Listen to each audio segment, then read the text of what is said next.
Fontinalia Film Festival should be happening over in Fontaine right now. Wonder if our friends at Musketeer Pictures are taking part. Let's head over and check it out. Maybe there's even something we can help with.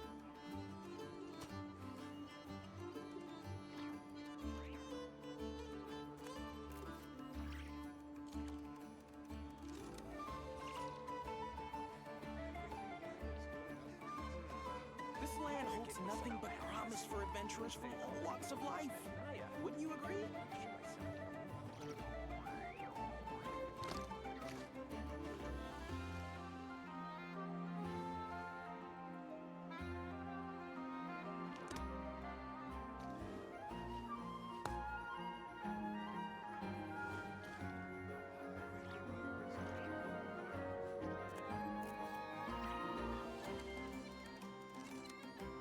This land holds nothing but promise for adventurers from all walks of life. Wouldn't you agree? Mondstadt really is the place to be. Can't wait to get my hands on some apple cider.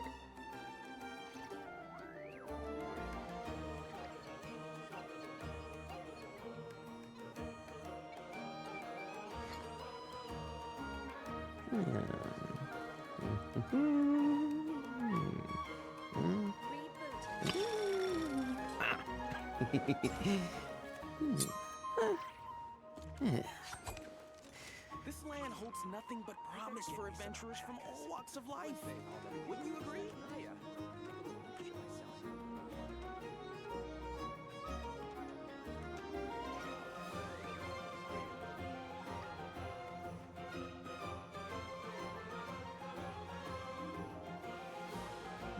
How do I get along with the other knights? Well, I'm certain I've left a deep impression. That can only be a good thing, right? I better get me some alpacas. This land holds nothing but promise for adventurers from all walks of life. Wouldn't you agree?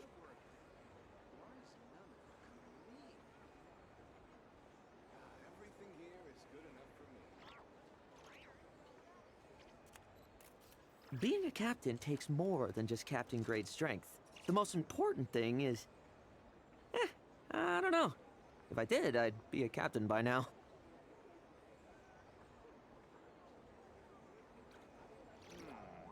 I better get me some. This land holds nothing but promise for adventurers from all walks of life.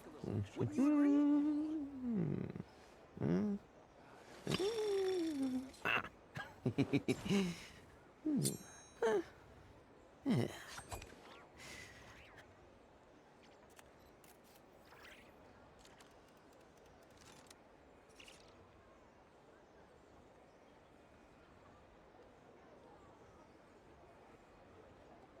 This land holds nothing but promise for adventurers from all walks of life. How do I get along with the other knights? Well, I'm certain I've left a deep impression. That can only be a good thing, right?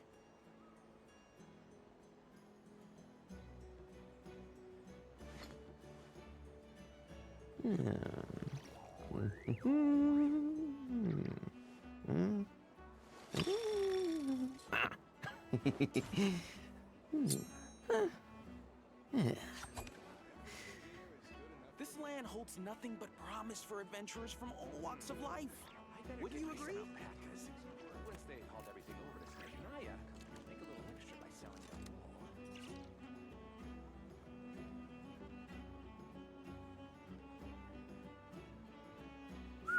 Mondstadt really is the place to be.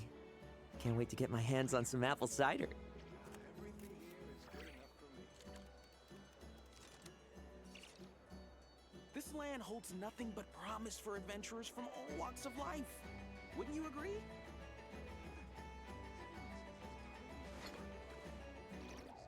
Once they hauled everything over to Sandrone.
Add Ast.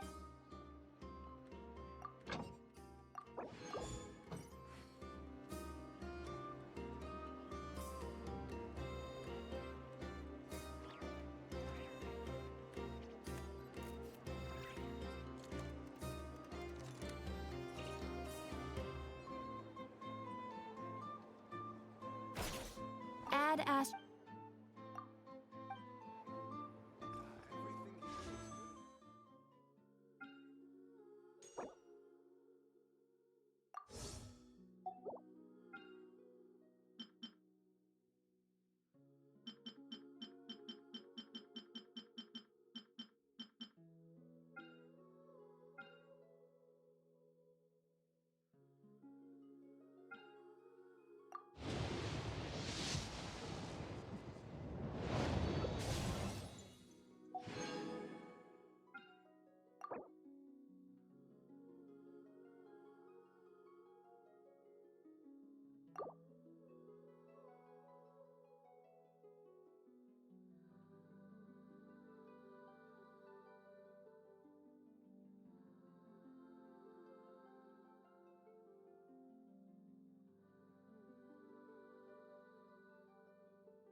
I hate self-introductions.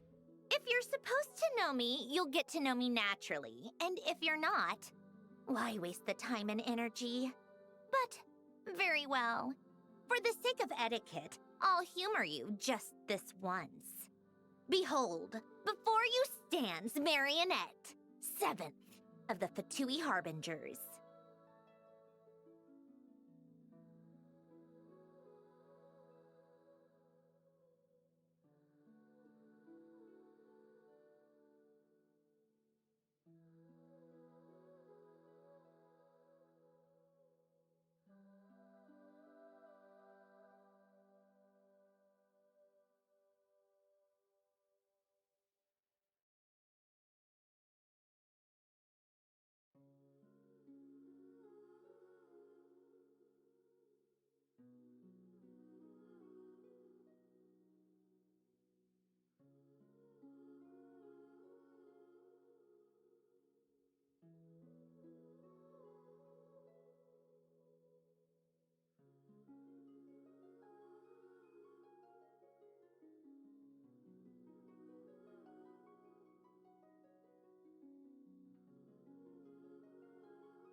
received an invitation? Judging by the envelope. Oh, it must be from Sandrone! Looks like we've been invited to a tea party. Paimon can't wait! Come on, let's go!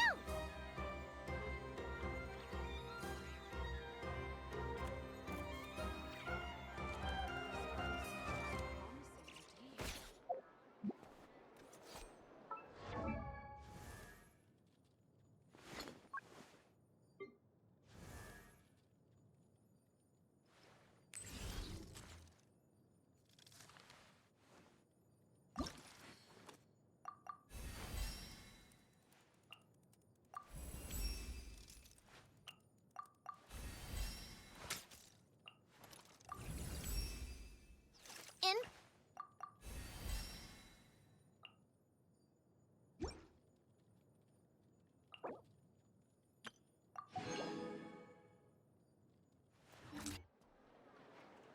This land holds better get nothing me but some promise for alpacas. adventurers from Once all they walks hauled of everything life. over to Sandrone, Wouldn't you agree? make a little extra by selling their wool. Everyone says there's tons of work lately. Why is none coming to me? This research looks promising.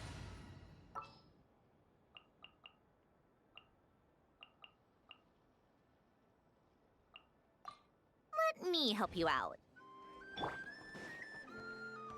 Take a break. Pick up the pace.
Cha!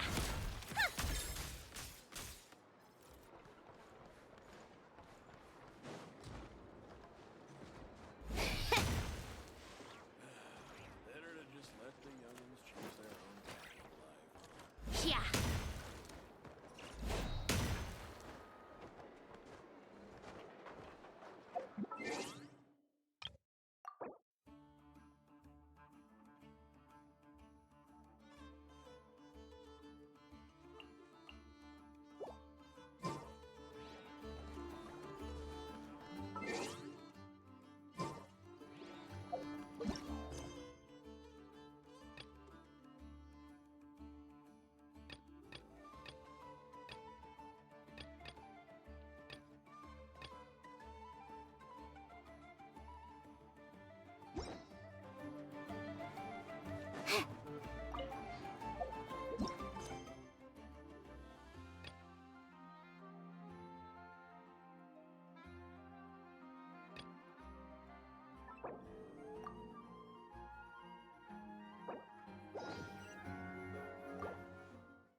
What?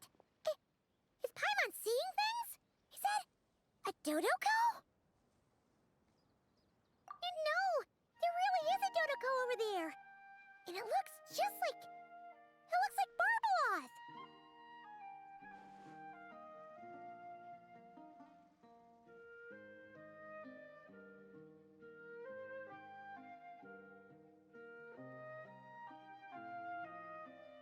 Oh my, what a coincidence this is. Traveler? Paimon?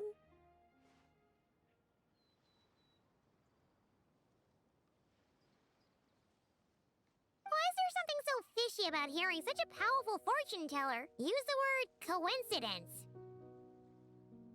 Perhaps, but it's no lie.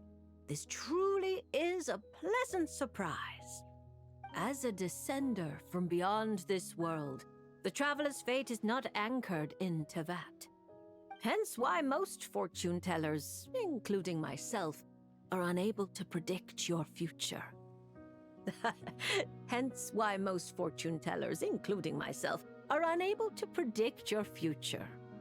But happily, this particular coincidence couldn't have been any more fortuitous. I recently happened to glimpse a peculiar omen. And since I had some free time, I decided to perform a brief divination and follow the omen's course. Just for a spot of fun, you understand. Oh yes, and while I was following this omen, I caught a few ethereal threads of fate and glimpsed the faces of their owners. Here, take a look for yourselves.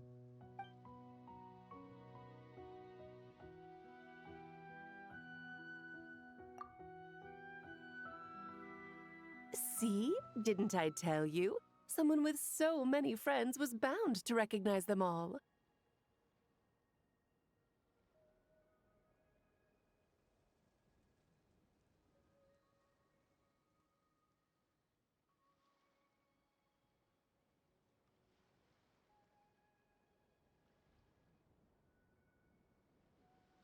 Hi, you two. It's been a while, hasn't it? I thought I'd lend a hand with Barbie's divination. Indeed, if Alice hadn't insisted, I'd have treated these names as minor variables and discarded them from the divination. But then you would have missed out on this fun little excursion, wouldn't you? Besides, as mages, we couldn't possibly disappoint the little cuties involved in the prophecy now, could we? It's the dream of every child to receive wonderful gifts, go on grand undertakings, and watch mysterious prophecies unfold. Which is all to say, we simply had to see this one through. And there's no point arguing with Alice. Anyway, if I can gather these minor variables together, I should be able to adjust my divination. So here I am, seeking them out, and if possible, offering them a little fortune-telling.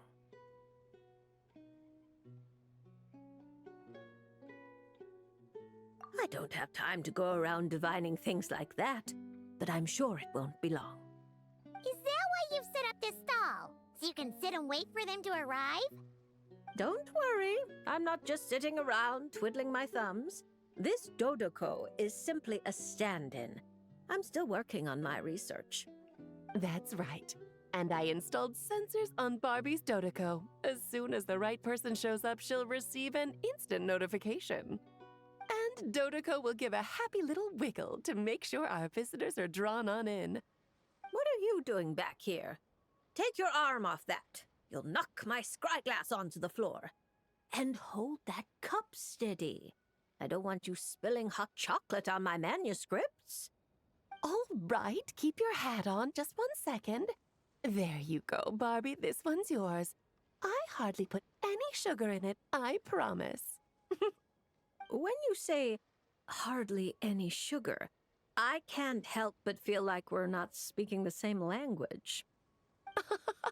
Back to business. After we followed up on Barbie's divination, I was hoping to gather everyone up, everyone involved, that is, and throw a huge party. I've even decided how we can send out the invitations. Don't worry, I've already picked out the most beautiful birds available. Picture it. In the dead of night, a huge, pure white bird flies through your window with a mysterious letter in its beak. Then you open it, and a whole new world appears before your eyes. Unfortunately, as I told Alice, doing that would only serve to disrupt the path of fate. Besides, dealing with such small prophecies is a real pain, so it's off the cards. Oh, fate is such a spoilsport. Nevertheless, we can still have a party. When the time is right, I'll invite everyone myself. And as I do hate waiting for parties, Traveler, Paimon, can I leave the job of bringing your friends here to this stall to you? Then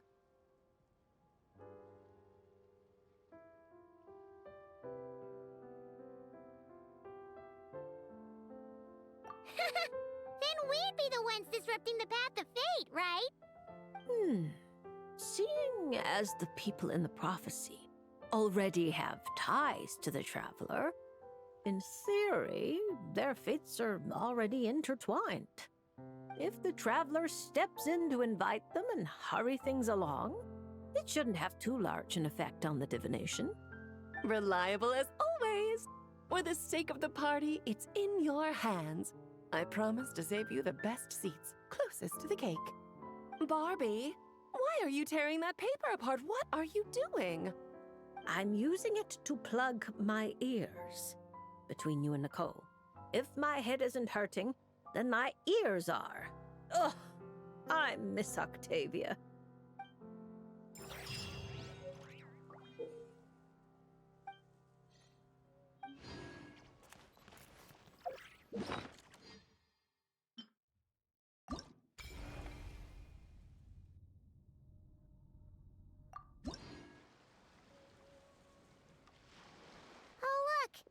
Miko's over there. Paimon gets the feeling things are about to get stressful. You remember the Mikawa Flower Festival, right? Sure, everything turned out for the best, but it was a real headache to get there.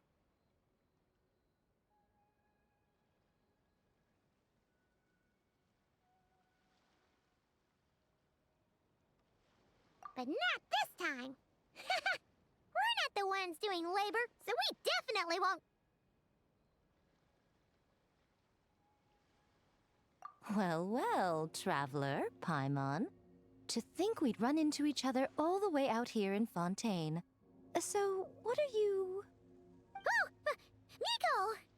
Did you hear that just now? No, I didn't hear a thing. But judging by your expression, I doubt it was anything... flattering?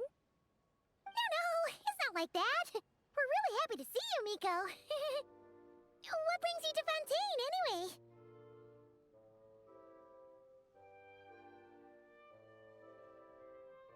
Why else would a poor, overworked editor-in-chief like me be here?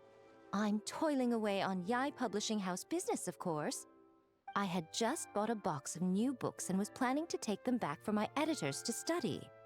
Still, while strolling around the city, I overheard people talking about an unusually accurate fortune teller out here in the countryside. So I came to get a reading, if only to satisfy my curiosity. Huh? You're finished already? Why didn't you say so sooner?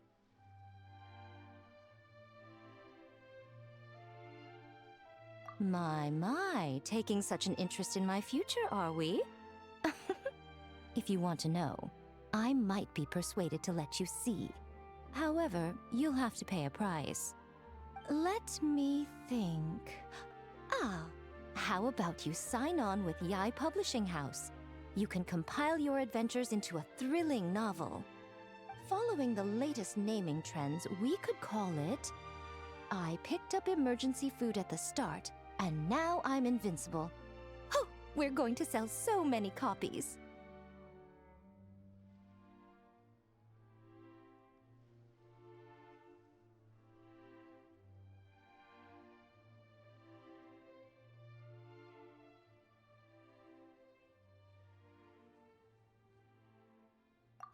Who cares? As long as it's entertaining, you can make it as long as you want.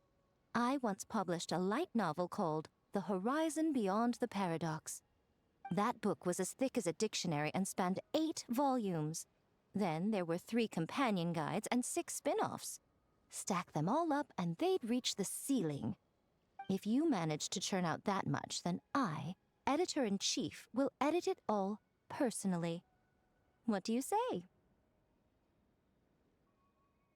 Interesting. So, you don't want to see which card I drew, then?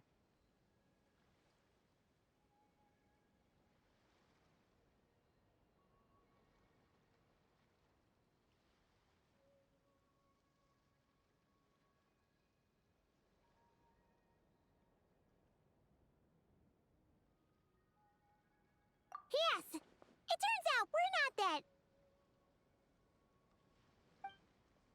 Oh well, here it is.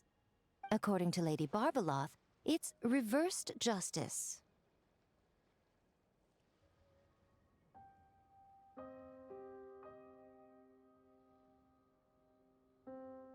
You don't want to see? Very well. Since you have so little interest in divination, the next time you come for a fortune slip, don't expect me to help you draw. Come to think of it, you two have been visiting the shrine quite often lately to hang prayer plaques, haven't you?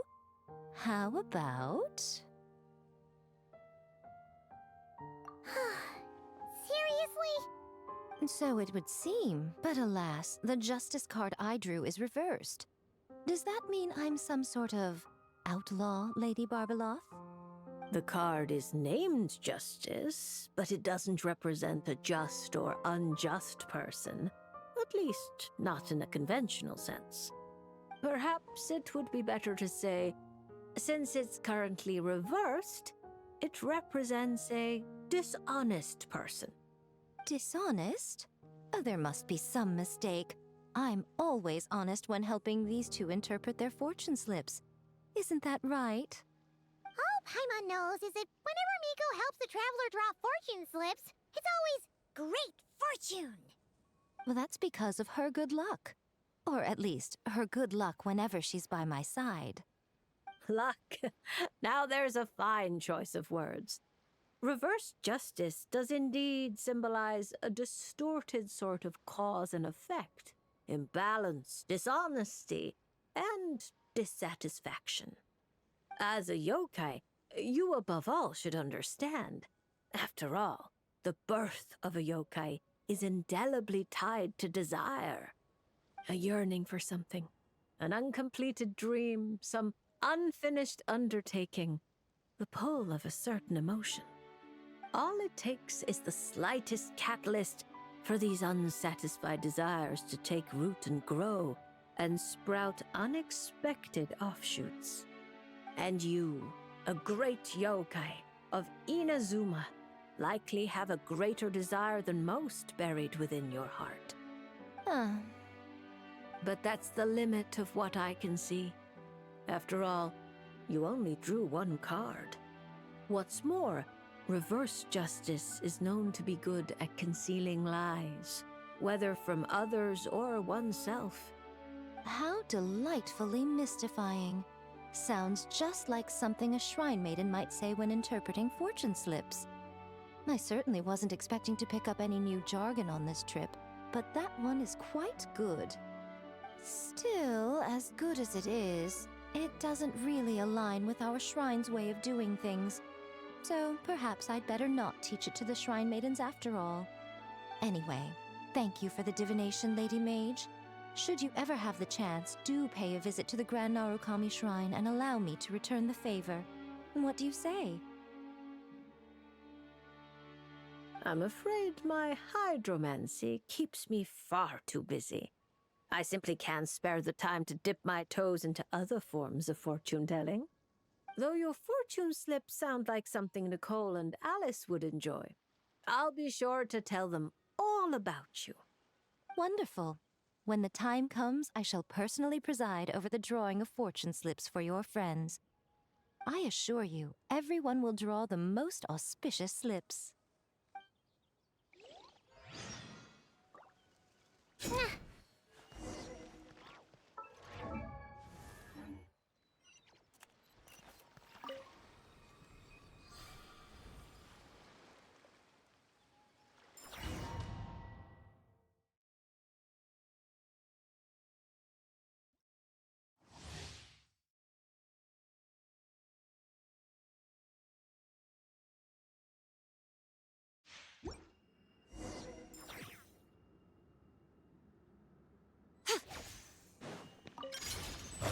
Emerge, right here. Yeah! Ha! Ha! Sakura swirl! A sight to behold. Emerge, right here. Yeah! Ta! Take flight! Ta! Yeah! Yeah! Ha! Emerge, right now, right here.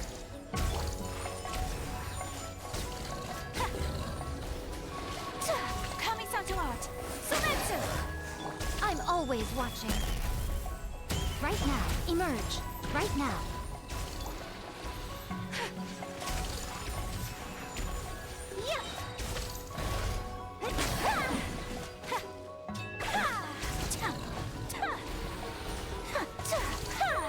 Sakura swirl!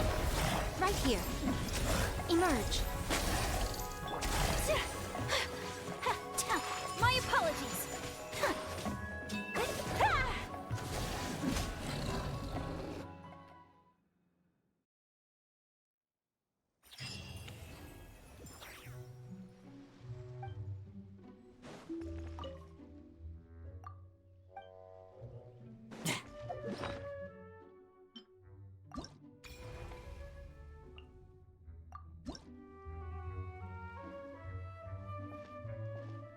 Huh? Isn't that Mizuki and her two mini Baku? Are they talking to Barbeloth already?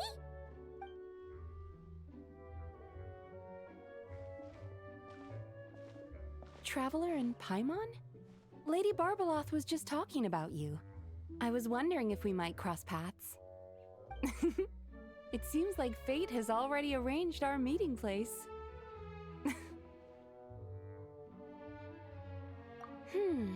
I suppose you could say that. If the prep work for this educational film about psychology I'm doing goes smoothly, I should indeed have time for some leisure. Though until then, I still need to focus on my work.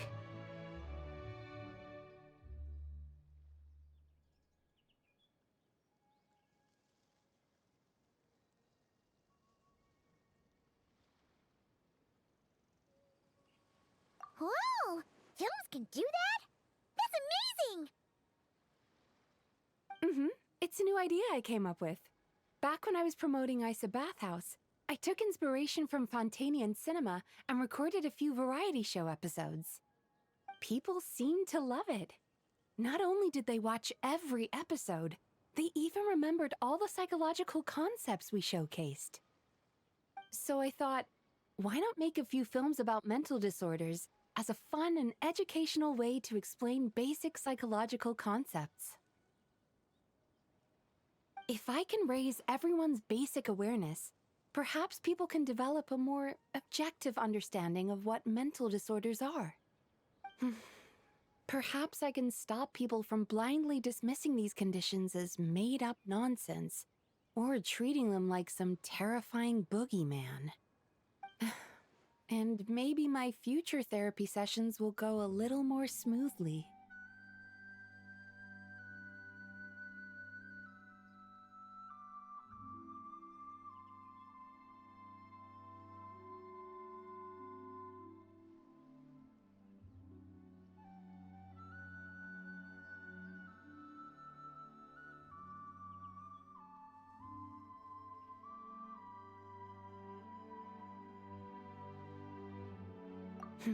That's right. After all, illnesses of the mind are invisible and hard to pin down.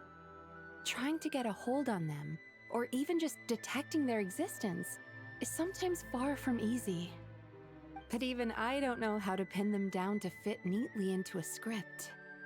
I'm a bit embarrassed to admit it, but even though I've written quite a few papers about mental health, I'm completely stuck when it comes to writing a film script. Sometimes I stay cooped up in my room all day, endlessly going over a few lines of dialogue or a few seconds of plot. Even then, I might come away with nothing to show at the end of it.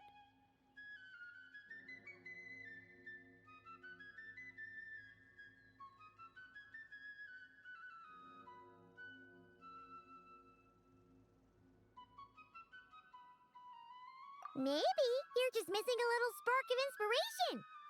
When Paimon and the Traveler get stuck on one thing, we do something else, and then, ding!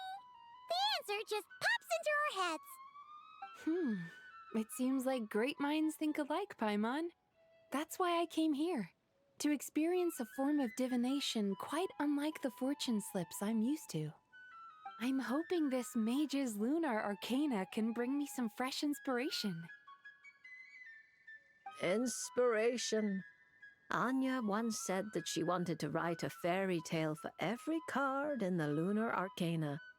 But there were so many stories she wanted to write, and so little time. Since you're looking for inspiration, go ahead and draw a card, Miss Yokai.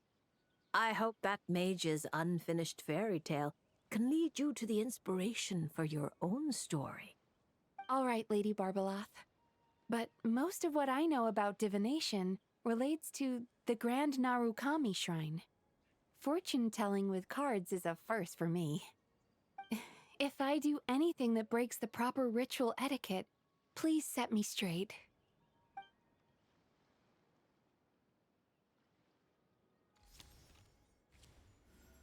Oh my, the reversed moon. The upright and reversed meanings of the moon are similar. Escapism, illusion, self-deception. Like someone traveling beneath a dark moon, having lost their way forward, but not knowing how to break free.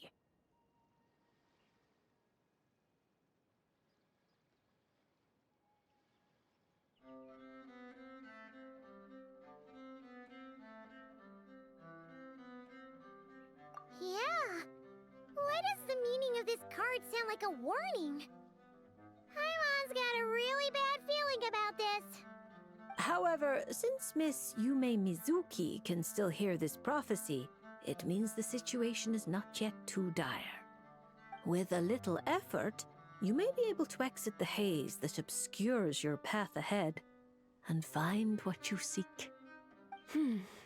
Escapism, illusion, and self-deception? Taking the card at face value, yes. To put it more plainly, you're running from an answer that's right before your eyes, searching far when you should be looking near. Are you saying there's someone who can review my script standing right in front of me? It's not limited to just the script, but how you interpret the meaning behind the card is entirely up to you. The answer is right in front of my eyes, yet I'm searching far when I should be looking near.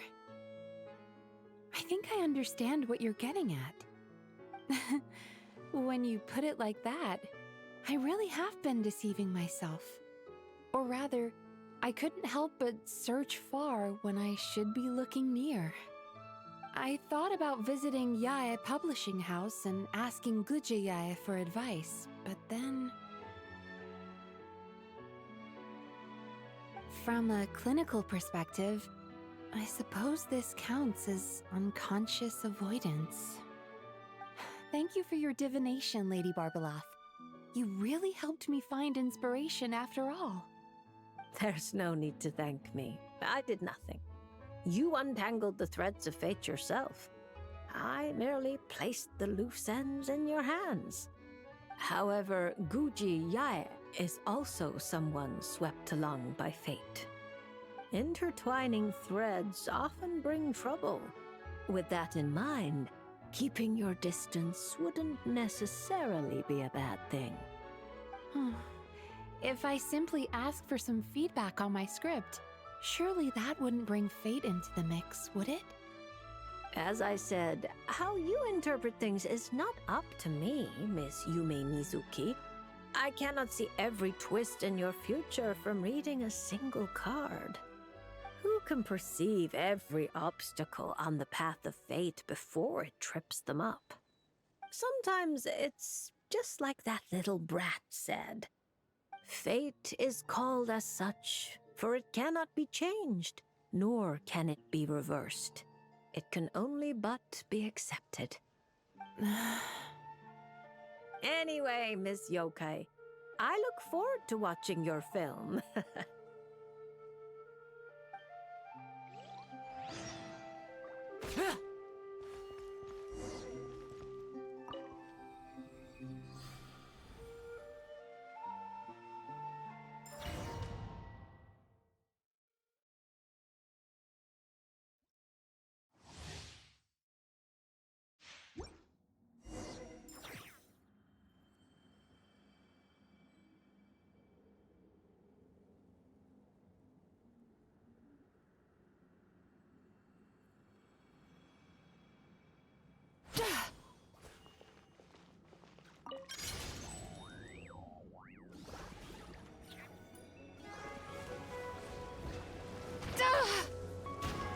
Time to relax. Not now. Cold. Learn to command. Yachan, Taechan, let's go!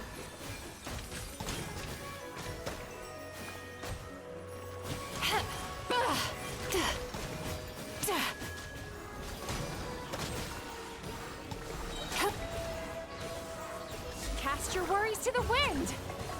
Stars, shine for me. My guiding star.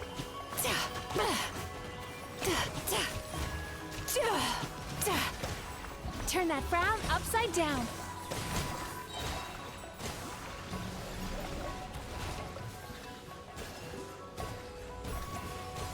Yachan, Taechan, let's go! Cold. Learn to command. Not now.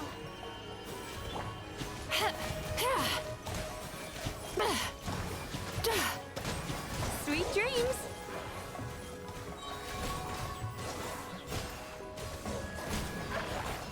What a lucky day. Bad dreams be gone! Don't be scared. Turn that frown upside down. Very high. Let's get down to business. To the very high.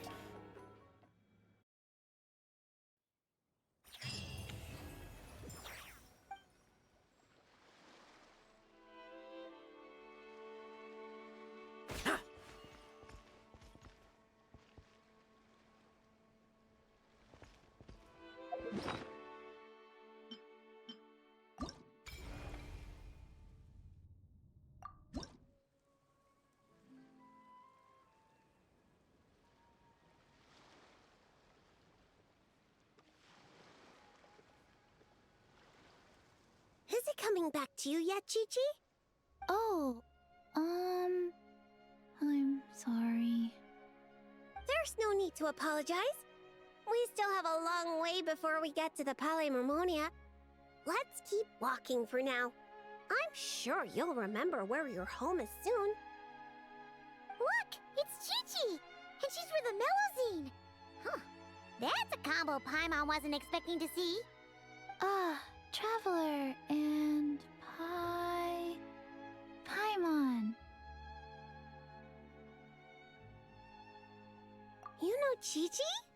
Fantastic news! I ran into her while investigating near Lumidu's harbor. Judging by her size, I figured she was a human child. She is a child, right? I am...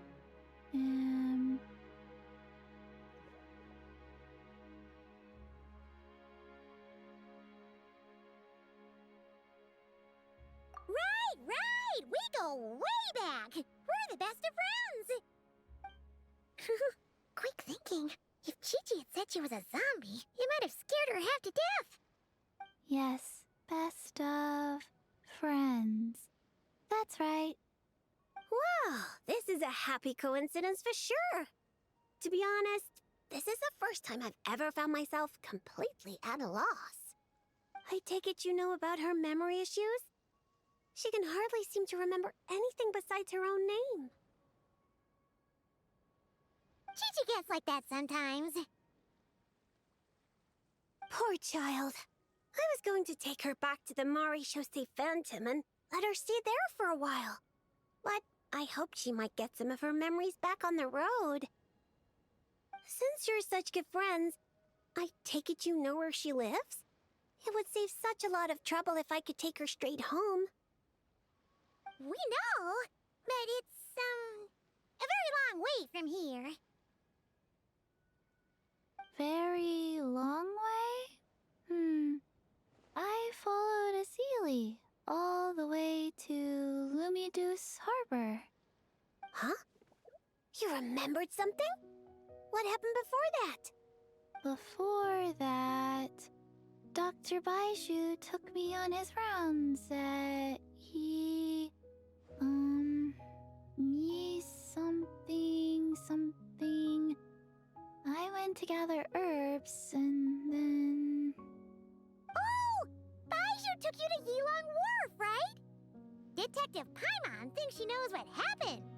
Baiju took Chi-Chi to visit patients at Yilong Wharf.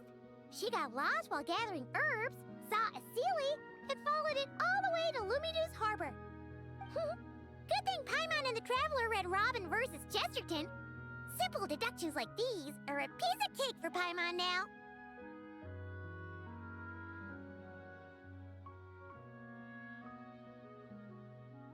Aha! Well, that checks out. I'll take Chi-Chi back to Yilong Wharf right away. Dr. Baiju is Chi-Chi's guardian, is he? He must be worried sick.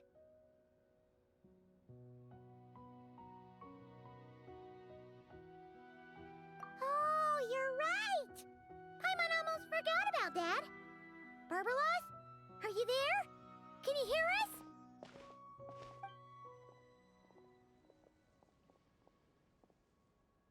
No need to shout. I've been here all along. I simply didn't want to interrupt your conversation. Listening is the default state of any good fortune teller. This Seeley's so-called guidance could also be considered the guidance of fate. Since you're here, Chi-Chi, why not let me read your fortune? Fortune? Oh dear, Barbie, allow me to interject. You're really not suited to talking to children, you know. You're scaring the poor girl. Let me take this one. Now listen closely. This is how you deliver a little surprise gift. Ahem. Little Chi-Chi, member of the Little Hexen Circle, I'm the mother of your ally Klee, Auntie Alice, the greatest witch in the world. Nice to meet you, Auntie Alice. Ah, what a sweet, polite little child. Come now, let Auntie's friend, another great witch, throw you a wonderful surprise fortune-telling party. Fortune-telling party? That's right. Look at the cards in front of you. Aren't they pretty? Do you like them? I like them. That's wonderful. Now, can you pick one for me? Is this one all right?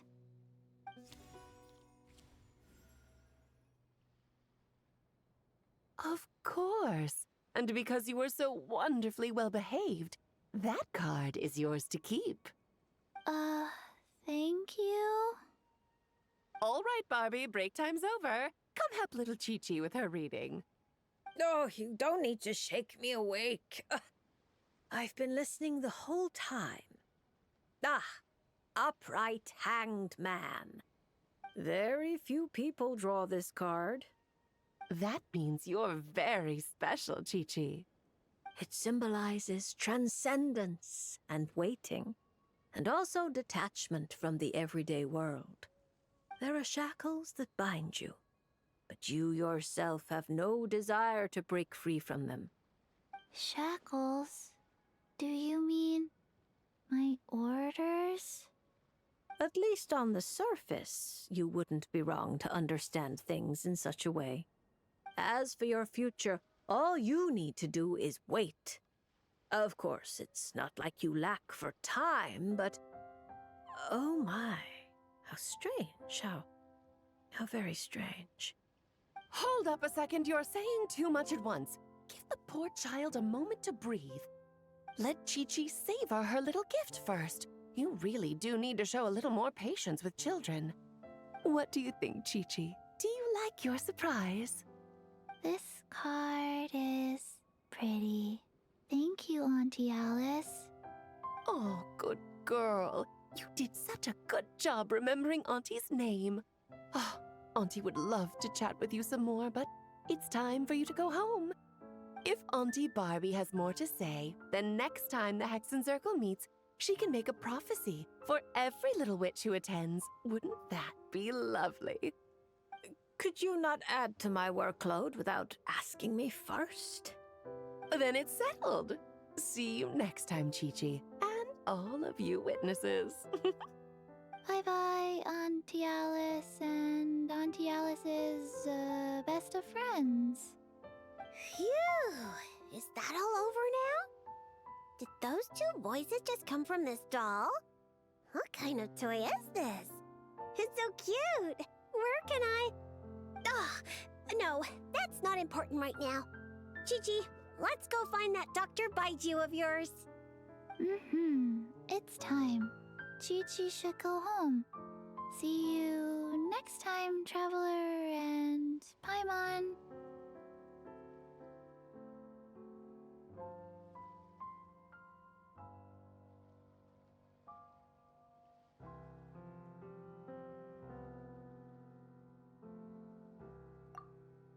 Card. Gift. Pretty.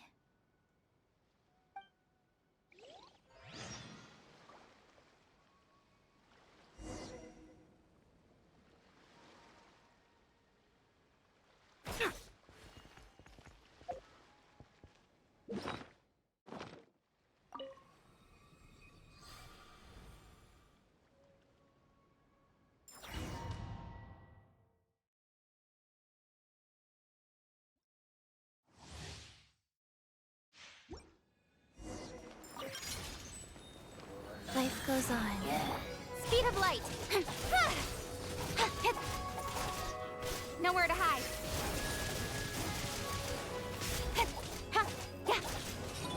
Sacred name. Fortune Preserver. Wheel of Life. Incoming! Cut to the chase! Hey!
opening box of Adepti tricks. Nowhere to hide.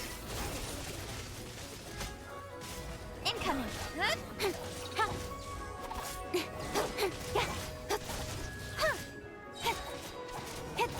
Speed of light.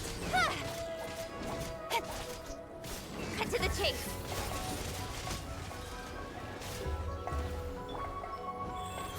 Sacred name, fortune preserve. Don't blink. With sword comes shadow.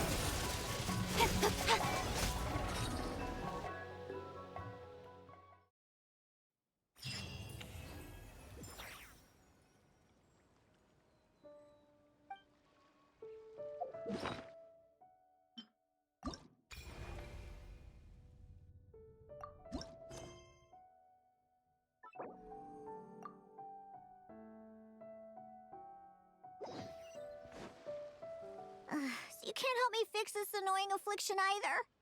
Precisely. It's already too deeply intertwined with your fate. Imagine your destiny is a tree. This affliction is like a new shoot growing from its branches. It's been helping you absorb sunlight and dew this whole time. It, long ago, began to shape your fate. If you cut it off now, the wound left behind might fester, infecting the entire tree. You make it sound like it's a good thing. It's clearly getting in my way, keeping me from mixing the drinks I need. It's more like one of those vines that wrap around the trunks of giant trees, restricting their growth and slowly strangling them. Well, if that were the case, your fate would have rejected it, and we could have easily pruned it away. Unfortunately for you, it's not at all what you say it is. All right, enough talk.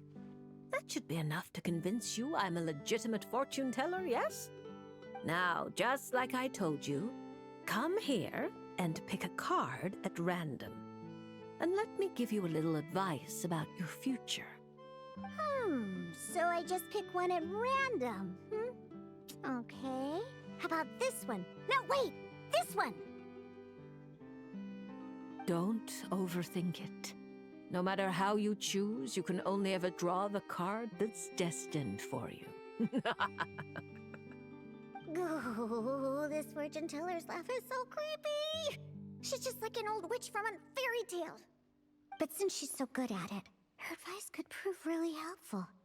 I have to choose my card carefully.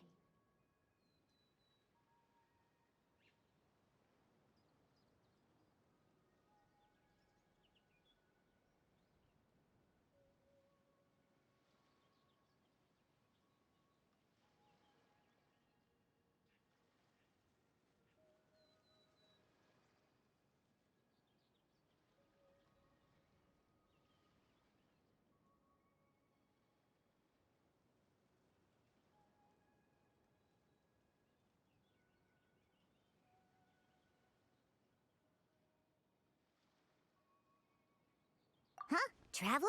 Paimon? True to form. Here you are at just the right moment.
Well said.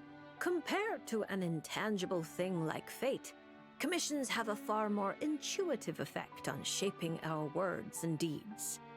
Now, seeing as you're here, perhaps you could have a word with this little one. She doesn't seem very trusting of an old witch like me. Well, it's not so easy to trust a weird-looking fortune teller who's set up stall in the middle of nowhere. Oh, the traveler seems to know this fortune teller pretty well. Great. I can finally have someone I trust. Traveler? Paimon? Come over here for a sec. I need to talk to you in private.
Looking for new ingredients, of course.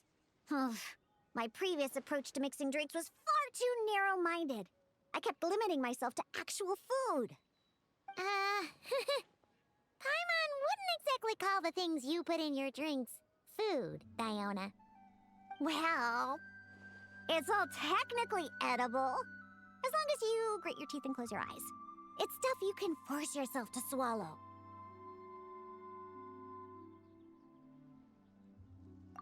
Exactly! I've already found a bunch of rusted screws, scrapped cables, coagulated chunks of grease, dust bunnies, toe jam. And it's all thanks to that guy from the Fontaine Research Institute who makes Fanta. He's been a real help.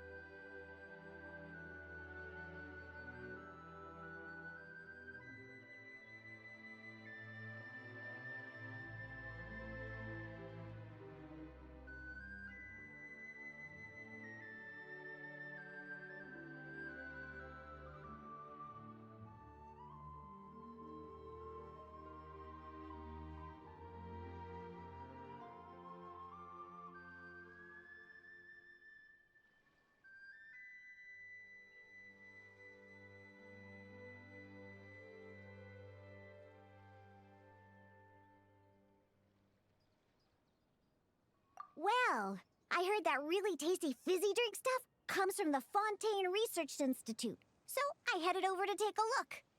When I got there, Mr. Henri let me try a few bottles of the new Fanta flavors. Completely on the house. Mr. Henri doesn't smell of alcohol at all. Nope, he just smells like Fanta, sweet and tangy. One stiff and you can tell he's a reliable sort of grown-up. And he was the one who suggested I come to this stall.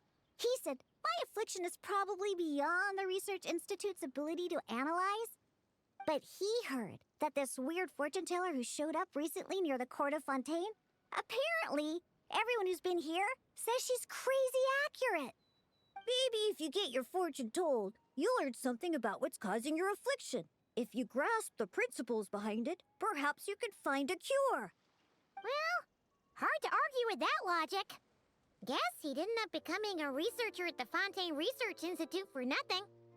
So I came here to see the fortune teller.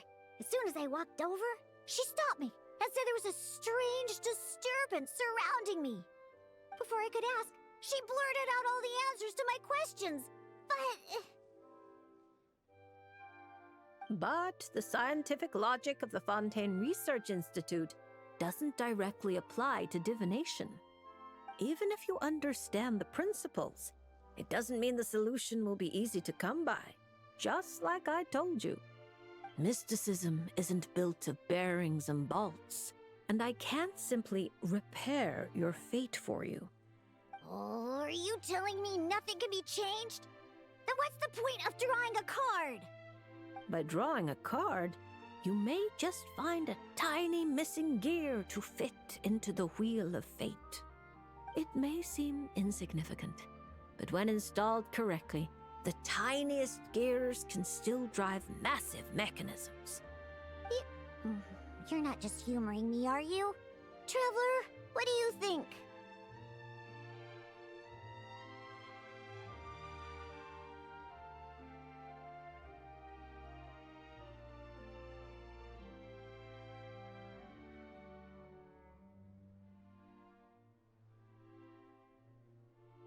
All right, if you say so. Then I'll take one.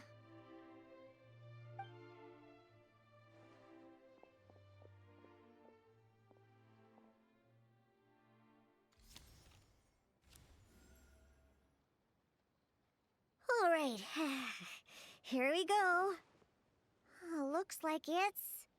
Oh my, how strange. To think the disturbance surrounding you has grown with such vigor. It's no longer a shoot, but a sturdy branch. How curious. Huh? What are you saying?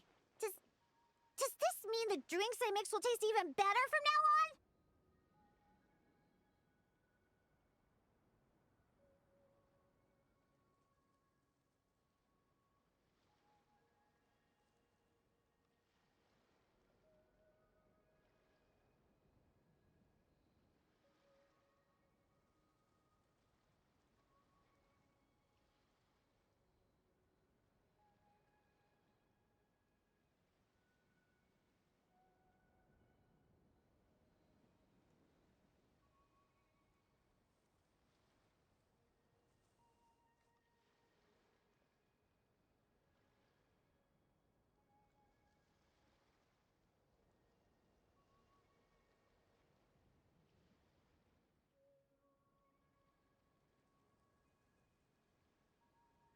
If we judge solely by your affliction, that would indeed be the case.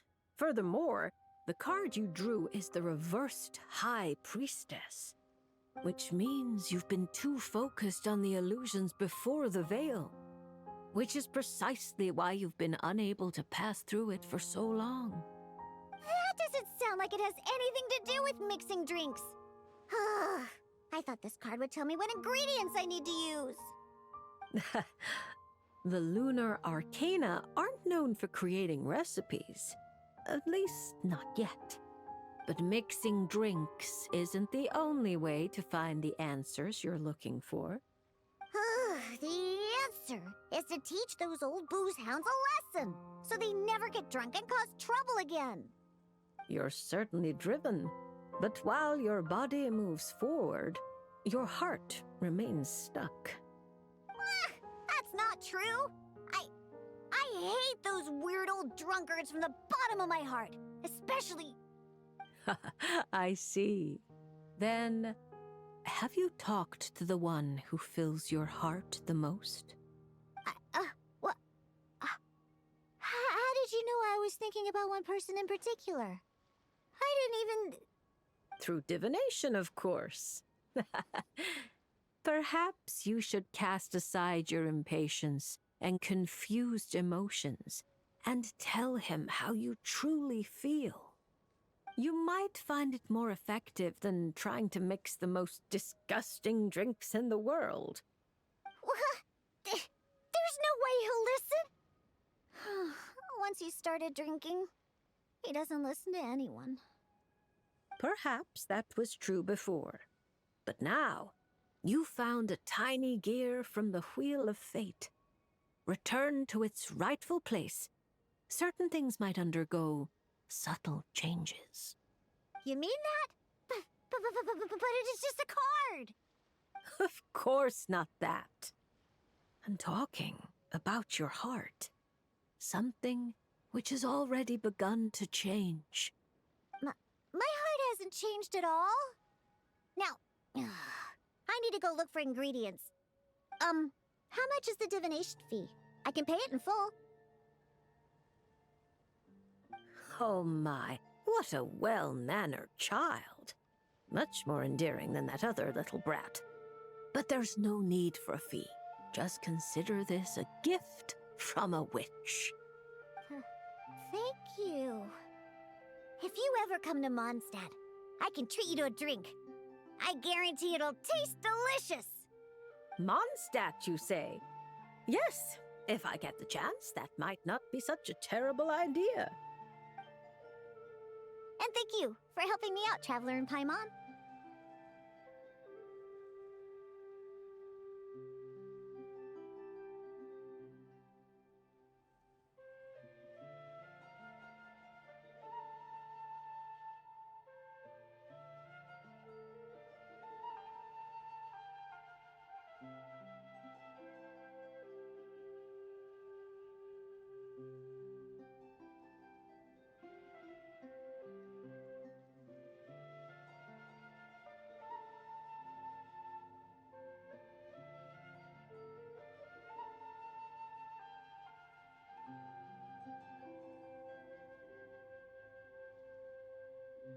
No matter the trouble, Paimon and the Traveler will swoop in and save the day. But swooping in is thirsty work. So once we're done, we wouldn't say no to some of your tasty drinks, Diona. It's a deal. Next time you're in Mondstadt, I'll treat you to the best drinks you ever tasted. The kind with absolutely zippo alcohol. By the way, if you have any more questions about your card, look for someone named Mona. You probably already know who I'm talking about. Mona? Yeah, I know her. She always orders the cheapest drinks. Is she a powerful fortune teller too? Ha! She's nowhere near my level. Still, she should be up to the task of reading the lunar arcana. Otherwise, she might as well hang up her hat. Just tell her you've brought a prophecy on behalf of the mighty astromancer Barbeloth Trismegistus as a test. Don't worry. As long as you say that, she'll do her best to interpret it for you. I think I got that. Astromancer Barbeloth Trismegistus. Yosa, that's a long name. Come to think of it, isn't Mona's name really long too? I think it was the what was it again?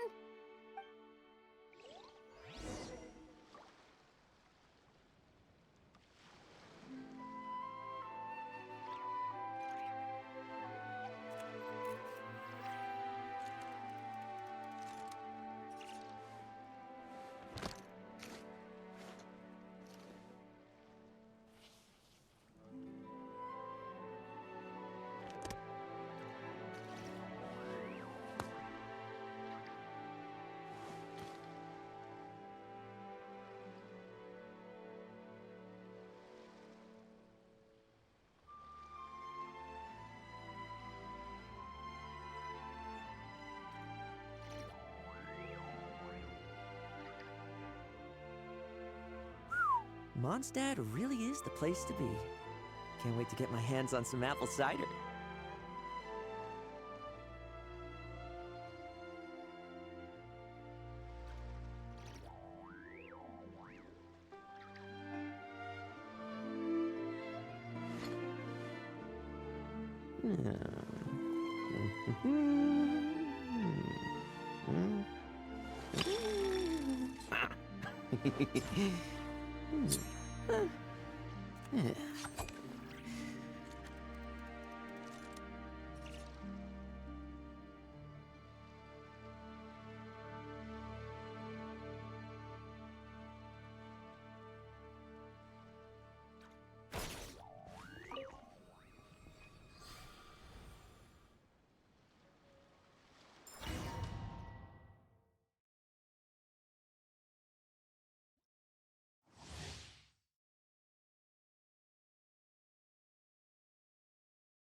Yeah.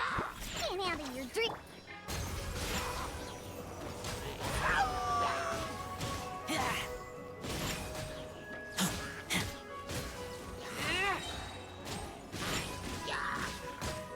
Get back!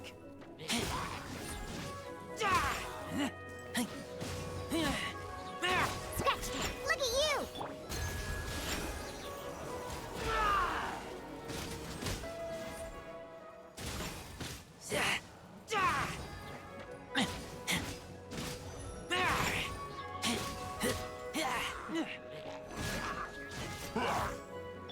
Think you can bully me? Diana, special.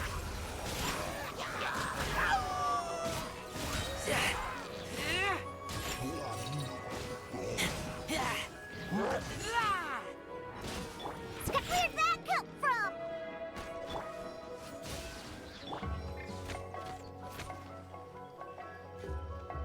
Look at you!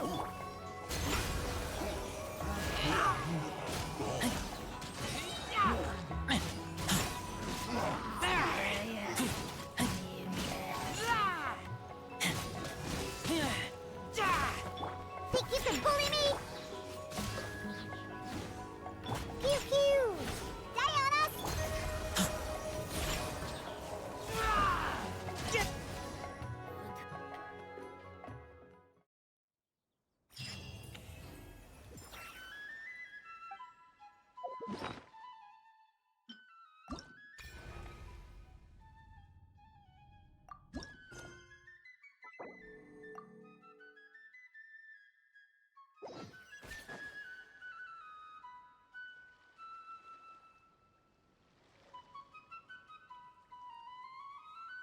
So what you're saying is that this card I drew is actually pretty good? Fate is simply fate. It makes no distinction between bad and good. However, talking solely about the upright strength card you drew, one of its interpretations actually fits your profession well. This card symbolizes passion, courage, confidence, and desire, as well as perfect, unfaltering love. No matter what surprises fate throws your way, I believe you will take control and steer a steady course. Oh, don't flatter me. By our rules, a good fortune means paying extra for the reading. Here, I'll leave my coin pouch with you. If you have time, could you read the fortunes of my crew? Haha! That's the first time I've received a request like this. We've sailed this ship from one corner of Tevat to the other, braving the winds and waves. After so many years at sea, there isn't one among them who doesn't harbor troubles of their own. I may be their captain, but there are things even I can't help them with. So, running into a fortune teller like you, it made me think you might be able to help set their minds at ease. As for recompense, that won't be a problem. We've done good business on our way here and dragged in quite the haul. As intriguing an offer as that is, I'm afraid I'll have to pass. I fear there aren't enough cards in my deck for such a sizable crew. Ah, Traveler, Paimon. I haven't seen you in a long time. Are you here to have your fortunes read too?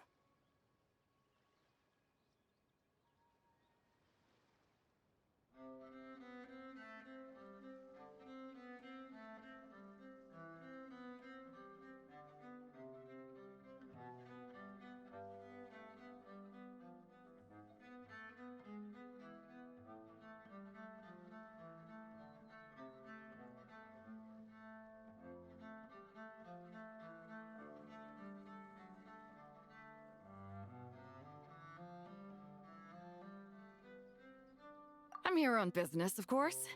And to help a certain someone scout out new trade opportunities while I'm at it. Our esteemed Tianxuan, of course. Who knows what kind of scheme she's cooked up this time. A few days ago, completely out of the blue, she tells me there's good business to be had in Fontaine.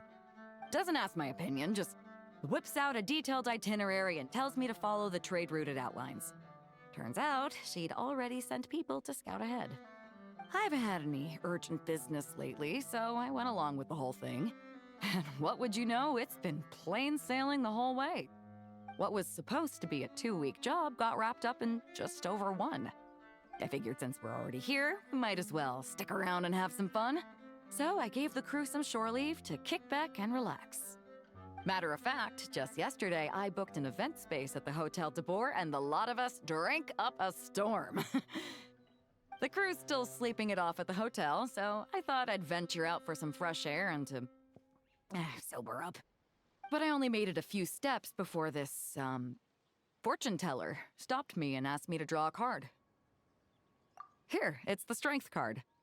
Looks like a good one, and since it's the right side up, I think that makes it even better. Upright strength. How should Paimon put this? It really does suit you, Beto. It certainly does.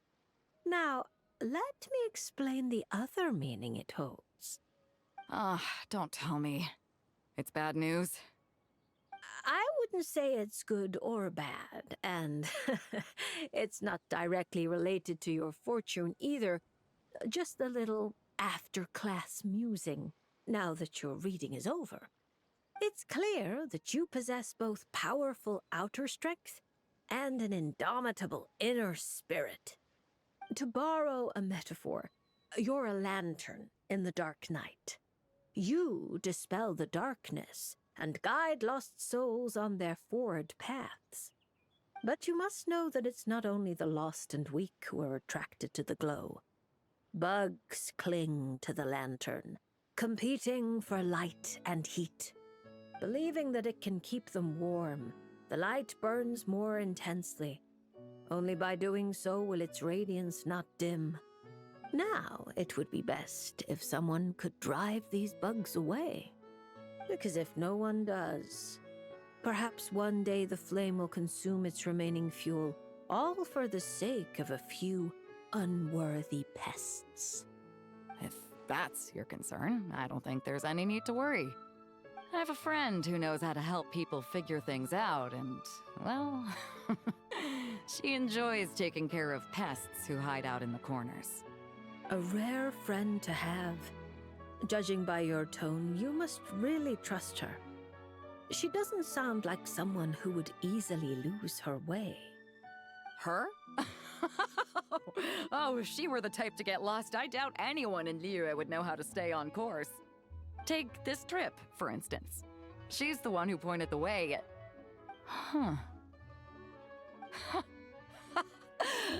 It all makes sense now. I was just thinking, if she really wanted to do business, there's no way she'd let me kick back and relax.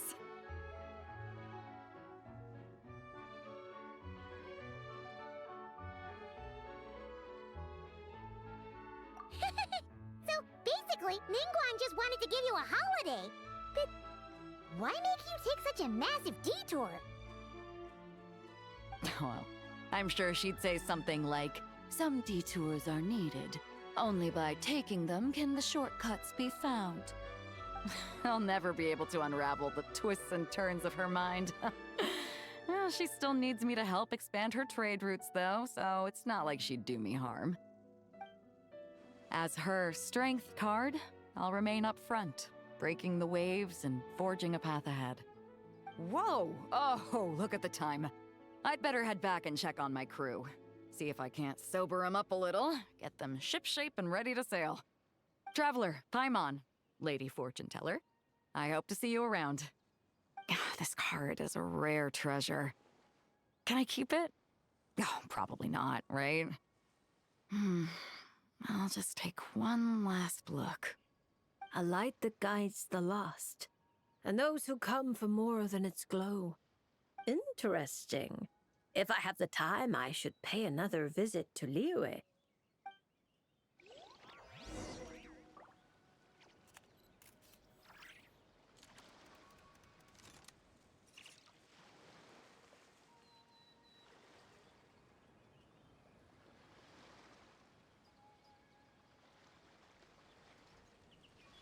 Being a captain takes more than just captain-grade strength. The most important thing is... I don't know. If I did, I'd be a captain by now.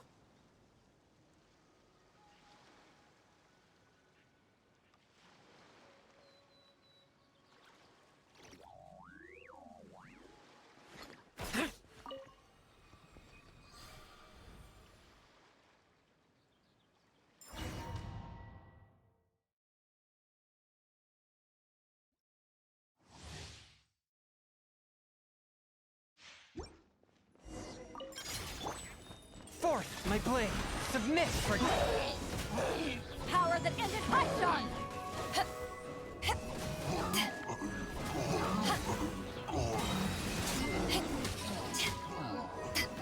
From whence you came, one with my blade!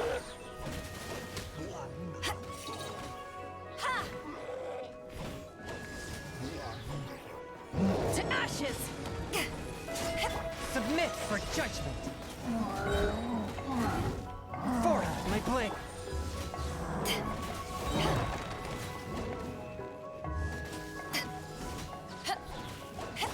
From whence you came!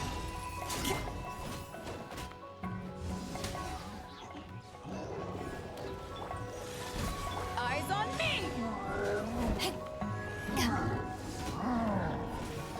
Spirit blade!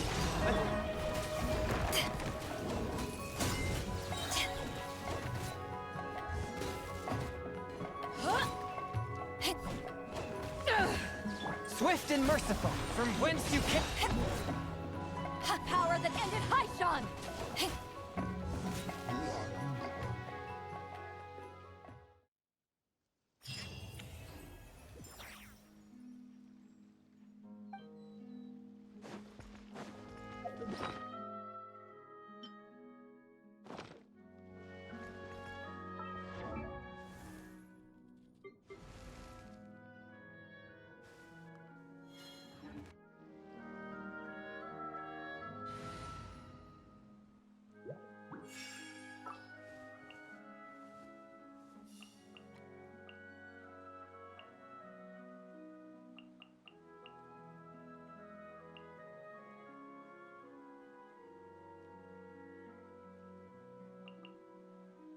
Well, since you asked so nicely.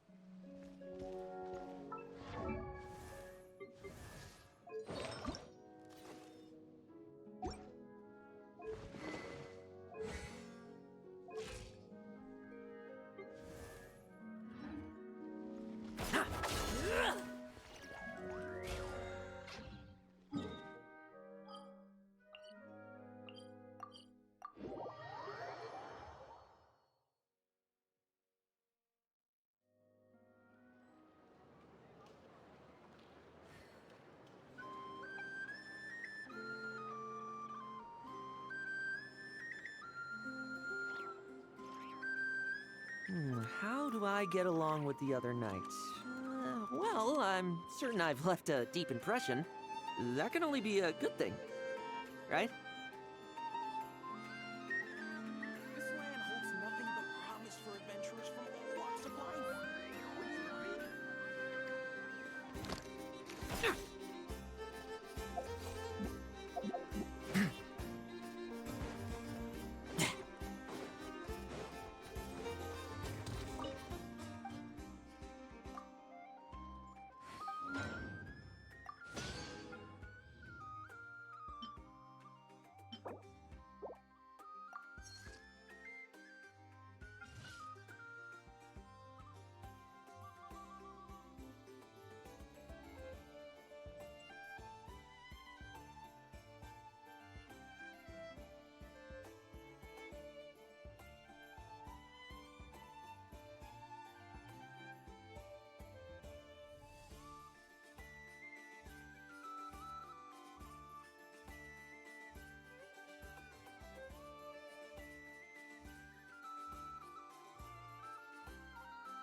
Add Ash.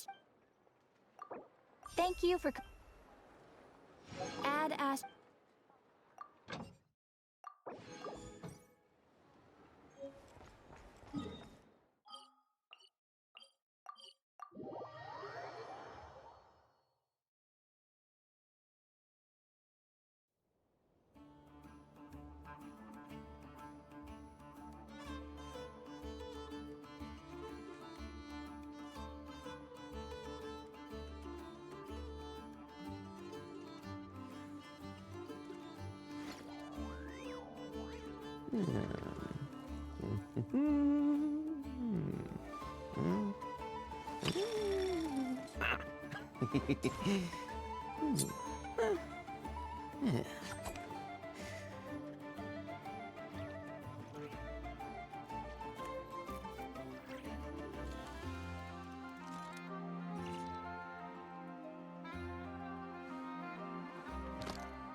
This realm is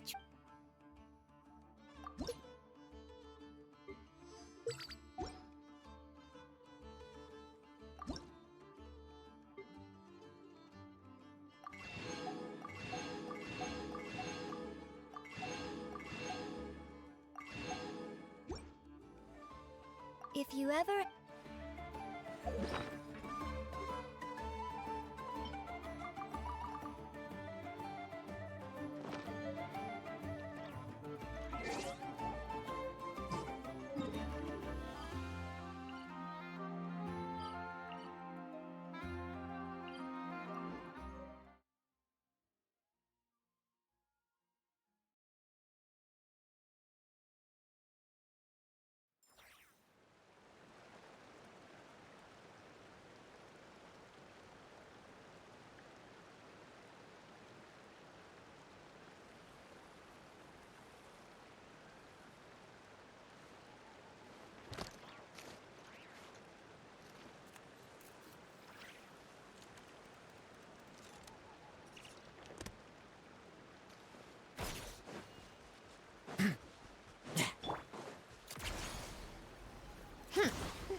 face. Observe and know my heart.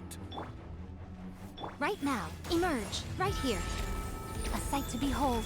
Excision required. Recorded. Each deed will be judged. Take a break. No fairy tale ending for you. Tremble. I won't judge. Decision required. Now's our chance. Bet you weren't ready for Emerge, right here. Emerge. I Each think not. deed will be judged. Heaven's will, made must. My motion stars inscribed. Now's our chance. Struggle all you want. Right now. Right here.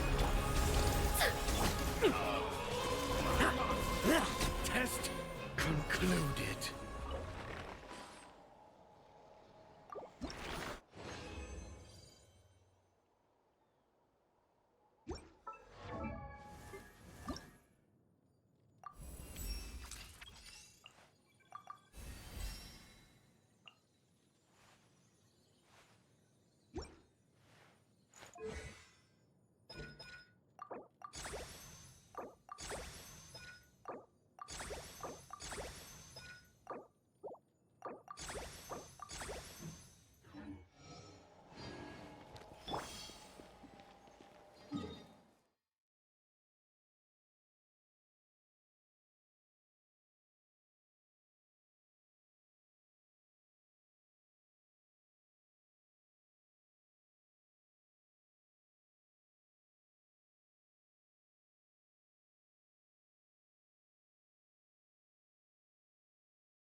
Observe right now. and know my heart. Right here.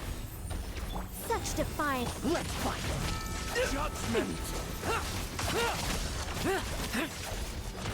Now's our chance! No fairy tale ending for you. Deed will be judged! I'm always watching. Emerge right now. Begone. Our little secret. Leave none stay! Bet you weren't ready for this! Decision required. Test concluded.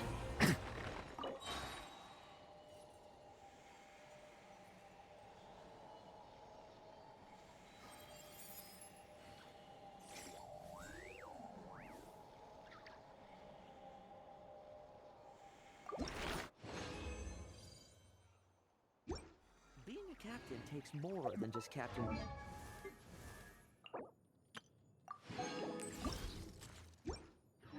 Strength. The most. Observe Emerge and know right now. my heart. I think not. Judgment! I won't challenge. Like lambs to the slaughter. Required. Now's our chance! Each deed will be judged. Bet you weren't ready for this!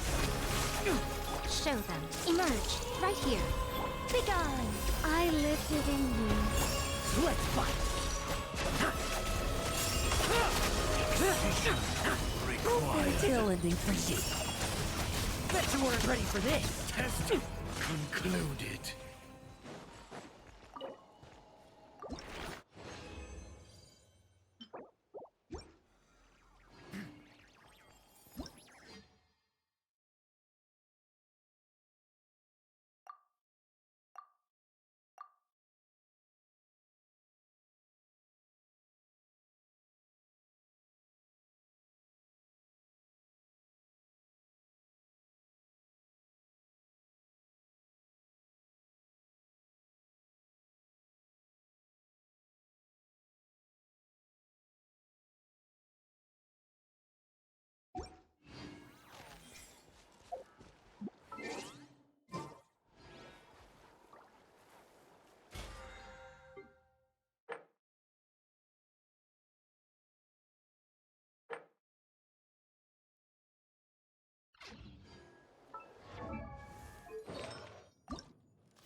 Mondstadt?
Cool it! Don't get frostbite! Gotta dash, ninjutsu! Up to it, Manzai! Ja! Ta! Ka! Ja! Ha! Ta! Ja! Suffer the wrath of Eatley! Freeze! Zuh! Ha! Ha! Ta! Bye! Dodge this!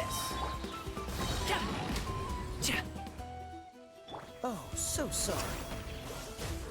Come on out! He's lolling! He's Papa! Mighty mythical beast!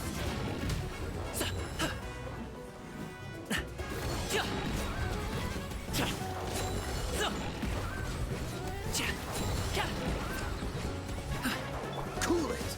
This moment will be frozen. Suffer the wrath of...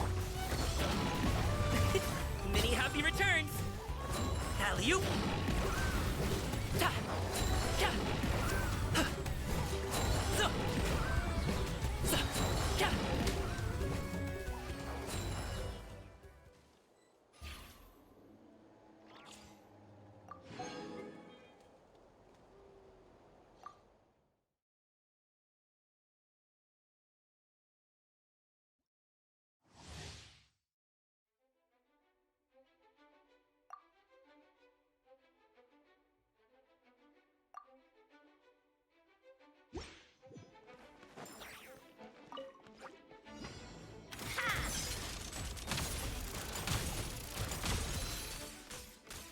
Let's test my hypothesis. How tiresome.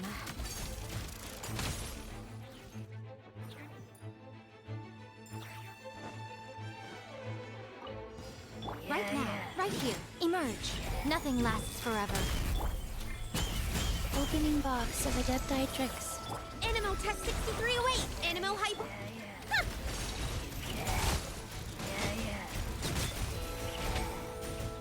A spot of tea time entertainment. Come on, keep up.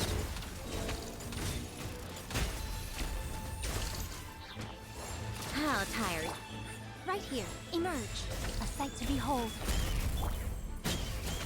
Swirl, Mark 2. Wheel of Life. Sacred name.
See? Told you they'd be here. Xavier! Oh, and Shiori and Farina too!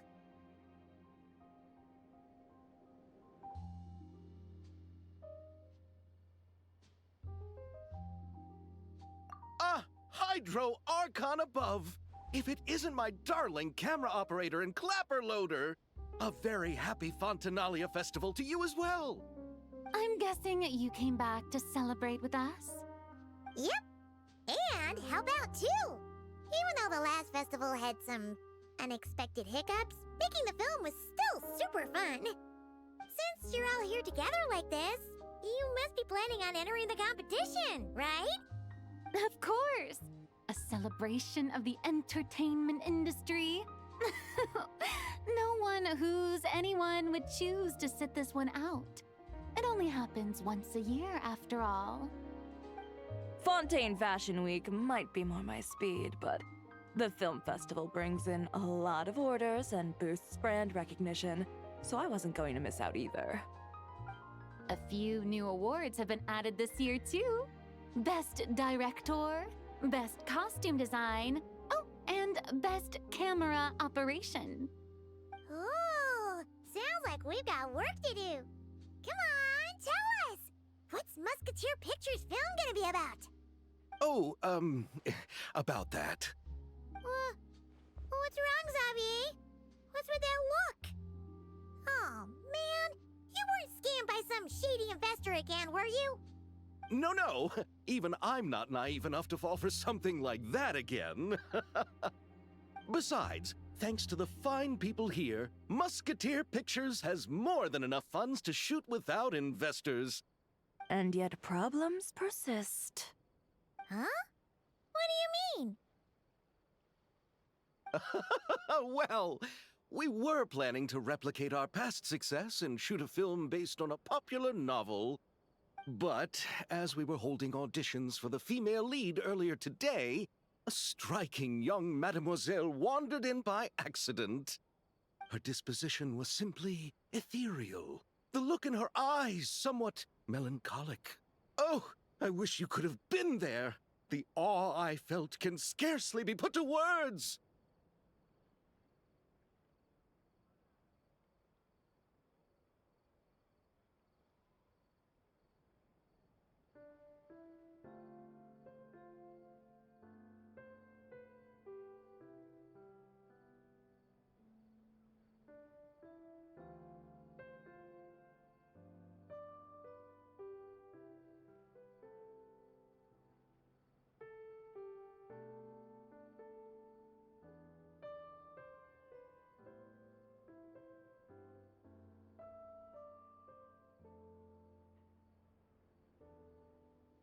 You had to be there, friend. No matter where she stood, it was as if her surroundings, even the air itself, turned into the perfect shot. Guess you found your lead actress then? No, quite the opposite. My script is entirely unworthy of her.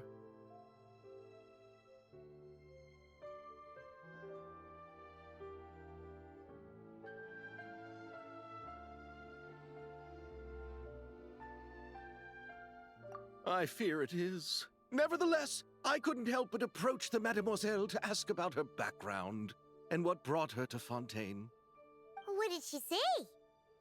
Sadly, she said her best friend was gone.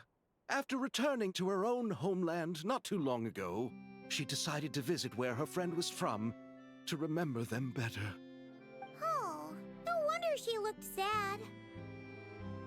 Yes, but that's when it struck me.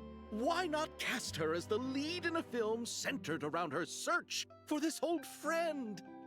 Huh? You're gonna rewrite the whole script? But is there even enough time? Isn't the prep work super complicated? We might not finish. Think about the difficulties we faced with the two Musketeers. We had to start from scratch back then, too. I'd say we're ahead of the game this time. Guess so, but... Don't worry, Paimon. Chiori and I have evaluated the proposal, and we support Xavier's decision. I won't really need to start on the costumes until the cast is finalized, so it's not too much extra work for me. Oh, fair mademoiselles. How can I ever thank you? Finishing the script would be a start. You know, compared to a commercial popcorn flick, I do prefer the idea of shooting a more artistic film. One that leaves a profound and lingering impact in the hearts of the audience. I agree. True trendsetters are the people who dare to go against the grain. Wow! Leave it to Director Farina to have a vision. Honestly, though, the artistic passion of everyone at Musketeer Pictures is inspiring. Anyway, now that we've heard so much about this lead actress, Paimon's gotta know who it is!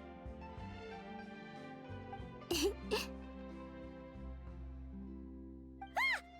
Columbina! What are you doing here? Hello. I was just walking past when I heard you talking about me, so I came over. Huh? You know Miss Columbina? Of course! Wait a second. Does this mean Columbina is the actress who inspired the whole rewrite?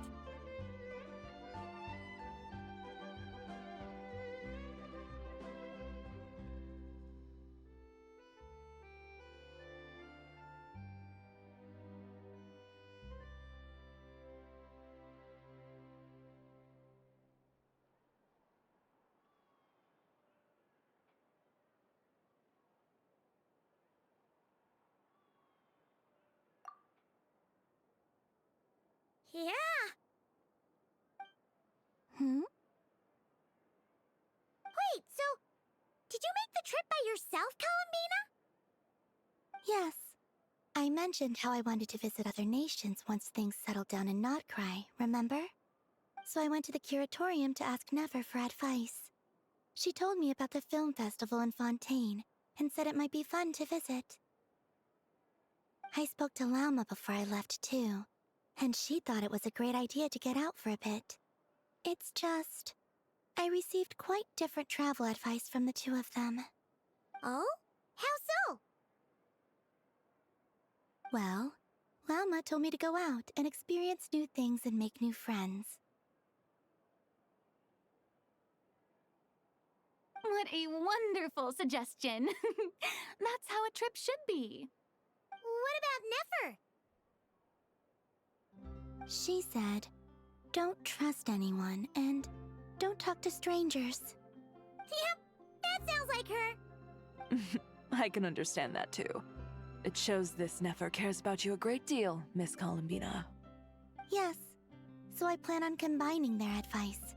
All I need to do is turn strangers into friends, and then I can talk to them. Huh. That kinda makes sense, but also not. Hey, Chiori.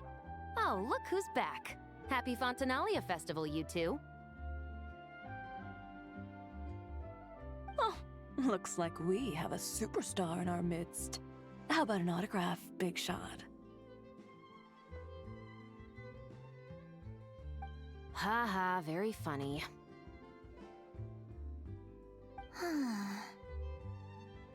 All settled then? Yep, the Duke gave his blessing, and I cleared it with the Udex. During the festival, inmates with good behavior will get a chance to spend some time on the outside. Under the stringent supervision of the Special Patrol, of course. Risley! It's been a while! Happy Fontinalia Festival! Does that mean Veronique and her brother will be at the festival? During a specific window of time, sure. Doesn't hurt to give the inmates something to look forward to. A little sun'll do them some good, I think. This is a friend from your travels, I'm guessing. I thought I heard something along those lines. Right! We should make some introductions, huh? Chevros, Risley, this is Columbina, a friend we met in Notcry. Welcome to Fontaine, Miss Columbina. I bet the weather's been quite an adjustment. Yeah.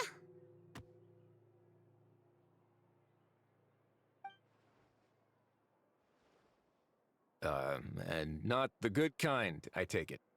No, I quite like it. It's a lot warmer than Notcry. Then what was the punch for? Oh, should I not have done that? The flowers that bloom here are so vibrant, and the people are so kind. I just wanted to become friends as fast as possible. Ah, so that was meant as a gesture of friendship. Is that right, Miss Columbina? Mm-hmm.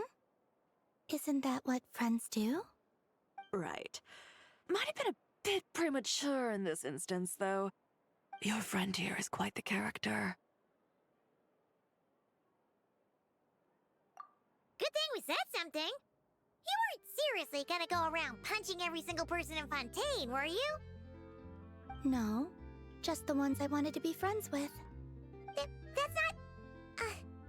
what Paimon's trying to say is, maybe keep the punches to a minimum until after you're friends with someone.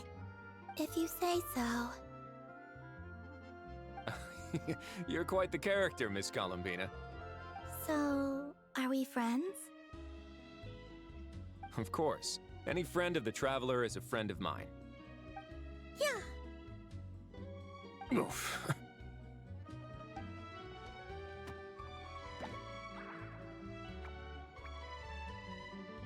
When it comes to friends, you sure know how to pick 'em.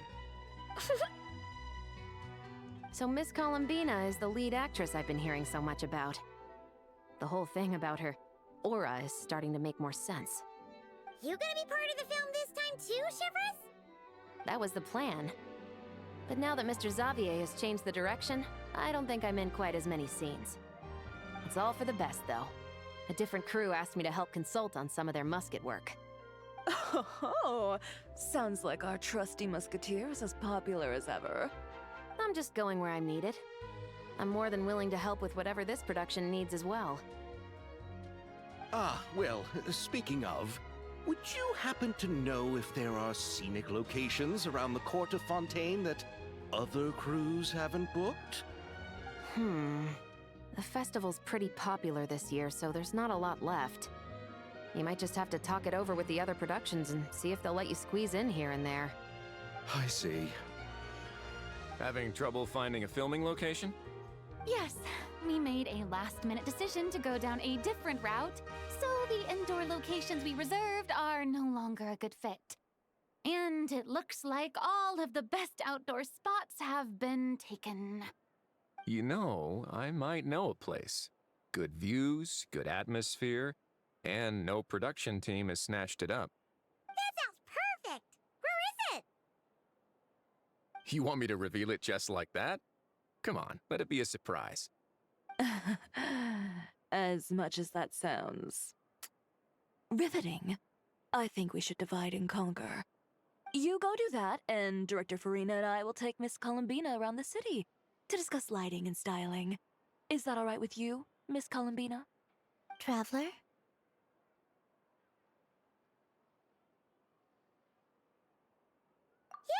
Everyone here is our friend!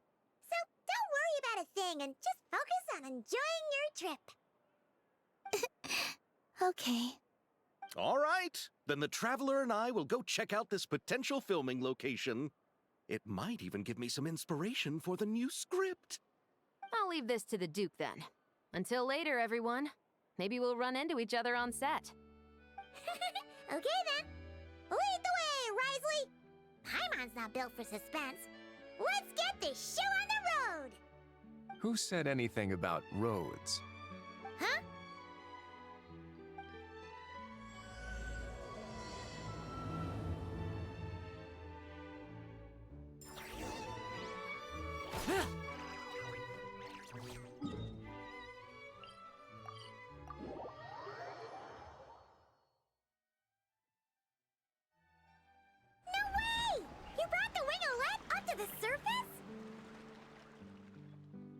It'd make quite the grand backdrop for a film, don't you think? Paimon's more focused on the fact that this thing is supposed to be underwater, inside the fortress of Meripede. True. And keeping up with the maintenance on a vessel this big is a lot of work. It takes a crazy amount of manpower just to keep it up and running. Oh, Paimon kind of thought it just sat there until you needed it. I wish it were that simple. The truth is, the maintenance costs on this thing are substantial, so we decided to rent it out during the festival to earn some extra mora. Besides, the inmates are the ones who keep it in good shape. Seeing the fruits of their labor put to use is a good form of social rehabilitation for them. Huh. You've really thought this through. What you think, Xavier? Is this a good place to shoot? Ah, I've got it! Good messieurs and mademoiselles, I've got it! Gonna take that as a yes. The beginning is the hardest part, and the opening of this film has been eluding me, but now I know just how it should start. Glad to hear it. Thanks for bringing us here, Risley. Don't thank me just yet. This isn't quite a done deal. Huh? Not a done deal as in someone already rented it out? You said no other production teams had snatched it up! This person isn't affiliated with a production team. The rental fee was high enough to scare off plenty of other film crews, but she didn't blink. Made quite the generous offer, and didn't even attempt to haggle. Do you know what she plans to use it for? I'd like to at least have a rough idea before going in to negotiate. I didn't ask for the details, but I did see what looked like a fishing permit and a business license on her desk. My guess is she's planning on using it for some kind of restaurant or aquarium. A floating restaurant is sure to attract people, but an aquarium sounds cool too. The views from the ship make it a great spot for a date. The winglet might not be under my command right now, but it's always nice to see her admired. A film is sure to drum up some good publicity as well. I do hope we can work something out with the current captain. Well, guess we should head over and talk things out then. Best of luck.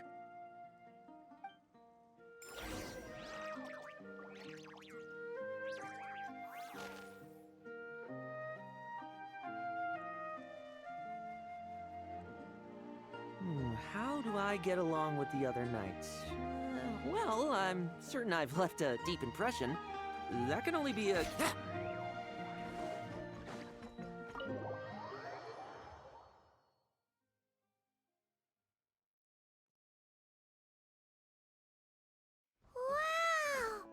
The winglet seems even bigger up close. The rooms are so spacious. Wonder who rented it out.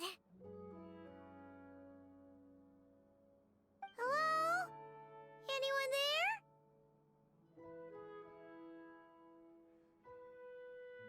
Perhaps the captain had business to attend to elsewhere. But why rent such a massive boat just to have it sit here without even leaving so much as a note? Let's try again. Anyone there? Hello? Seriously? Right now? What is it gonna take to get some decent sleep around here? Is a nap too much to ask for? Sorry, the aquarium's closed for the... Huh?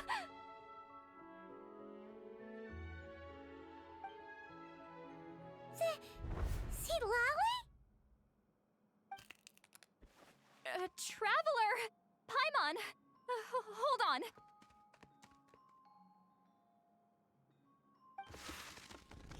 This is just great! How am I gonna go out dressed like this? What happened to my regular clothes?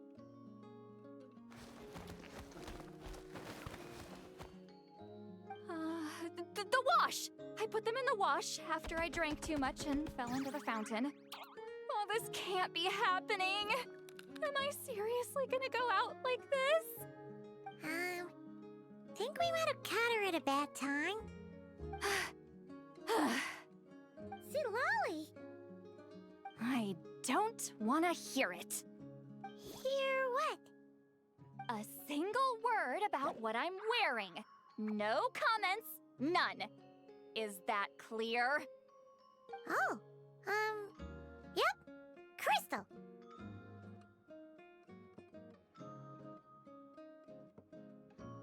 Huh? You think so?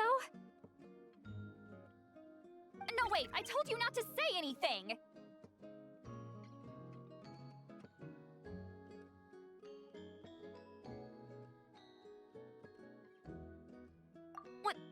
What was... her thoughts. I heard her thoughts. How could I forget about that? This is so embarrassing. I seemed a little too pleased to get that compliment, didn't I? Wait, the mind reading went both ways. Does that mean the Traveler's hearing all this too? You clearly did! Huh? What did we do? Paimon's not following. Nothing. It's nothing. Let's just move on. Did you need something? You're not here alone, I see.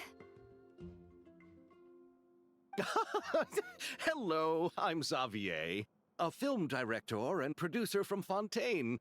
I meant to introduce myself sooner, I just didn't want to, interrupt. No wonder we ran into each other in Fontaine of all places. You must also be in town for the festival then. That's right! We're helping Xavier with his film. In fact, we were hoping to shoot some scenes on this boat. You're the one who rented it out, right, Lolly? Me? Rent a boat? I wish I had that kind of spare cash floating around. Not to mention the spare time. Don't get the wrong idea, though. I'm not here to sail off into the sunset and live out some cushy retirement life, okay? I'm not that old. Then why you dress like... how did you end up staying aboard the Winglet? Well, I heard one of my favorite light novels was getting turned into a film, so I came to Fontaine to catch the premiere. Originally, I booked a room near the Opera Epiclese, but I'm quite particular about where I sleep these days. I think it's an age thing. And that bed? Oh, I just couldn't sleep in it. I tried to find a different hotel, but with the festival, everything was completely booked. Just as I was worried I'd have to sleep under a bridge or something, I happened to spot a help wanted sign on the side of the road. Oh, so you're here to take care of the boat? No, I was hired to man the front desk. The pay is a bit low, but food and drinks are covered. And it includes room and board during the festival. Plus, the job is simple. So I thought I'd give it a shot. Wow! They actually thought you'd be a good fit, huh? What? You don't think I'm cut out for it? All I have to do is tell people the aquarium isn't open yet. Other than that, I'm free to do whatever I want. It's a pretty sweet gig. That's all? Yeah, I was also kinda shocked. But it's not a lie. Head downstairs and see for yourselves. There's nothing but empty tanks. Not a marine animal in sight. Did your boss mention anything about being open to film crews using this space? Our production was hoping to film on the deck for a few scenes. No. That never came up.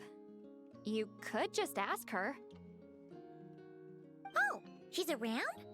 What kind of person is she? We should know what we're heading into. She's nice enough, I suppose. Pretty reasonable, too. Even offered for me to move to a bigger cabin if I was too cramped. Back at the Masters of the Night Wind, I'm used to being the one giving orders.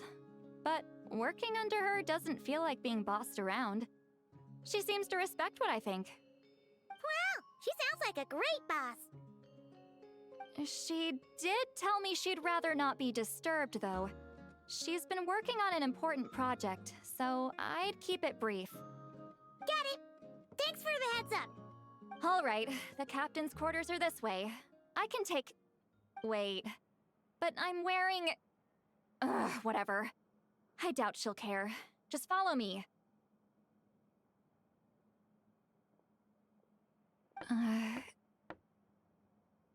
Miss Guillotin? These visitors were hoping to ask you about something.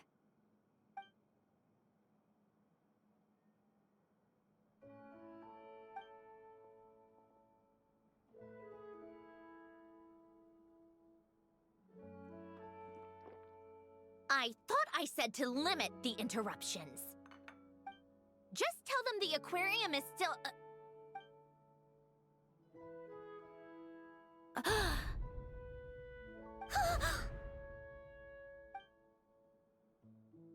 Sandrone, you're here? Huh? You know each other? Are you okay, Sandrone? Do you still remember us? Everyone was so upset after what happened. We all missed you so much.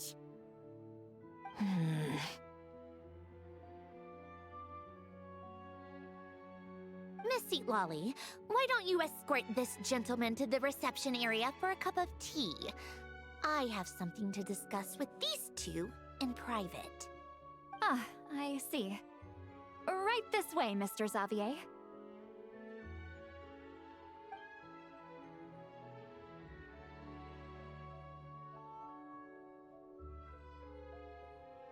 Sandrone? I really can't go anywhere without running into you two, can I? Are you okay? During the battle, your core, it was... destroyed by that bastard, Dottore. That's right. But as you can see, I'm fine now. No major issues. Or at least, there shouldn't be. Oh, what a relief! Why didn't you tell us sooner? Or come back to see your friends? Now that I have the chance, I just want to say... Thank you for saving me. Huh? Ugh, don't get the wrong idea. I only saved you so we could complete that formula and defeat Dottore once and for all. Even if he did crawl back from the grave to make us all miserable again. That doesn't matter. You're still a hero. All right. But it wasn't just me. All I did was lend my brilliant mind to the cause and take care of one part of the plan. Although, I'm not denying it would have fallen apart without me. You got that right. You're amazing. But how did you go from a, From a lifeless pile of scrap to looking like this? Well, my mom was trying to put it a bit more gently, but yeah. Where do I even start?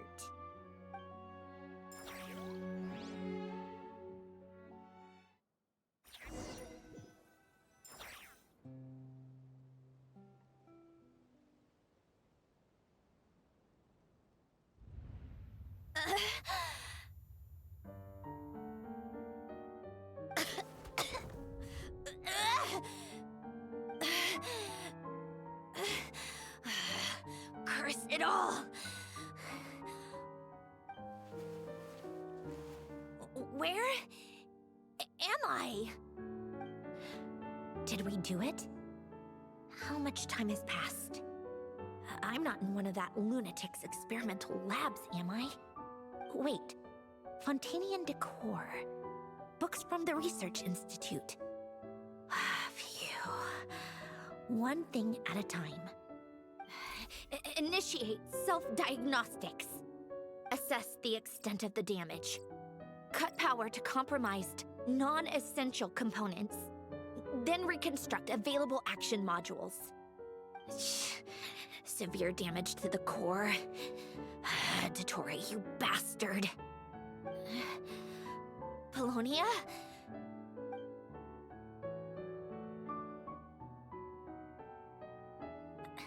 Polonia, wake up! Activate!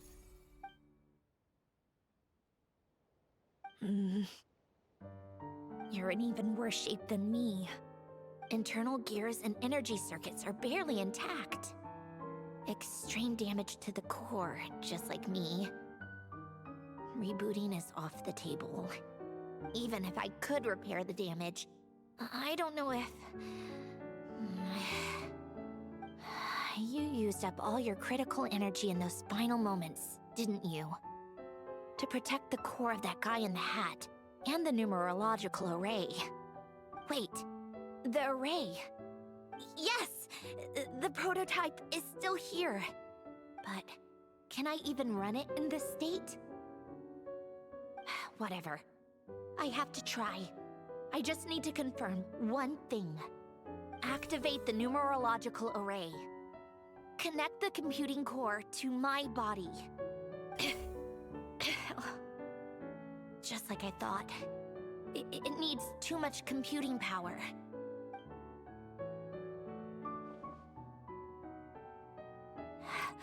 Cut off power supply to all functions except the thinking module. Please. I just need to ask one question. Initiate query regarding the 3 Moon Sisters. How many living moon goddesses are there in possession of the Trilunar Authority? 1. It worked. You did it, Columbina. You made it back. But how did I survive? The self-diagnostics showed damage severe enough to shut me down for good. What triggered the reboot? Huh? A built-in message? only visible after a core reboot. The final gift. Alen! Were you the one who gave me the second chance? But why now? What activated it? What is that? A vision? Wait, no.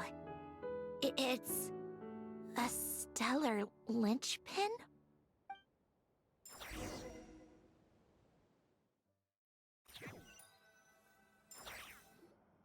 A stellar linchpin? What's that? You can think of it as a rare kind of vision. As for what causes one to manifest, well, that's still unknown. But in Snezhnaya, or in Afatui's research at least, it's believed to have some connection to the third descender.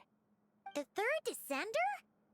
We knew his remains were used to create the Gnosis, but this is the first we're hearing about a stellar linchpin. You knew about the remains? Right, of course. Look who I'm talking to. Yes, the Heavenly Principles used the remains of the third descender to create the 7 Gnosis as a means to consolidate the Archon system.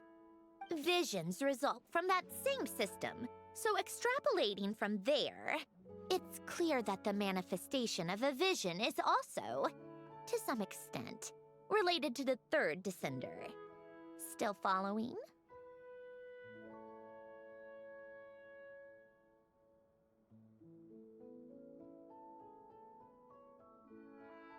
For those that wield them, visions serve as a means to channel elemental power. The same is true of stellar linchpins. The difference is that, when wielding elemental energy, stellar linchpin users often exhibit a unique kind of power that seems to come from beyond to that. It's believed that, when a stellar linchpin manifests, impurities from the remains of the third descender get fixed in place. Hence, the name. That's also believed to be the source of the strange power I just mentioned. We've heard that visions can appear when someone has a really strong wish or desire. Stellar linchpins sound kind of similar, so does that mean... Huh? Oh, don't look at me like that. I've never had any grand wishes or aspirations. Just a list of things that drive me up the wall. So if you're asking why this thing appeared, I have no clue. All I know is that without it, the gift Alen left me, this built-in second chance, never would have triggered. The damage to my core was too severe. But thanks to the stellar linchpin's manifestation, it did trigger. And after my core rebooted, I was able to repair the damage to my body. I also managed to import the numerological array, along with some of Polonia's surviving algorithms, into this form. Wait, does that mean Polonia is... Yes. Unfortunately, Polonia is... beyond repair. Oh, we're so sorry to hear that. But you also mentioned something about a final gift? Yes. Alen often spoke to me about wishes and desires when he was alive. I suppose he thought there might come a day when I wished for something, and was willing to sacrifice my own life to fulfill it. So he left me a chance to start over.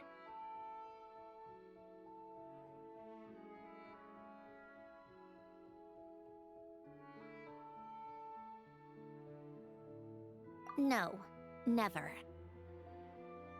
Alen once said I was his proudest masterpiece. That might sound boastful coming from me, but it's also an undeniable fact. After Alen died, I started studying how Polonia and I worked. Polonia is essentially a computational machine, so it wasn't difficult to figure out the mechanical principles there. But when it came to my own structure, that's when Alen, the Lord Artificer's true greatness, struck me once again. I attempted to imitate it when I created Catherine, but in the end, she turned out to be nothing more than a superficial replica. What? But his creations go, Catherine is super impressive. We were shocked when we first found out she was a puppet. No, she's nothing compared to what Elen was able to create. Some of the mechanical principles of my own core are still a complete mystery to me. Keeping that gift hidden wasn't even a challenge for him. Just a shame I had to waste it on fighting Dottore. I just couldn't stand the thought of him coming out on top.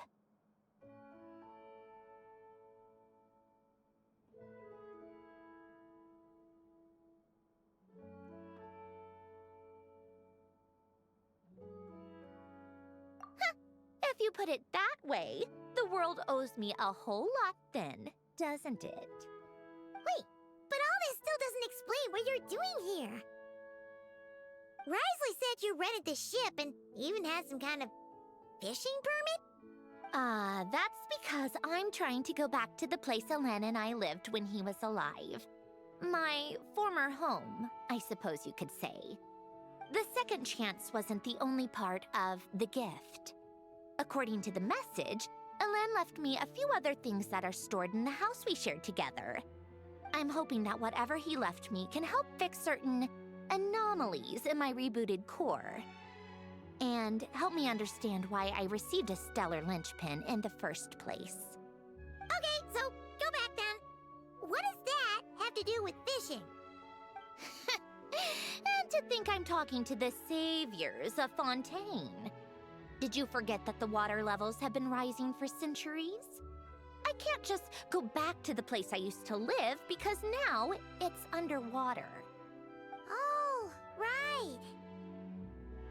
With the rising water levels and changes in terrain, it's not just a matter of finding where it is, but also clearing away any sediment or debris. But Fontaine law prohibits unauthorized individuals and organizations from excavating underwater ruins. Amelazine caught me the minute I even made an attempt. Why not apply for authorization then? And face the endless slog of Fontanian bureaucracy. No thanks. Besides, I'm a Fatui harbinger.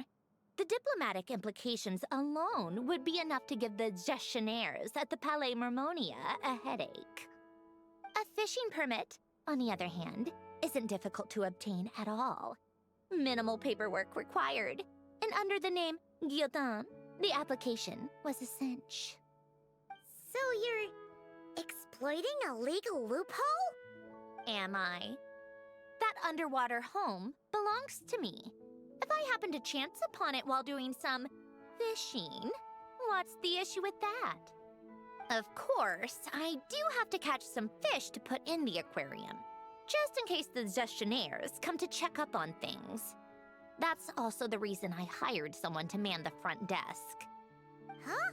But isn't that kind of a waste? He went to all the trouble of getting a business license and rented out this giant ship. Just for show? If you want to run an aquarium that bad, be my guest. Use the facilities however you want. I'm certainly not going to stop you. All I want is to go back home and see what other gifts Elen wanted me to inherit. Hold on. Enough about me. What are you two even doing here?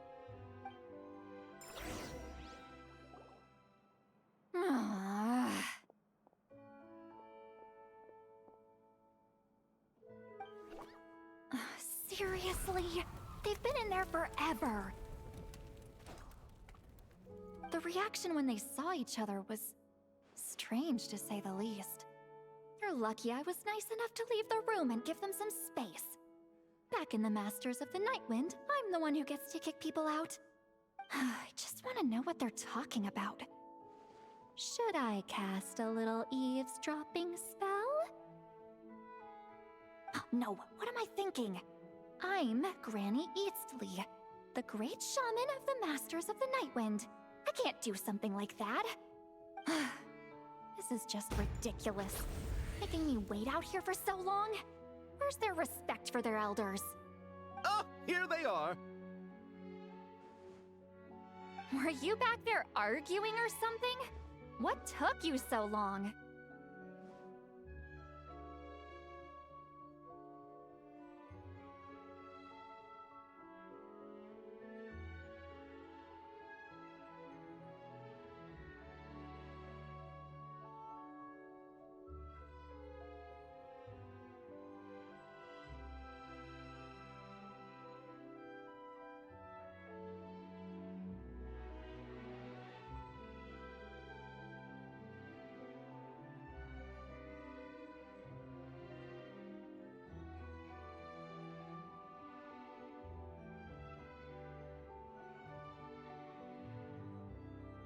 The two of you are already acquainted with Miss Guillotin, then? Oh, yep. But don't worry, we got everything sorted. Sandrone agreed to let us shoot on the ship, but it has to be when she's not here. When she's not here? That's right. You'll excuse me if I didn't exactly ask for this little reunion. I wasn't planning on seeing anyone. Like I said, my core is severely damaged. Even with the gift, there are anomalies that are making things unstable. I don't even know if I can continue to function without issues. So the priority is to fix these anomalies and get answers to my own questions. Then, I can see the people that need seeing. Anyway, just let Sandrone know when you plan to film Xavier, and she'll, steer clear. I do hope I'm not causing Miss Guillotin too much trouble. No! She just wants to keep a low profile for her own, complicated reasons. She doesn't want anyone else to know she's here.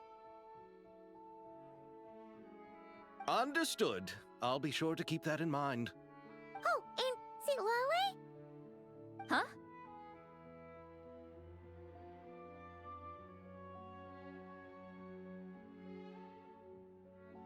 You mean Miss Guillotin? What does she want? Oh, please don't let it be about the pajamas. What? The seventh of the VIII Harbingers? Why are you telling me all this? I asked the Traveler about you, and I've decided it's best to be open in this instance. I can understand if you would rather not work for a Harbinger. Regardless, the room on the ship is yours to keep. You're an acquaintance of the Traveler, and I plan to honor that. Wait, she's actually nice? It's not a problem. The captain also worked for the VIII, and he helped Natlan a great deal. We know that there are good people among your ranks. Besides, I've been around long enough to know what it means to earn one's keep. This isn't Natlan, and I don't expect special treatment. Besides, sitting at a desk isn't exactly back-breaking work. I appreciate that perspective, great shaman. Seat Lolly. Just call me Seat Lolly. That title makes me sound so... old. Well, Seat Lolly, the Traveler and I are looking for something, so we'll be heading underwater together soon. I'll leave the ship in your care while we're gone. Together? How often? Not too often. We're heading out in a bit, but I'll be available if you need something. You couldn't, go alone? I wanted to, but she was concerned about my physical well-being, so she offered to come with. Guess my mental well-being means nothing then. Huh?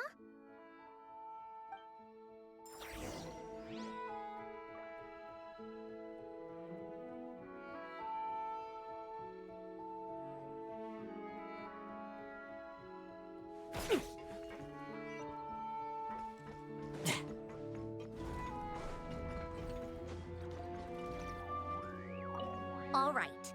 Our first stop is the Beryl region. After Alain left the Fontaine Research Institute, he lived in seclusion somewhere around there.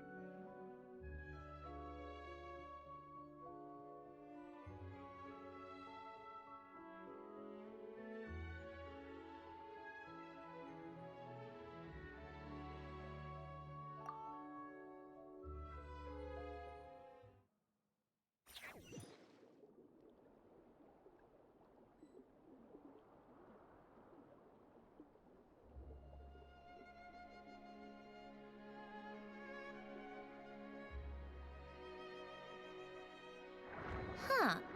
This place has changed a lot. Guess I really have been gone for a long time.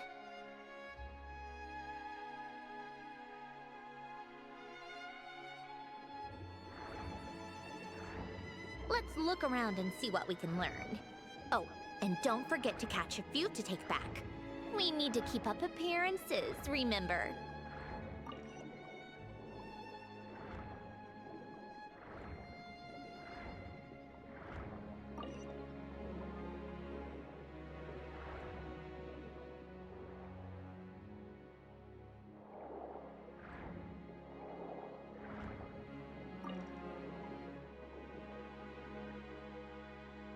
Poisson isn't too far from here, right?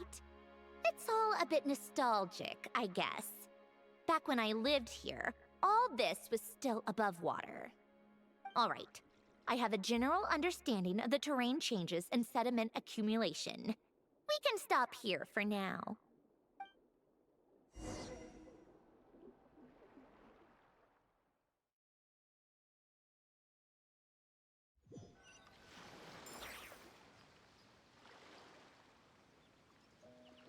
That went smoother than expected. I appreciate the help. No problem. You doing okay though, Sandrone? Seeing your home look nothing like you remember, that can't be easy. I'm fine. Times change. People change. That's the one thing you can actually count on. I made peace with that a long time ago. You should head back and put them in the aquarium tanks. We finished ahead of schedule, so your crew is probably still on the ship. I'll follow in a bit. Right. Xavier said he was gonna test out a couple of shots.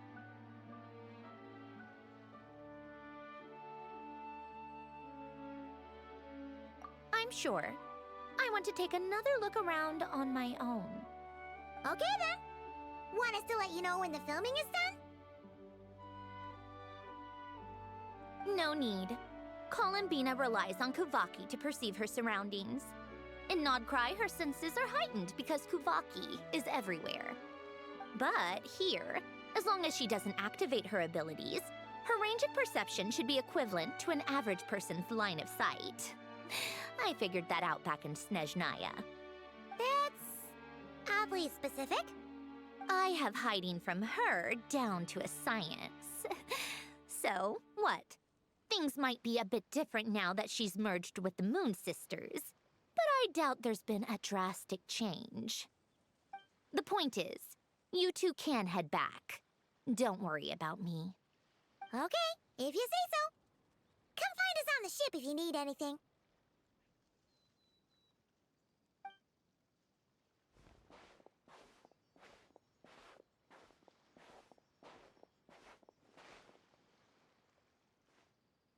What did you leave for me, Elen? Did you know I would come back? Or did you make it so I would have to?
Set! They're filming over there. Oops, sorry.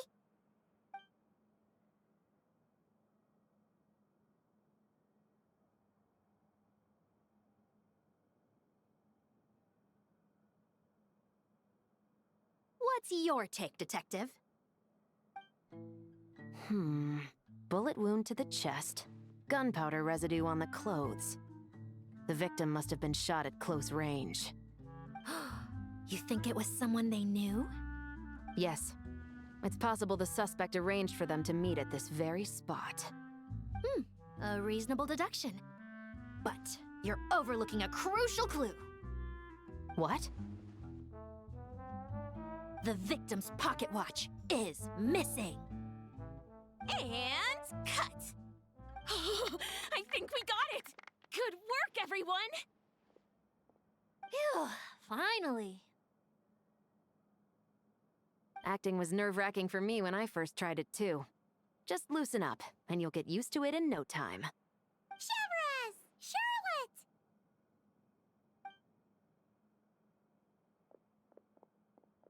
Oh, hello there, you two! You're filming here too? Oh, so Charlotte's crew must have been the one that asked you to help out, huh, Severus? Yep, they heard about a potential filming location and wanted to come check it out.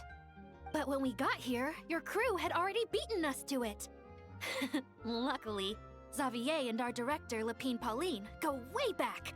In the end, we agreed to just share each other's filming locations. Considering all the last-minute changes, that's just what Musketeer Pictures needed. For sure! Based off the scene just now, you must be the star of the film, Charlotte! You bet! This detective costume really suits me, don't you think? Oh, for sure. You're already right at home lurking in the shadows taking pictures of this and that. Add a notepad and you're practically method. Thanks, Miss Chiori. I appreciate the compliment. That didn't sound much like a compliment to Paimon. So this is a film set? It looks like a very happy place. This must all be quite new to you, Miss Columbina. Yes. I watched a few films with a friend once, but she thought there was no point if I wouldn't open my eyes. So she stopped inviting me. Looks like I missed out on a lot.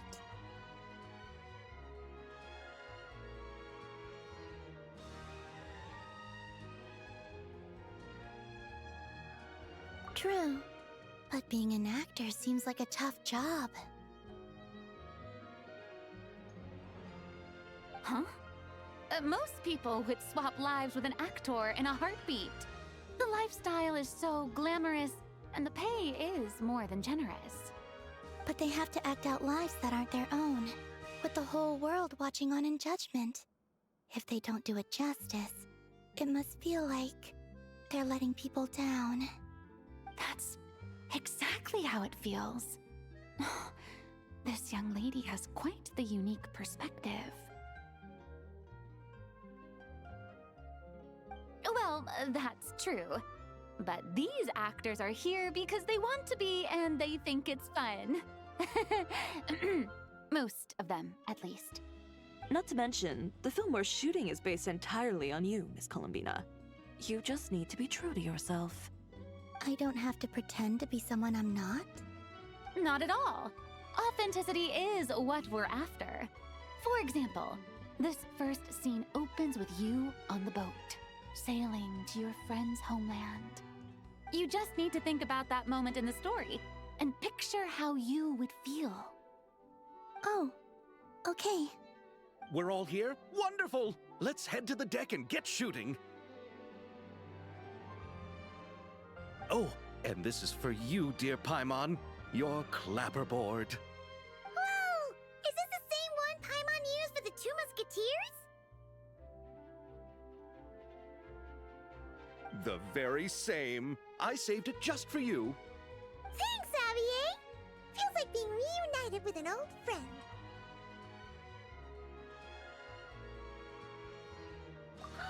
Of course! That said, I have a different job in mind for you this time, Traveler.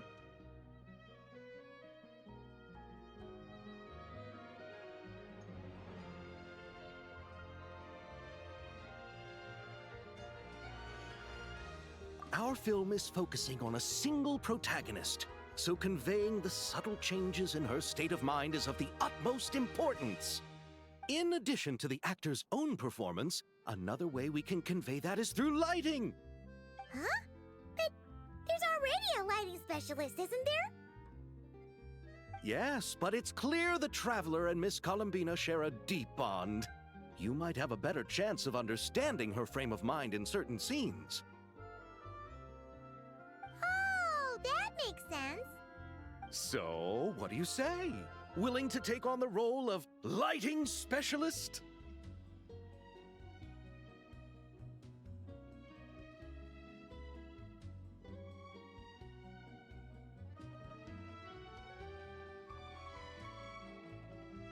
It's settled! I leave the job of translating our leading lady's inner thoughts in your capable hands.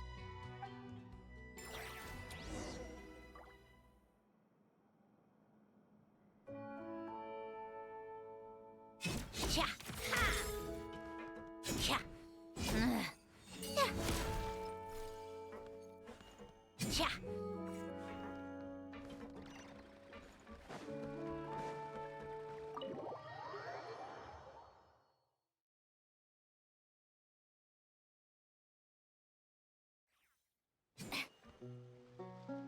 All right, without any further ado, it's time for production on our film, A Homecoming, to officially begin!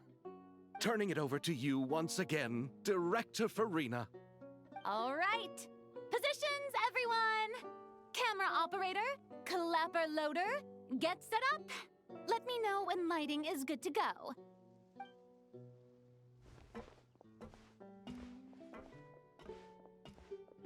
All you need to worry about, Miss Columbina, is hitting your mark. Other than that, just focus on immersing yourself in the emotions of the moment. Okay. Good. Lighting, are we ready?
Ready. All right, quiet on set. 3, 2, 1, action! This is her homeland. Columbina.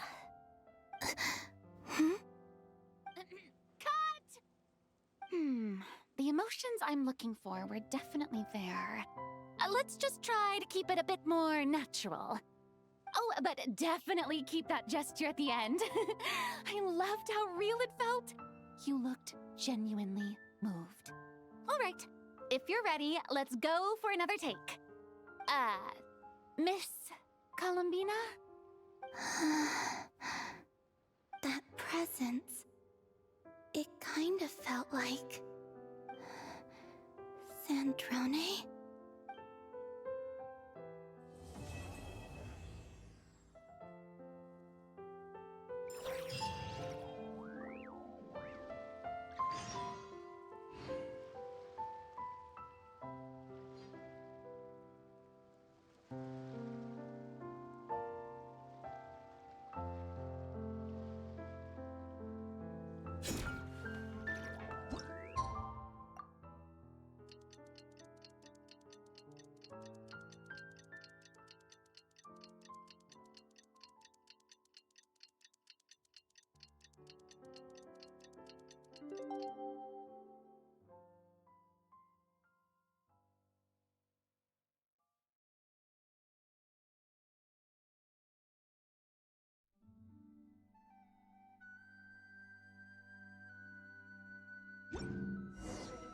Sandrone said that if everything goes smoothly, we should be able to pinpoint the exact location of her home today. Let's head to the Wing-A-Let and meet up with her.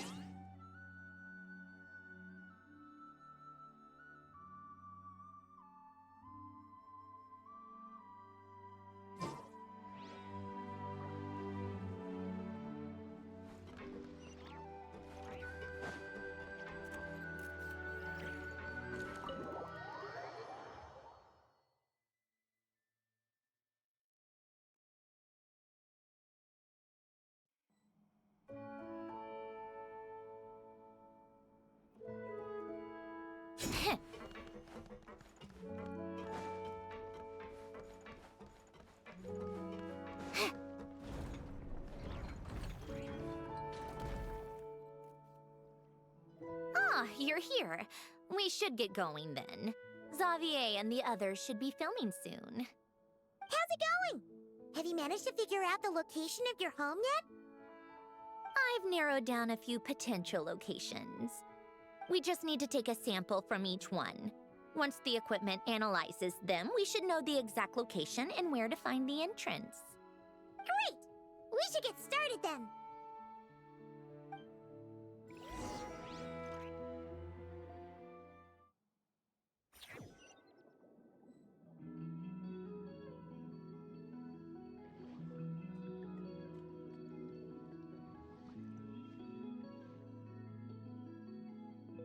All right, let's get a move on. That should do it. Let's head back.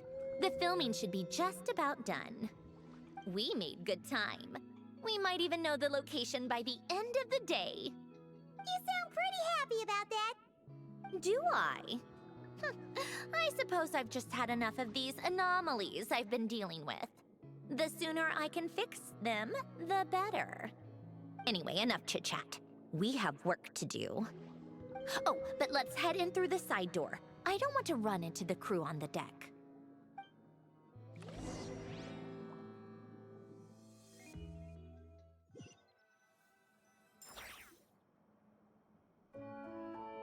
All right, now we just need to wait for the results. Since we have some time to kill, I suppose I might as well see how this aquarium of yours is coming along. You seemed quite enthusiastic about it, after all. It's really coming together!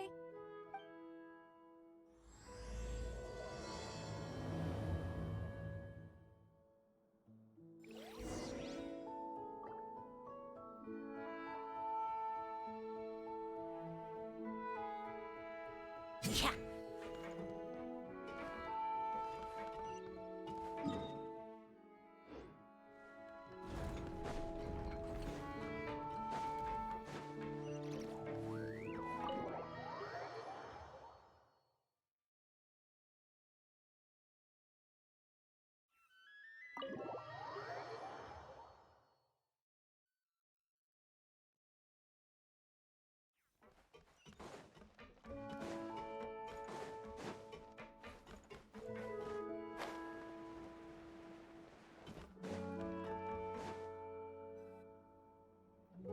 Oh, kind of impressive, actually.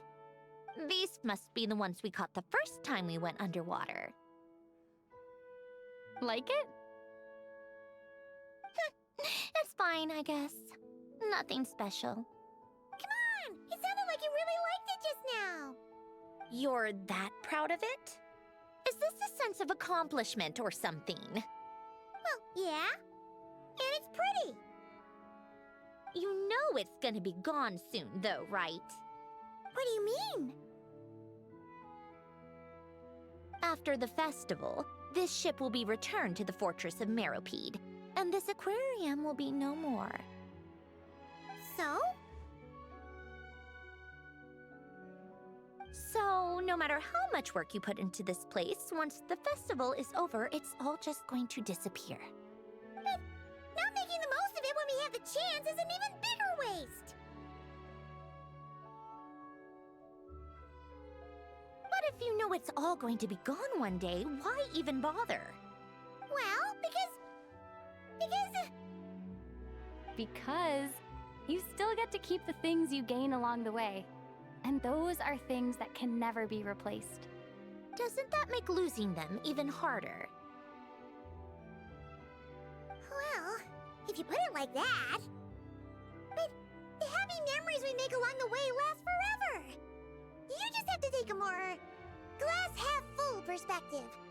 Not to mention, everything we do here is gonna be on film, so it'll still live on in some shape or form. And when you look back on it, only happy memories will come to mind? Exactly! So it's about finding joy in the process itself. Traveler! You're back already? What's wrong with that? You say that like it's terrible news or something. How did you get here? I didn't see you on the deck. Oh, never mind. We need to help Miss Guillotin hide ASAP. The crew is heading over here to shoot any second. What? They should be done by now. There was a mishap earlier that cost them some time. I was waiting on deck so I could warn you the minute you showed up. Anyway, you should head back to the captain's cabin right away. They're gonna be here any minute now. Ugh, finally! That's a wrap for the scenes on the deck.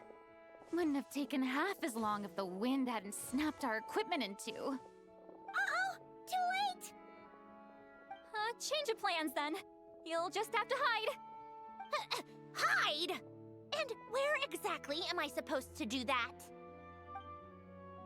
Oh, there's a box over there! You can get in that! Huh? You expect me to... Do I need my makeup done for the next scene too? For the love of... Let me see. Maybe just a quick touch-up. Huh? Traveler and Paimon? What are you doing here? I thought you took the day off to take care of something. Huh? Oh, well, it didn't take as long as we were expecting, so we came back early. What about you guys? You're still not done shooting for the day? No. We ran into an issue that, set us back. It meant Miss Charlotte's crew wasn't able to wrap either. We both still have scenes to shoot in this aquarium. Oh, that's not ideal. For several reasons. Let us help them. The sooner we wrap, the sooner everyone can get some rest. All right. Thanks, you two. Miss Charlotte's crew can go first then. If I'm not mistaken, you still have a night shoot later. Thanks, Director Farina! Of course. Fellow artists should help each other out where we can. Agreed. Well then, camera, lights, get set up. Actors, give your lines a quick once-over. Let's try to get this in one take.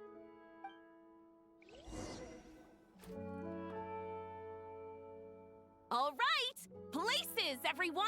And 3, 2, 1, action! So, the story ends like this. But when Duke Saint Germanus departed, he clearly said that everything was beyond redemption. Huh? That sounds familiar. Wait, it's from that novel I came across while researching the numerological array. He's only a genius when it comes to mechanics, and everything else, he's just an ordinary person. Huh? What was that noise? Whatever, I'll just fix it in post. Miss Jacoba, please don't speak as if I were the accomplice.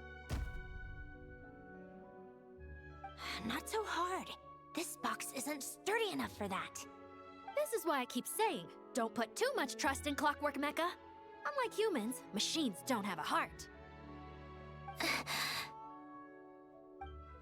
A heart? That's right. It's what's on the inside. It's also referred to as someone's soul, or likened to free will. You can think of it as a person's core, what makes them unique. In general, though, People don't believe machines are capable of having a soul. You said my emotion module was faultless. It is, but that's not quite the same thing. Do you think I have one then? A heart? I don't think so. I know so. The question is, do you recognize it within yourself? That's where you're wrong. I can't believe this. Forcing me to hide in a box and listen to this drivel. Me. In the end, clocks tick through tranquil years. Fish swim in crystalline springs. No matter how grand a dream is, it will fade away like this. Forlorn, wordless, silent. And cut. Whew, that was a long one. What did you think? If she makes them do another take, I'm going to flip a lid. And not just the one to this box. Oh, there were some weird audio things going on, but acting-wise, it was great. It's a keeper. Perfect. That means I can get out of this box. It's our turn. Camera operator, set up for the next scene.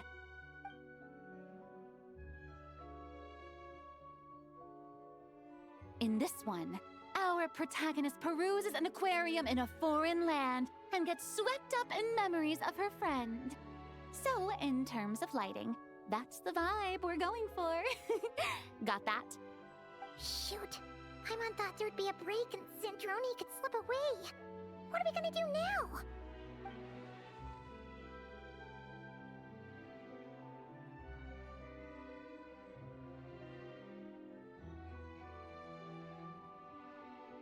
break a leg. Yep, we're headed off to shoot our next scene.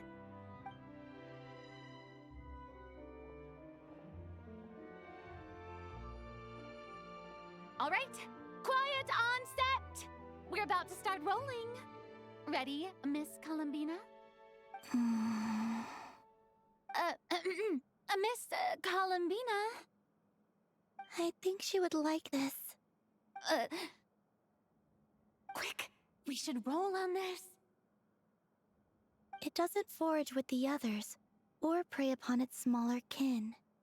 Instead, it remains where it is, cradled in the coral's quiet beauty, as though the raging cyclones above are of no consequence. And yet, she still stood before the cyclone in the end. So I think that story has it wrong. She is no different than us. She has a heart. Columbina. Hmm?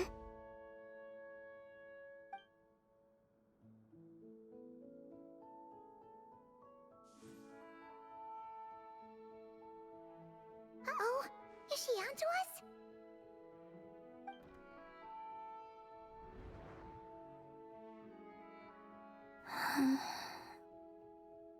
What is she doing?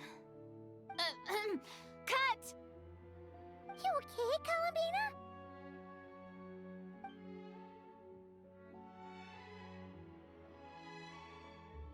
Hmm? Oh, yes. I just thought... Why don't we take a short break? It's been a long day of shooting so far. That last take was beautifully organic, though. We can use it as is. No need to go again. Thanks, Director Farina. But I'm fine to continue. You're sure? In that case, let's shoot some quick B-roll. Then we can move to our next outdoor scene.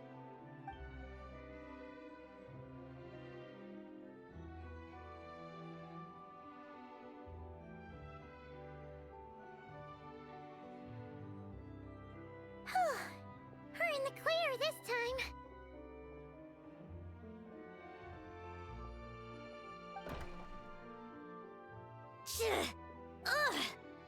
absolutely suffocating. You okay, Sandrone? Right as rain. Come on, let's go check the test results.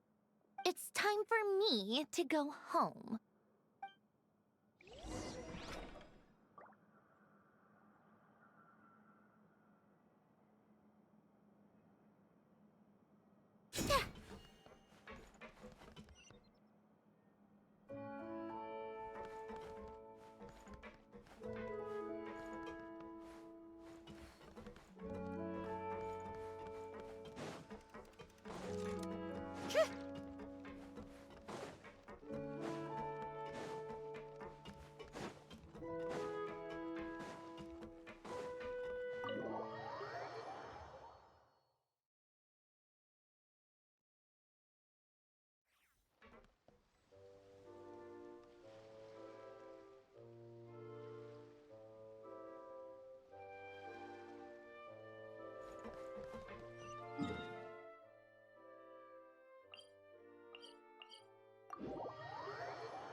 All right, it should be around here. Give me some space. I'll activate the water insulating mechanism.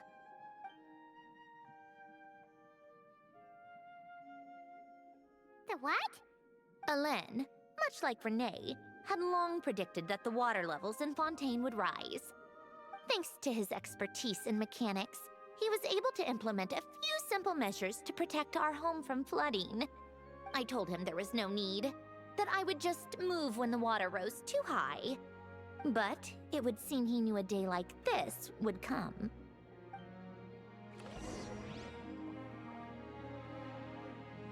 All right, the silt has been cleared away.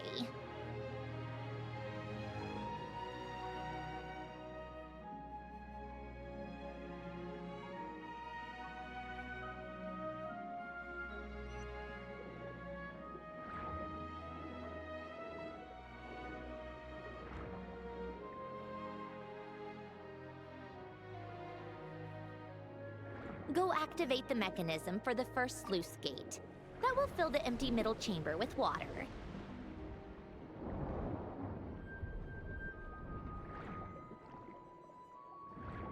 All right, now turn on the drainage mechanism in front of the second sluice gate, and this chamber will become empty once again.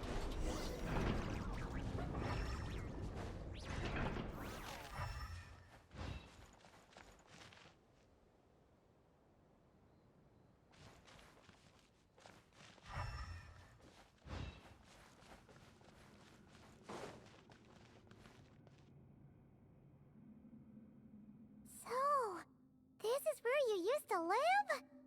It's beautiful! There's even a garden! Back when I lived here, it was my job to tend to the potted plants and flower beds. Still growing strong even after all this time. Who would have thought? If the weather was nice, I would take Alain out in his wheelchair and we would go for a walk. Before long, we started bringing Polonia along too. Come to think of it, I was the only one who could get around easily back then. Polonia always got stuck at some point, and it was up to me to launch a rescue mission.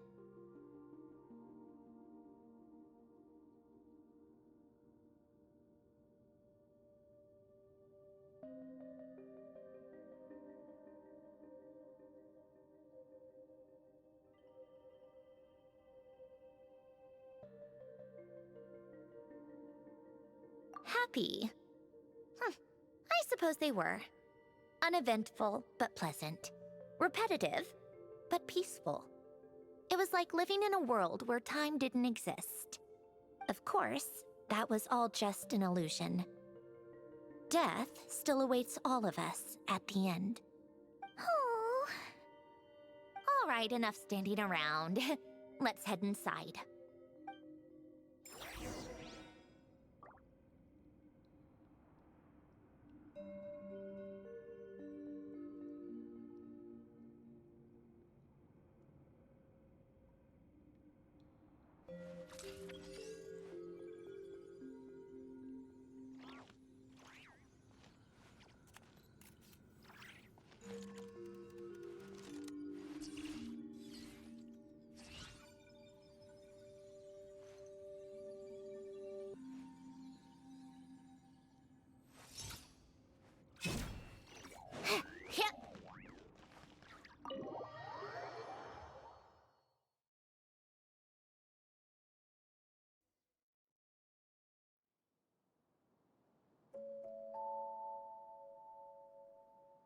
Yep, this place is exactly how I left it. Nothing has changed. What is it?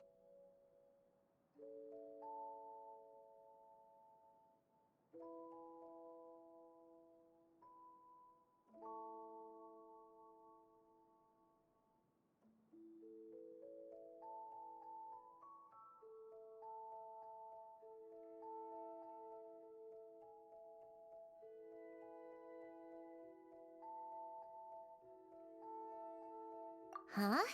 How did you get... Oh, Arlecchino gave it to you, didn't she? And you... read the whole thing. Just so you know, a lot of that was written a long time ago. At that very desk, to be exact. Anyway, since you've already read it, you should just hold on to it. I can always start a new one. Well, feel free to look around. I'm going to start looking for the gift Elen mentioned. Oh, but be careful with the stuff around here. I'm not saying you can't touch anything. Just try not to choke on the dust. Coffee. Tea.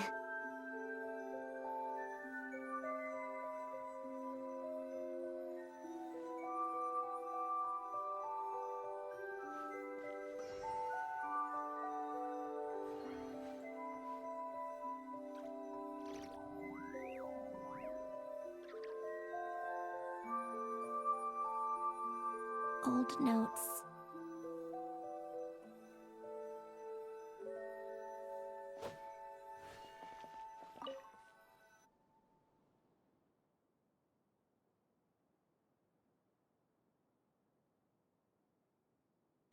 Oh, I played with these when I was little. During the first few months after I was created, I mean. At first, Elen and I would play together, but it didn't take long for me to become unbeatable. So, Polonia and I played together instead. Yeah, these don't look like Paimon's kind of games. Logic and math puzzles? Those happen to be my specialty. It's been so long. What do you say? Should we play a few rounds?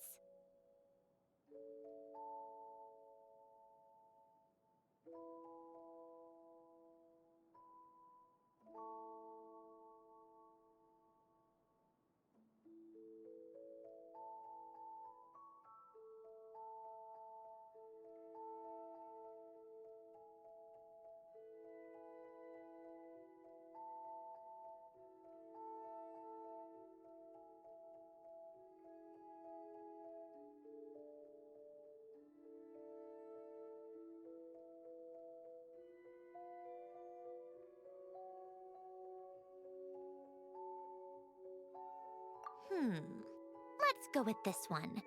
The gears on the left are stacked from largest to smallest. The goal is to move them to the other side in the fewest number of moves. Just remember, you can't stack a bigger gear on top of a smaller one.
like it took you a few extra moves.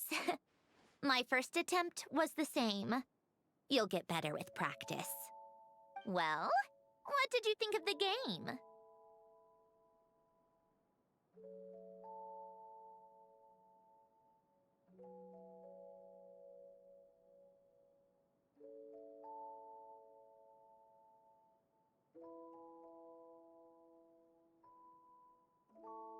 You showed quite a bit of promise, too. We should do this again sometime. There are other puzzles we could try.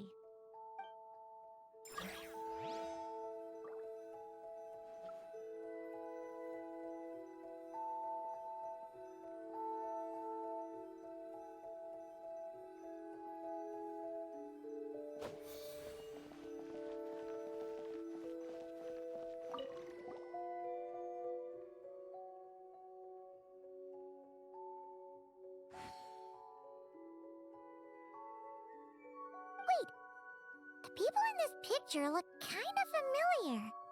Hmm? Oh, this was taken when Hélène and Renee were both still at the Fontaine Research Institute. Before their falling out. In his later years, Hélène would often sit by the fireplace and stare at this picture, wearing an expression somewhere between guilt and longing. He said he sometimes regretted not helping his friend when he needed it most, even if just to stop him.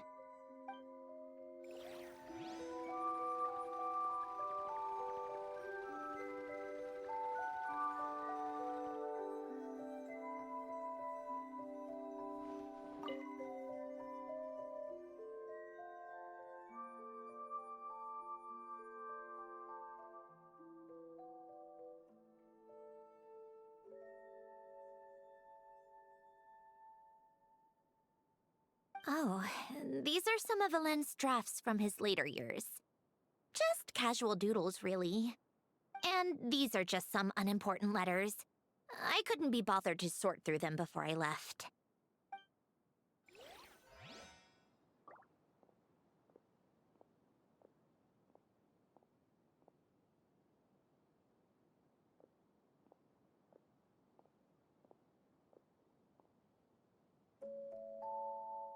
A warm hearth.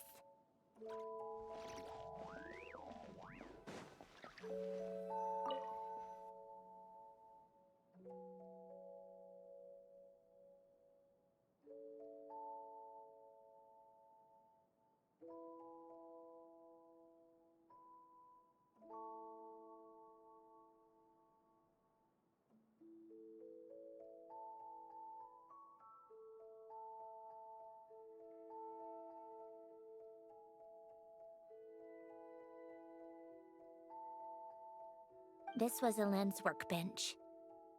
Later on, of course, it became mine. It's where both Polonia and I were brought to life. Before Hélène was bedbound, this is where he would teach me about mechanics. I would sit and listen, chiming in with questions here and there. Later on, when he got too sick, I took over and would work on Polonia here. Wow! This house is filled with so many memories! It's so cozy and charming! You should have seen it in its prime, when people actually lived here. A lit fireplace, a steaming cup of coffee. That's the real deal. You know, we also used to have a mechanical piano that Hélène built. Oh, how chic! Hélène never played it much. He probably wasn't able to at that point. But I managed to teach myself. Music theory is essentially math after all. Once you learn the patterns, it's not really that difficult. I loved perusing Hélène's collection of classical music. The chords and harmonies felt like individual mathematical puzzles. It was fascinating. So I did some composing as well. But as Hélène continued to deteriorate, even the sound of music began to grate on his nerves. So I got rid of the piano. Aww. Back then, I assumed a piano was like an ordinary clothing rack. Commonplace in every home and easily replaceable. It was only after I left that I realized how hard a good piano is to find. Ahem. Enough about that. Alen's gift should be just in here. The only things undisturbed before I left were a few of his personal belongings.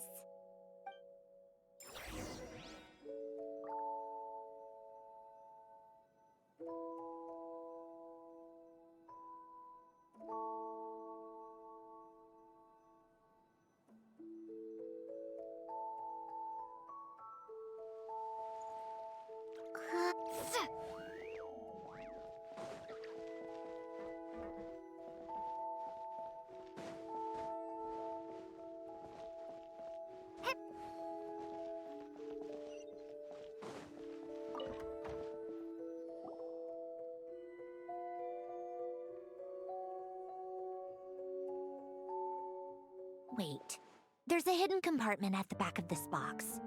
Looks like it's locked with some kind of gear mechanism. Knowing you, Ellen, I'm guessing it goes like this, then like this. Got it. Am I a genius or what? Let's see here. A box? Well, you gonna open it?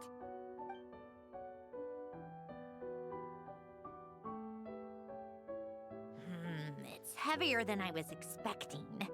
Just how much stuff is in here?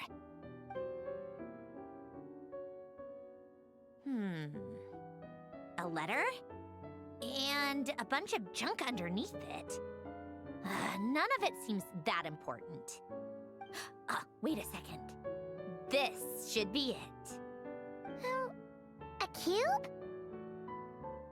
It's a multidimensional algorithmic core. Elen would use it to store information. Only Polonia and I have access. All right, I'll start looking into the core and the letter. Feel free to go through the rest of the stuff and see if there's anything useful.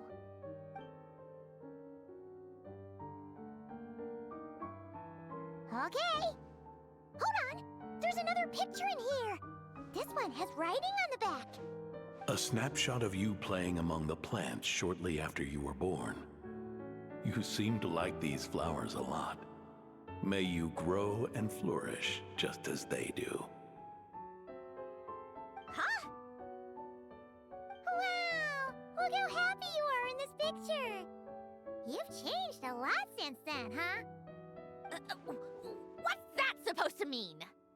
Just that you come off kind of aggressive sometimes. Or, you know, annoyed at everyone around you. Well then, people should stop being so annoying. It's not like I'm the one with the problem. Of course not. Oh, here's something else. Looks like a piece of paper torn out from somewhere. Today, I solved another math puzzle and made a breakthrough on a construction problem the Institute has been stuck on for years. Am I a genius or what? No, wait, that's From now on, I should have people address me as Her Highness the Clockwork Princess, Unraveler of all reason. Nope. No more of that. I thought I tore this page out. You wrote this? Then how did it get... Wait, there's more writing at the bottom. You seem to have developed a distaste for this particular entry, considering I found it in the trash. I'm sorry, but I could not help but hold on to it. Forgive me. Len! Don't be embarrassed. Everyone goes through a phase like that. Nonsense. I wasn't even the one who wrote that. It must have been Polonia.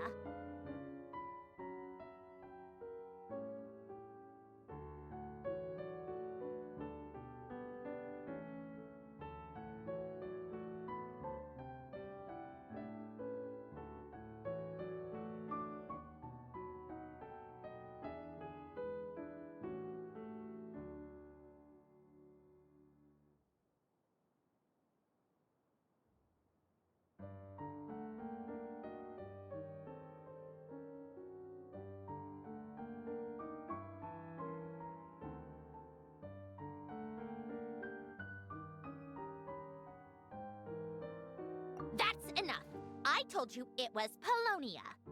You know what? We're done with this. No more rifling around in the box. Just put it down and let me read the letter. To my little clockwork princess. Oh.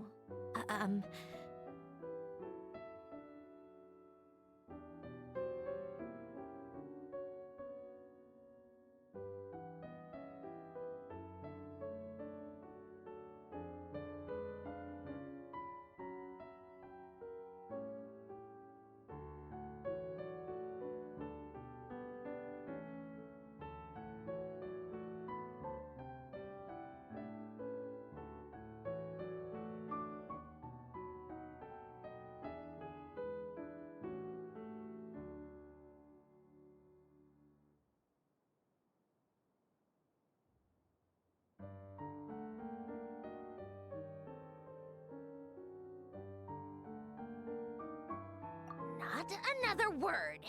Got that? If you're reading this, You've most likely received the gift I left for you.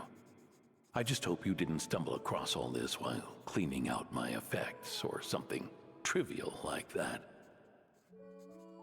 I once asked if there was something you wished for. Do you remember that? I wonder if time has changed your answer.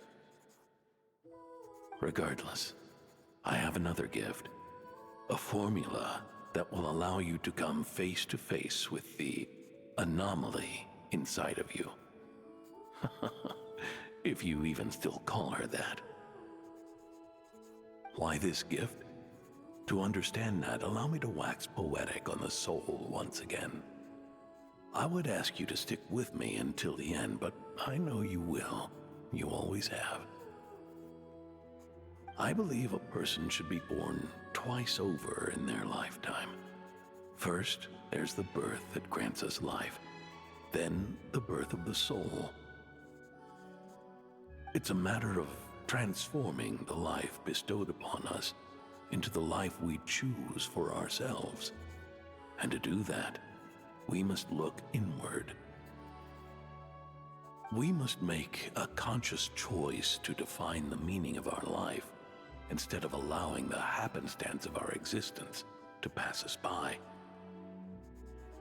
This is the process of recognizing the soul that lives within us. You are my proudest masterpiece. I told you that long ago. But to me, you have never been a creation or a machine. To me, you're just like the rest of us. You have a heart. In fact, some theories think of the human brain as nothing more than a machine, and thought the product of its computations. So you see, perhaps we're not so different after all. Your inner machinery is just far more advanced than most.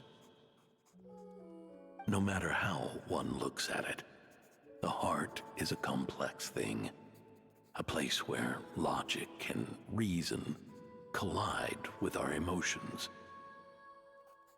Your computational capacity allowed you to become sentient and develop logical reasoning, but it also granted you something that, on the surface, might seem contradictory: emotion.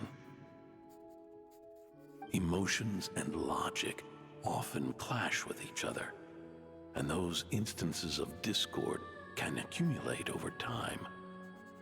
That is the source of what you refer to as the anomalies within you. As you told me once, you've always known what you don't want, yet you've never wished for anything in particular. Similar to how a blind person can feel when a part of their body is in pain without being able to fully visualize its form, such is your relationship with your soul. So, what I leave you now is this. A formula that will allow you to see the shape of your soul. For if you want to protect your heart, you must first be able to recognize it within yourself. Of course. Whether you use it is entirely up to you. You are, and always have been, free to do as you wish. Regardless, whether by my formula or some other means, I trust you will know your heart one day. You always were a fast learner. And the smartest person I've ever known. Ellen. Oh.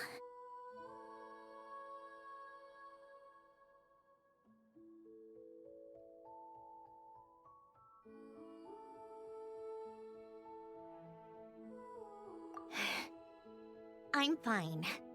I've already figured out how this formula works. Let's get out of here and then we can use it. You made up your mind already? You're gonna do it? Why wouldn't I? Resolving the anomalies within my core is the reason I came here in the first place.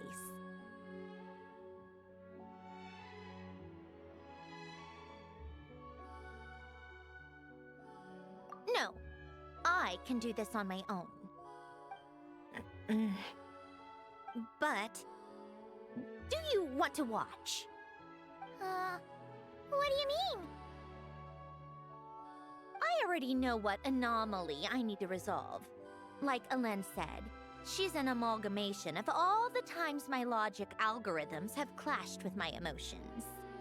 And by resolve, you mean that literally, or...? Yes. But if you, let us in like that, wouldn't that mean letting us see a bunch of your, you know, inner thoughts and secrets? If what Alen said is true, then I'm about to be... born anew. Or whatever.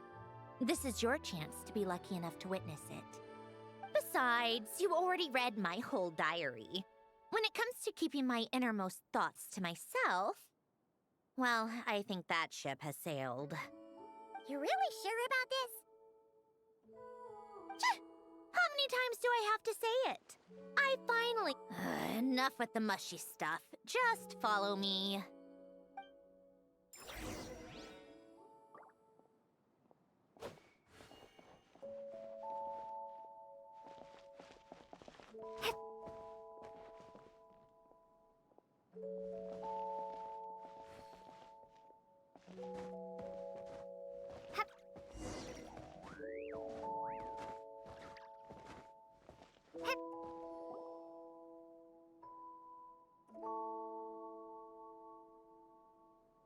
Right. With the numerological array, I can construct a simple formula that will allow you to experience what I see and hear in real time. Oh, just like St. Lolly's scent-sharing technique. Been there, done that. Huh. Sounds like that shaman has some tricks up her sleeve. The arcane and the mathematical are both fundamental laws of this world. Being able to achieve a similar result through both isn't surprising. Anyway, let's get this show on the road. But no comments from the peanut gallery, okay? I know I offered, but I still don't want any interruptions.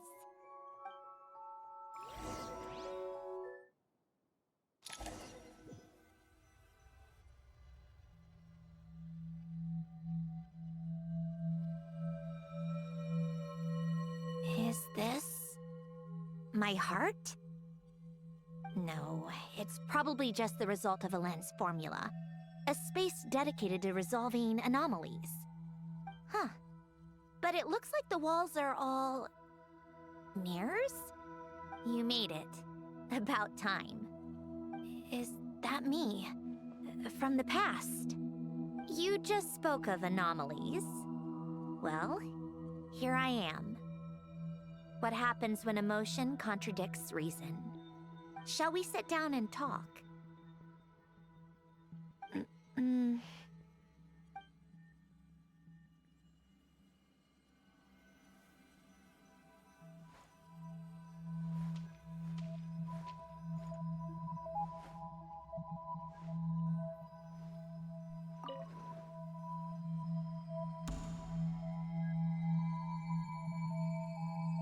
That should do it.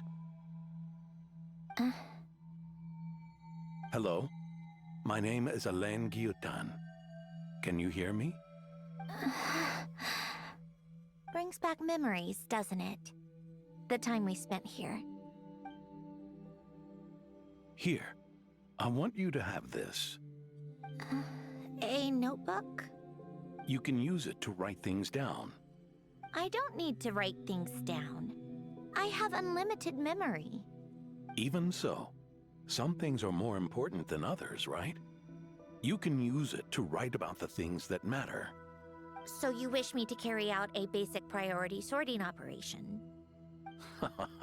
I suppose you can think of it like that for now. But journaling is also an act of finding oneself. Much like we use wooden stakes to guide a plant to grow in a certain manner, what we choose to write down gives the soul much-needed direction. In the act of choosing what to forget and what to hold on to, we decide what kind of person we want to become. I don't understand. Like I said earlier, I don't need something like this. This is where we were born, where our life began. Mornings of tending to the garden, afternoons spent cleaning, reading, or studying, evenings of cozying up by the fire, listening to Alain share stories about his past. Alain. What is it? What are you drinking? Oh, this? It's coffee. It, makes me more productive. I want to try it. Oh, okay. Here.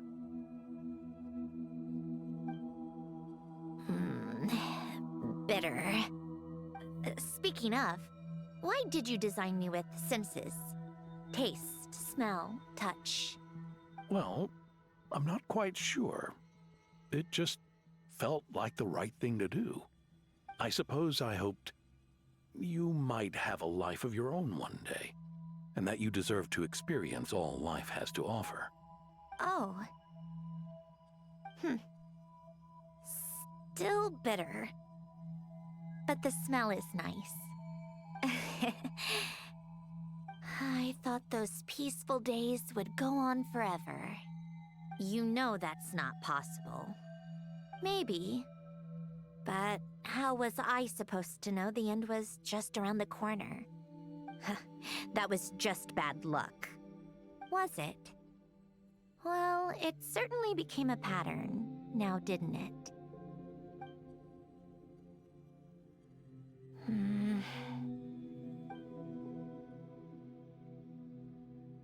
Over time, one of the habits we picked up from Alain was a love of coffee. We even took to hosting tea parties. A machine acting like a human. Kind of laughable, right? I suppose that's just what I'm used to. Yeah, that's just what we're used to. Hey, this place isn't half bad. Great spot for a party. More and more people seem to be showing up to my tea parties uninvited. Anyone care to explain? Can you blame me?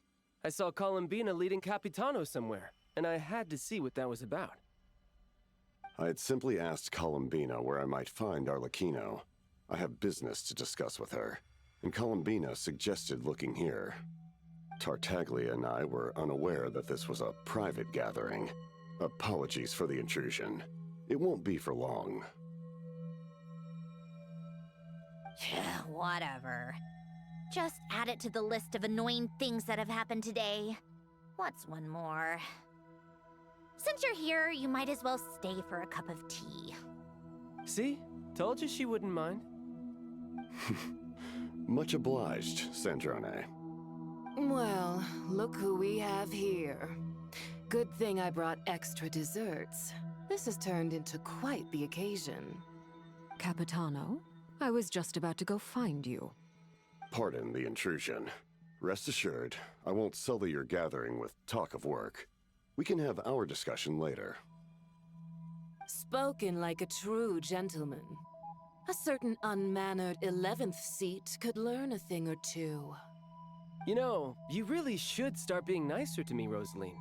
Or I might just snatch that 8th seat right out from under you. I'd like to see you try. If you're gonna fight, take it outside. The only mess I plan on cleaning up is tea-related. I still don't understand how our quiet afternoon turned into such a crowded gathering. One by one, people just kept barging in. And then, one by one, they left without a word. Yeah, pretty annoying, huh?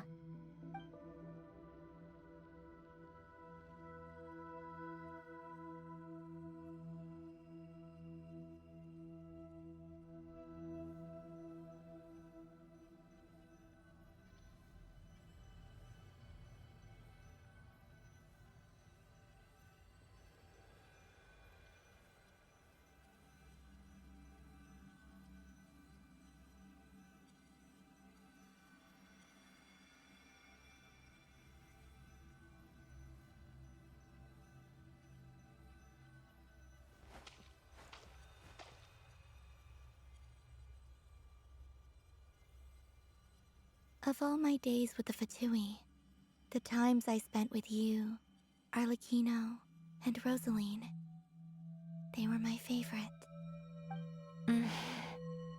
Goodbye, Sandrone.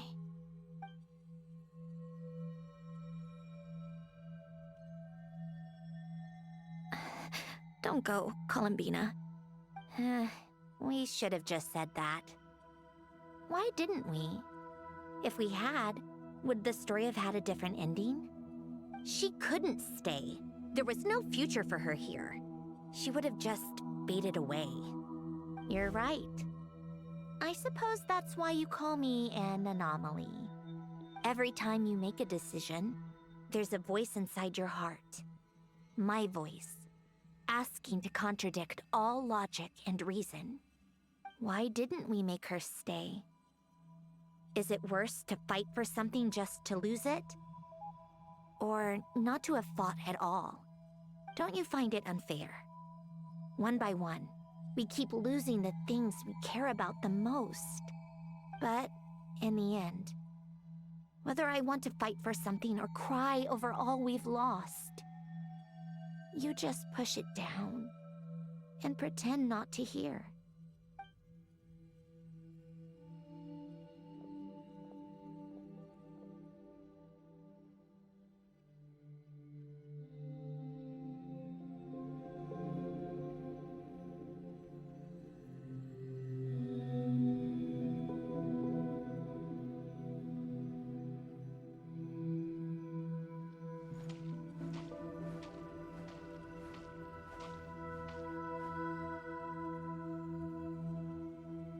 And now, even Polonia, the other half of Alen's legacy, the last remaining member of our family, even Polonia is no longer with us. I did everything I could, but it's just like Alen always said. Polonia was one of a kind. There was no replicating what he managed to create. Don't you feel like our connection to the past is fading bit by bit? Like, even the things we have left are slowly slipping away. I suppose. But you can't move through life without having to say goodbye. And even as we experience loss, there are always new things to be gained. Ever so logical.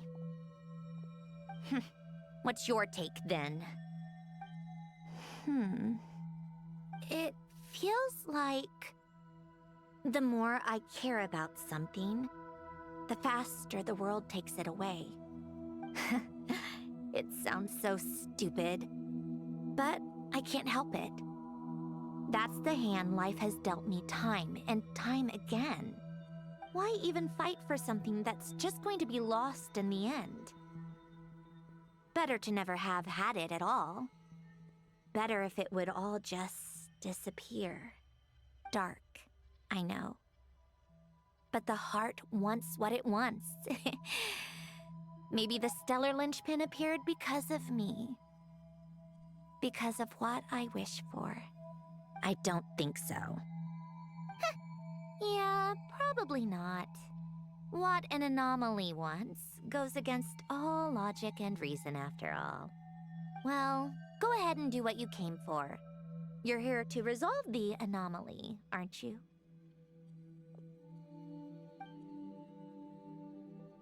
Yes.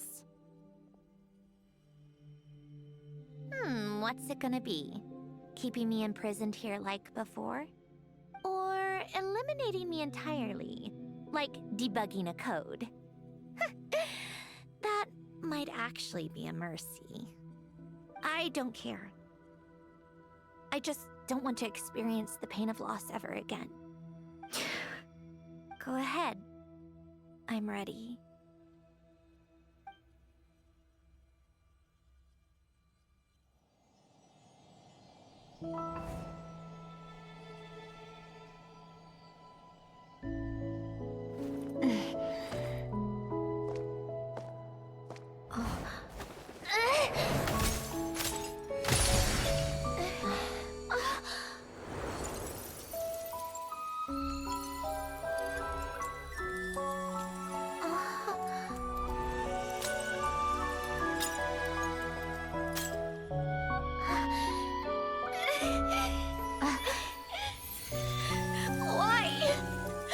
Why do we keep losing everything we care about?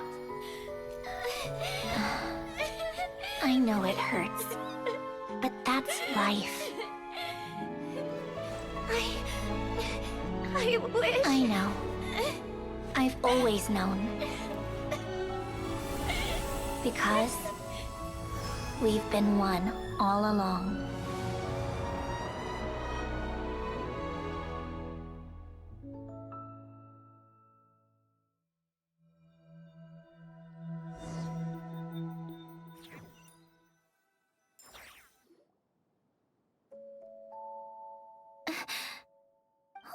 Sandrone! I'm fine. It's okay to cry, you know. Cry? You've gotta be kidding me. Save the comforting for someone who needs it, Paimon.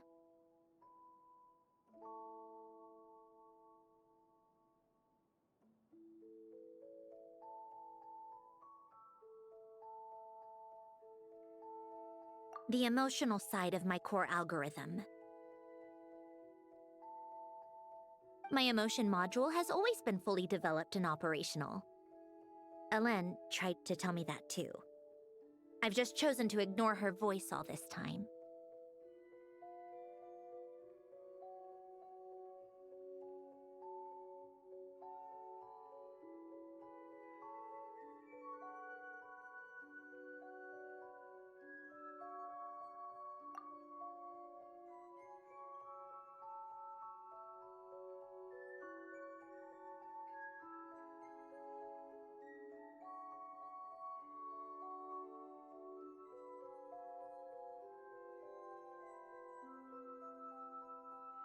I suppose. Huh. Come to think of it, it's kind of like the aquarium on the ship. The aquarium? The old me took one look at it and saw something I would inevitably lose. So I stopped putting in the effort. Then, one by one, the fish all swam away, and the place became even more bleak and depressing. Pretty pathetic, right? Don't say that. A lot of people would feel the same. It just shows how much you care about what you have.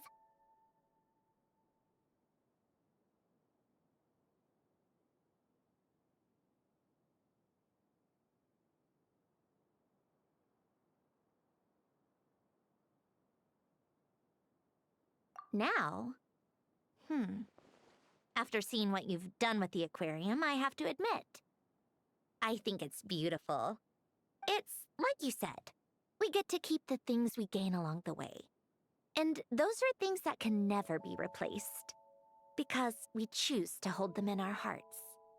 Well said! Besides, I've I've already died once. I'd be stupid not to make the most of this second chance. Right! Earlier you, or your inner self, mentioned something about her wish. What was it? You think that's something you can just ask and I'll tell you? Think again. I may have accepted my emotional self, but I'm not about to go all soft and mushy on the inside and pour my heart out.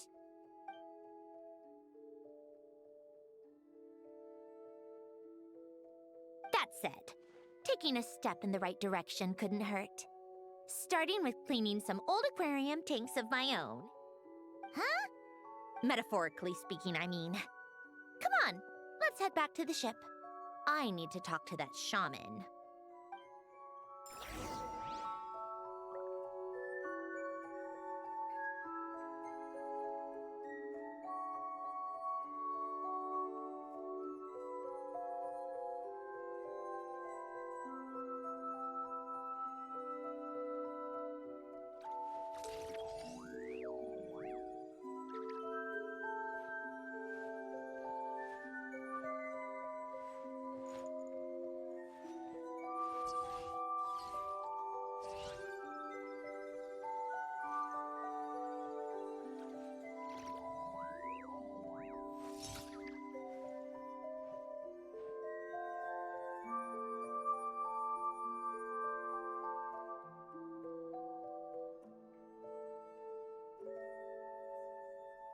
It's about time we threw another tea party, don't you think?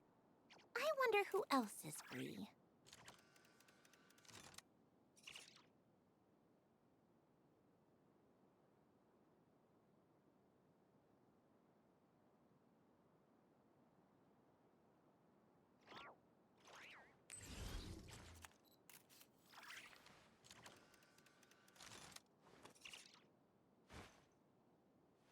Cha!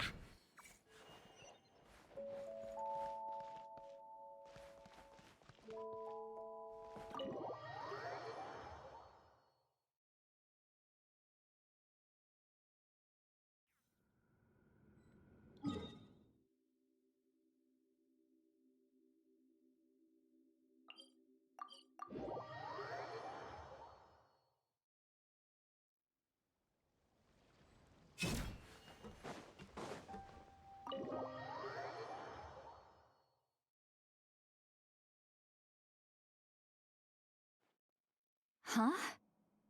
Resentful lost souls? You couldn't get comfortable sleeping near the Opera Epicles, right? Well, I bet that's why. The Fountain of Lucine is where all the water in Fontaine gathers. So that's where the emotions within the water converge as well. Hold on. If it's souls we're dealing with, feeling uncomfortable should have been just the beginning. I should have been able to hear their voices or something. And under normal circumstances, I'm sure someone of your talents would have. The problem is, these souls are no longer complete. Remind me how they ended up like that again? You mentioned something about them being split apart? Yes, it's called soul severing. Renee of the Nartsitzenkreuz Ordo came up with it. After learning of Fontaine's impending doom, Renee thought if he could find a means for the soul to live on in perpetuity, it might ensure the world's salvation. Soul severing was the first step of his research. Unfortunately, his theory of the four orthants was imperfect at the time, and a failure along the way caused his physical form to dissipate. Jakob, another member of the Nartsitzenkreuz Ordo, sought to carry on Renee's legacy and restore his physical form. He even used some of the people who stood in his way as test subjects for his research. By severing their souls? Yes. After Renee successfully awakened, the two continued their research, and all the severed souls ended up merging into Renee's consciousness. After you saved Fontaine by turning Fontainians into true humans, these souls returned to the ley lines. But the souls severed before Renee awakened had nowhere to go, doomed to forever wander the waters of Fontaine as listless spirits. Almost as if they exist outside the bounds of this world. unrecognized by the ley lines or fate. No wonder I couldn't sense them.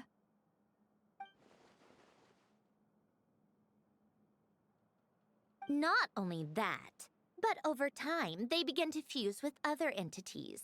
Their inner resentment lured in all sorts of evil beings, which corrupted and defiled them into nothing more than accumulations of filth. But the full transformation must have been recent. Otherwise, the Udex surely would have noticed. Wait, no, he must know already. That would explain the underwater Melazine patrols. No wonder I kept running into officers from the Mara Chaussee Phantom earlier. In that case, let's go find Nervalette and we can sort it out together. No, not just yet. Why not?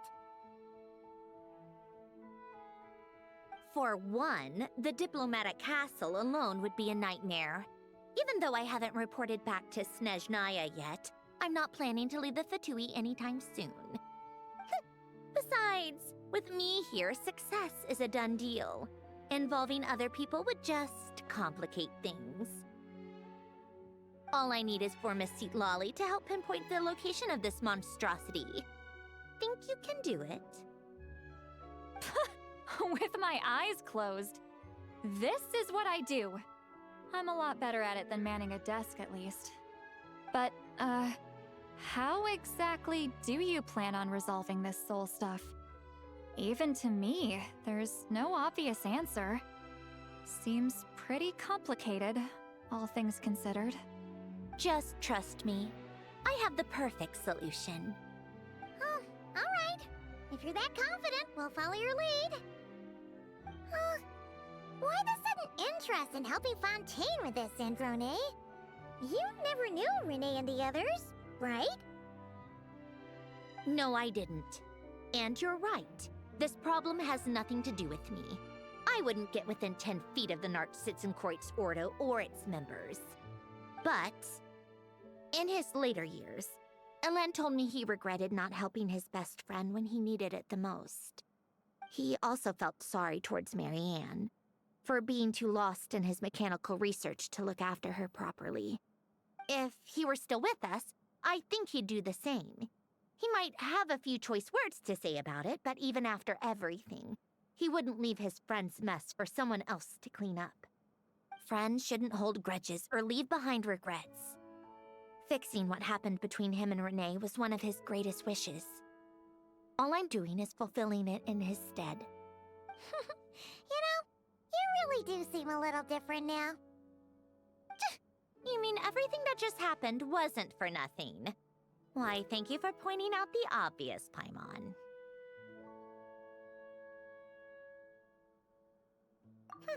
Just washing off the grime of the past.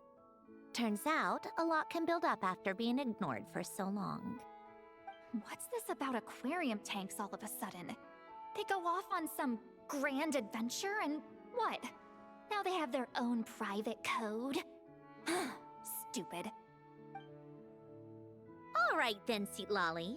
Tracking this thing down is up to you. Huh? Oh, right. No problem. You get this, Granny Eatsley!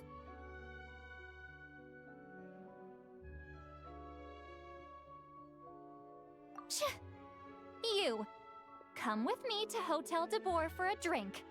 Right now. Why? Because I said so. Miss Guillotin, I'll report back on the location tomorrow morning. Just need a drink or two first to bolster me up. Well, don't let me keep you. All right, you. Time to go. I've got scores that need settling. Huh?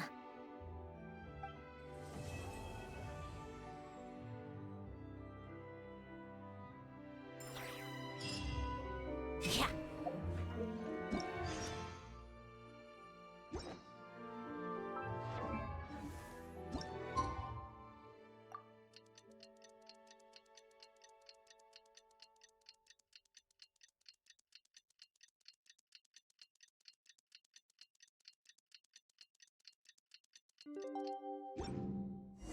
Time to meet up with Sandrone!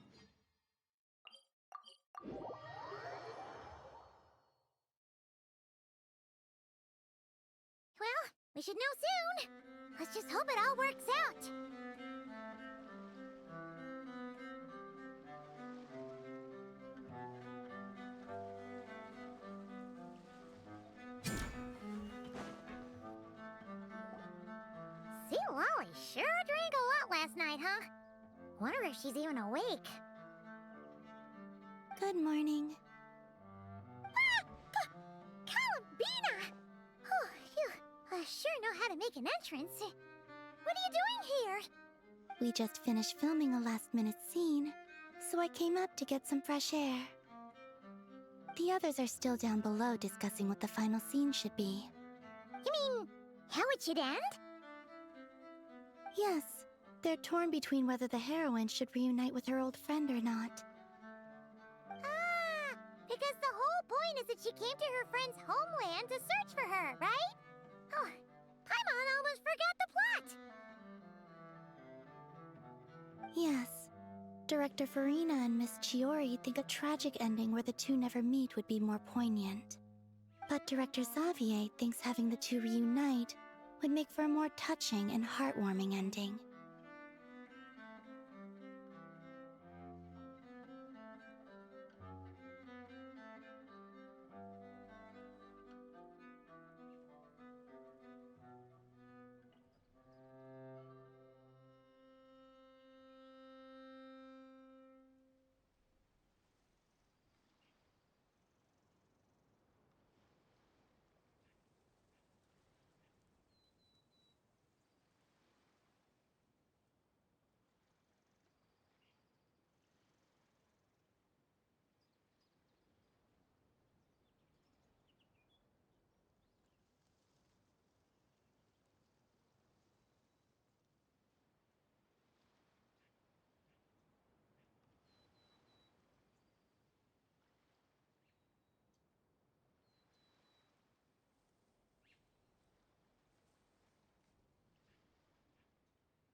Me? I'm not sure. On a personal level, of course I want to see her again. Of course I want to experience that moment where we reunite. Even if it's just for the cameras. But that means an actor would have to take her place. And that makes me feel... Oh...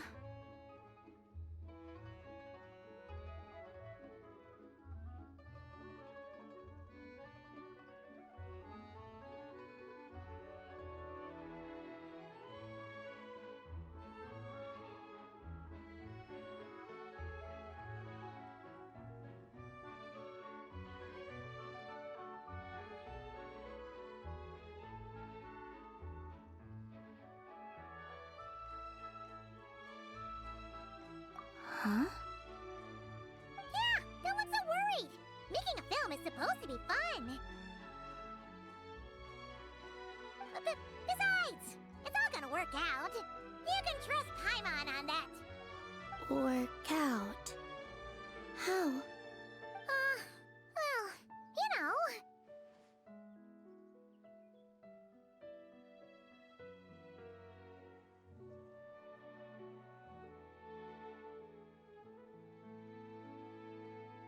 Yep, exactly! Okay, I trust you. I'll just focus on having fun for now. Well, well, look who we have here. Traveler and Paimon. Oh, The lighting specialist and clapper loader that never were. Yeah. We kinda went AWOL, didn't we? Sorry about that. Seriously, don't worry about it. Everything's going smoothly on our end, so... You seem to be in better spirits now, Miss Columbina. I apologize if our earlier discussion put you on the spot. It's okay. I'm fine now. The Traveler and Paimon talked me through it. So, what are your thoughts on the ending then? Should we have them reunite, or not? We should tie everything up in bows. Huh?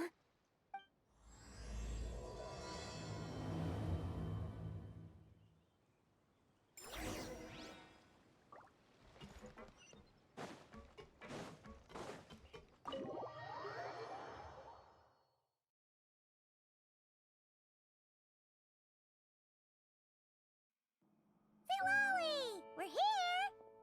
Oh, right on time. Well, yeah. We weren't the ones who drank our weight in alcohol yesterday. What? Are you suggesting Granny can't handle her liquor? It takes a lot more than that to get me drunk. Really? 'Cause, you stopped making sense after a while. Did I? Huh. News to me. I didn't say anything too crazy, I hope. Let's see. You spent half an hour bad-mouthing Auroron, half an hour complaining about work, an hour talking about light novels, and, Paimon kind of fell asleep after that. Are they gone? Oh, the crew? Yeah, we bumped into them on the deck, but they just left. Wait, but now that everything with your core is sorted out, what's stopping you from seeing Columbina? She misses you a lot. I just want to deal with this mess first. Besides, this is a perfect chance to make her jump for once. I have to plan it out more. But enough about that. Were you able to pinpoint the location of our target? Of course! When Granny Eatsley promises something, she delivers. Great, let's see. Morte region. Wait, this is the Tower of Gestalt. The place the souls were severed. Is that the source of the resentment? Or is it the Nartsitzenkreuz Ordo in general? Let me come with. This thing's movement isn't fixed. If it's not at this location when we get there, I can use a ritual to summon it. You've already gone to more than enough trouble. I don't mind. These old bones have nothing better to do anyway. Summoning a spirit isn't going to do me in. Besides, if I don't go, they'll just have more inside jokes I can't join in on. All right then. I appreciate it. There's no time to lose. Let's head out!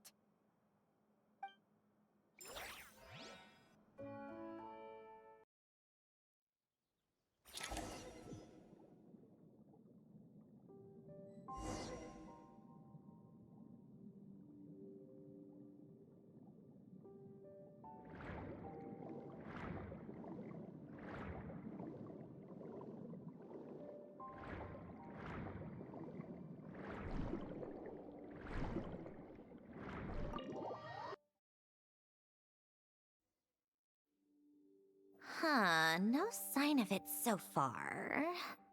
Should I start the summoning ritual? Let's drain the water from this floor of the tower first. It'll make it easier to move around. Wait, we can do that? Of course. Alan and Renee both saw the future that awaited Fontaine and even shared a few methods for waterproofing buildings. The principle behind it is, not important. Just unlock the mechanisms in the order I tell you.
Ready?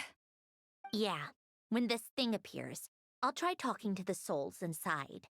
But more than likely, they've already been driven to madness. If communication fails, we'll have a battle on our hands. In that case, Paimon better find a hiding spot. If a fight does break out, I should be the one to deliver the final blow. Trust me on that. Understood. All right, I need quiet. Wandering spirits drifting along the tides. Hear me now. Broken souls, silenced, torn apart, and forsaken. Follow the traces of the past and return to us. Let resentment recognize resentment. Let vile entities be drawn together. And in this place, take form once more.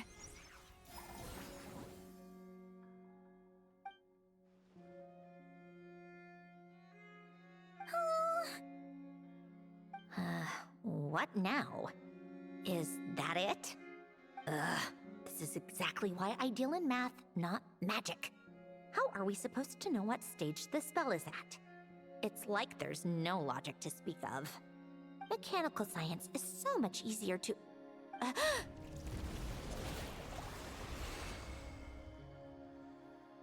Watch out!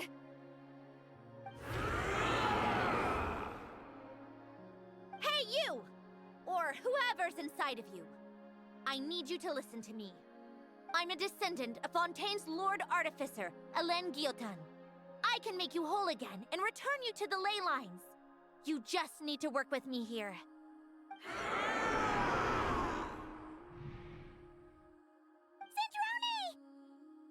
Sandrone! Looks like talking this out is off the table. All right, plan B. Time to blow off some steam.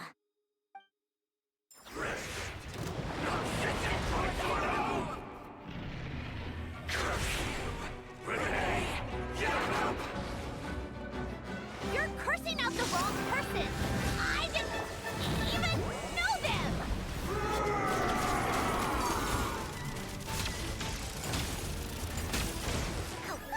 What a joke!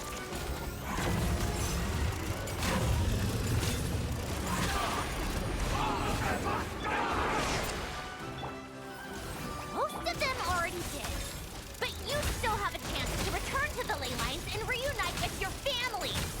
Just work with me here.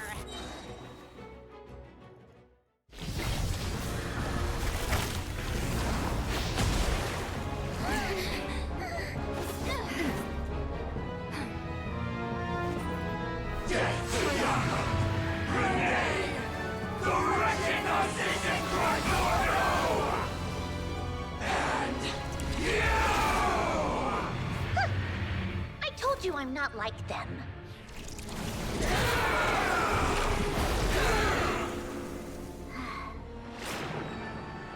I'm stronger.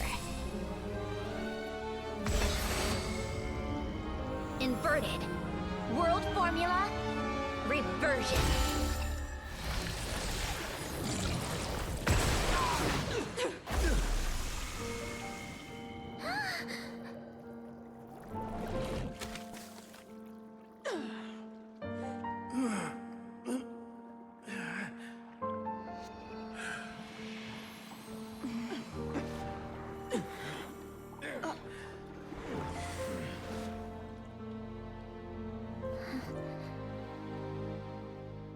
Be at peace among the tides.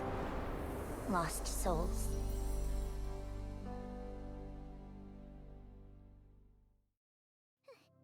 Is it over? Yep, told you it'd be a piece of cake. How did you do that back there? That creature was nothing special. Add a bunch of souls with nowhere to go, a touch of malicious energy, a few impurities, and a whole lot of resentment. And that's what you get. All I did was separate the original souls from the rest of the filth, allowing them to be accepted by the current rules of the world. The principle behind the world formula is divergence. Starting from a point of origin, it deconstructs and reconstructs the possibilities of the world to find certain answers. So, it would follow that reverse calculating the world formula allows us to achieve convergence and restoration instead. Using a numerological array, I was able to do just that. It's similar to the concept of homological reduction in mathematics. I reduced them to the basic fundamental essence of their being without changing their underlying nature. That meant... never mind. Judging by all the blank stares, I'm guessing you don't actually care. I think I finally understand how Outlanders feel when I ramble on about shaman stuff. Point is, it was super impressive! You really are amazing, Sandrone! You're just realizing that now?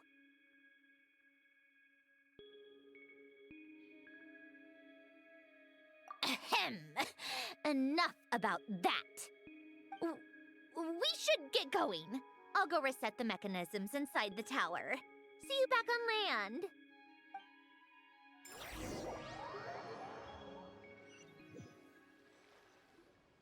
Well, that's one old mess for the books. Glad to have that over and done with. Feels nice to do a good deed every once in a while. You helped everyone out a bunch and not cry, too. Kinda seems like you're just a good person at heart. I wouldn't be so sure. I'll be heading back to the Fatui soon enough. You two are too trusting sometimes.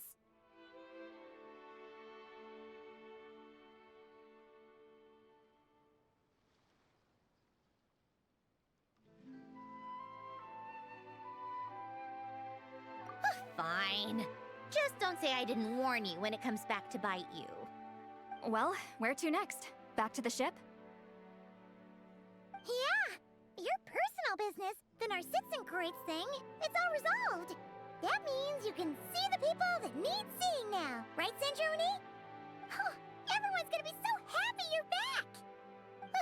You wouldn't catch me dead admitting to this before, but... yeah, I really have missed everyone. Columbina's a special case, though. This time, I'm definitely getting her back for all her annoying antics over the years.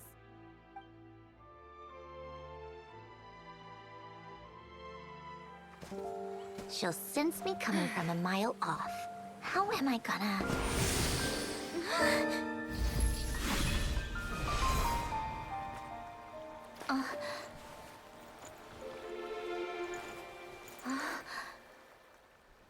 Sandrone? Is it really you? You're back? You didn't tell me. You avoided me. Why?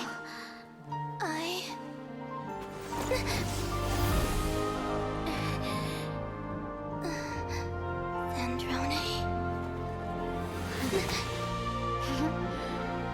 Now we're even. I missed you so much. That makes one of us, idiot. I'm here, Columbina.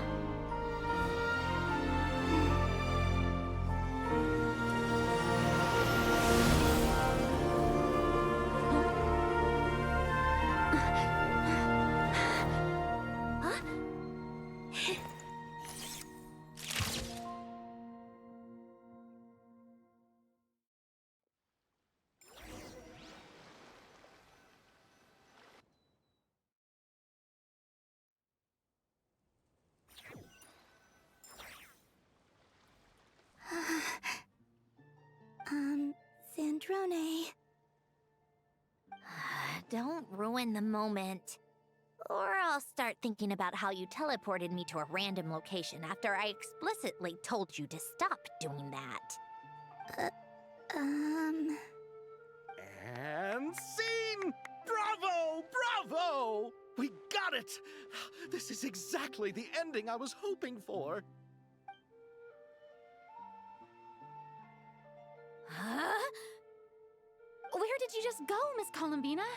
You vanished, and then the next second you were back hugging this, new friend here.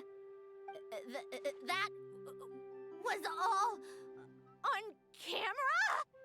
Yeah. Well, the camera was already rolling and it happened so fast, so... yeah. Hold on. This must be... Yep, my best friend. The one I was looking for. I never thought I'd actually get to see her again. I'm just... so happy. Plus, the film got a happy ending too. It's all thanks to you, Sandrone. Sandrone?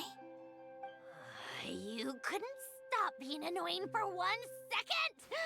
Columbina!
As expected, going to the opera house is the true way to enjoy a film. You get to see the audience's reaction in real time, too. The ending seemed to be received quite well. Paimon can't believe you let us include that in the final cut, Sandrone! You even agreed to help us reshoot a couple of shots. Thanks a million. Most of it was caught on camera already, so it's not like I had much of a choice. Besides, the film I'm in is going to be anything less than perfect. What are you laughing at? Nothing. It was just interesting to see us on screen together. I'm glad this moment is going to be preserved forever. Just a pity we didn't take home the Farina Award this time around. Well, artistic films can rarely compete with commercial ones. You should have prepared yourself for this the minute you changed the script. True. Oh, did I hear someone mention the Farina Award? Come on, don't gloat! I won't. Our crew winning the Farina Award was a team effort after all. Costume design, script adaptation. Ooh, and the practical effects were so realistic. The flames and explosions even made me jump while we were filming. A lot of the effects were based on actual items the Special Patrol confiscated from criminals. Who knew they'd serve another purpose, right? But it turned out amazing! Really brought the thrilling scenes from the novel to life. Fontaine's film industry is seriously impressive. Which film did you vote for, Silali? Isn't it obvious? Great Detective Herlock, of course! That's the whole reason I'm here! You all should be proud, though. A lot of critics are saying really good things about your film, too. Longing and loss? Searching for something even after it's gone? It's a film that makes you think about life, and how important it is to explore those themes. Well, that is what the art of storytelling is for. Watching a film with friends is so much fun! There's so much to talk about! Ooh, let's throw a celebration later then! We're all old friends! Oh, we could find a place and chat to our heart's content! How about the Winglet? That's perfect! Friends and family are more than welcome too. So if you want to bring people, don't be shy. You all can head over first and make yourselves at home. I'll bring over some refreshments in a bit. I just have one more stop to make first. Can I come?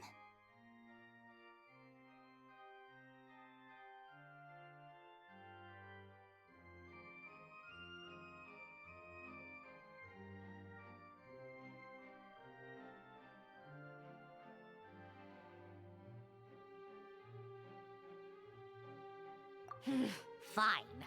Not like you'd listen if I tried to stop you.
Wait, is this?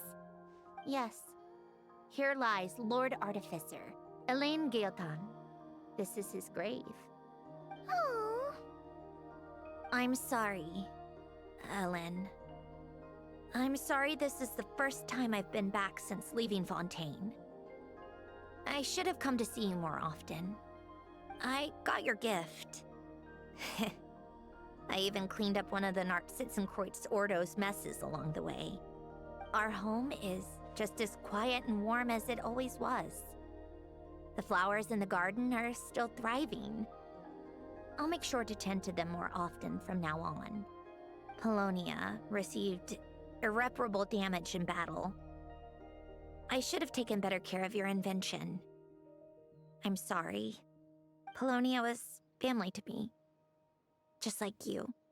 You always said I was a fast learner. But I'm not so sure. It took me far too long to learn the things that truly matter. I never said this to you back then, but...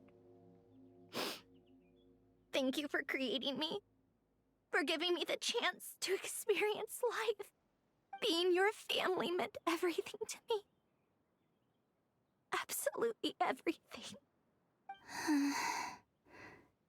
Can I say a few words as well, Sandrone?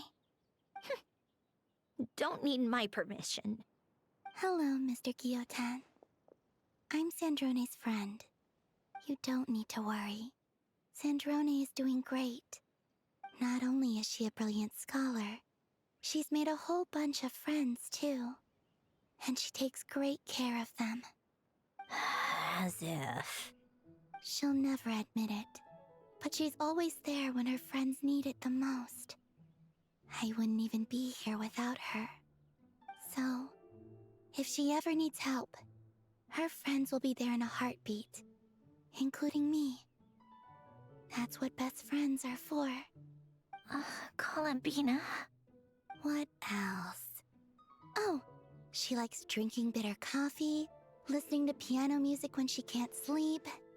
Turns out she even likes giving hugs. No, wait! Don't tell him all that! Huh? I don't understand. I didn't think you'd want to hide things from him. Well, yeah. But there are still things I don't want to say. Okay.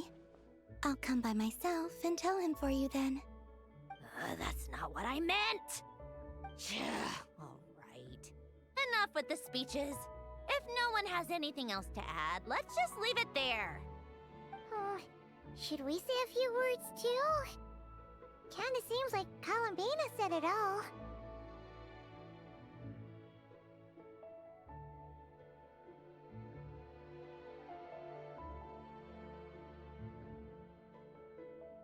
Oh, great idea!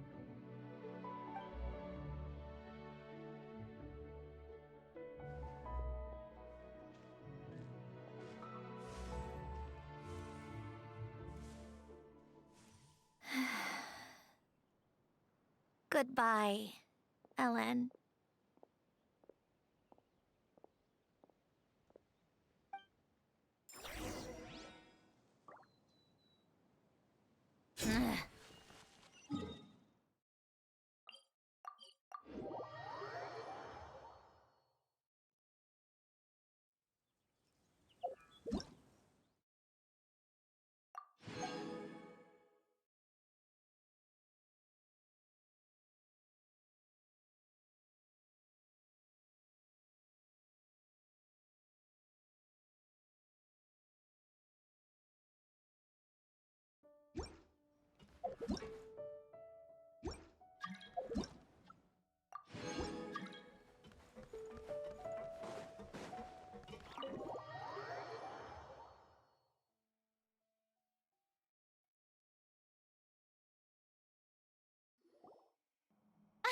You made it! The party's already started. Oh, but, you didn't bring anyone else along? I thought you headed out to invite some friends. We did invite a friend, actually. She'll be here soon. She's even bringing some desserts to have over tea. You should join us later, Miss Farina. I do love a tea party. Then don't mind if I do. This seems like a fun occasion. Let's go talk with everyone. Good idea! We'll introduce you to all our old friends.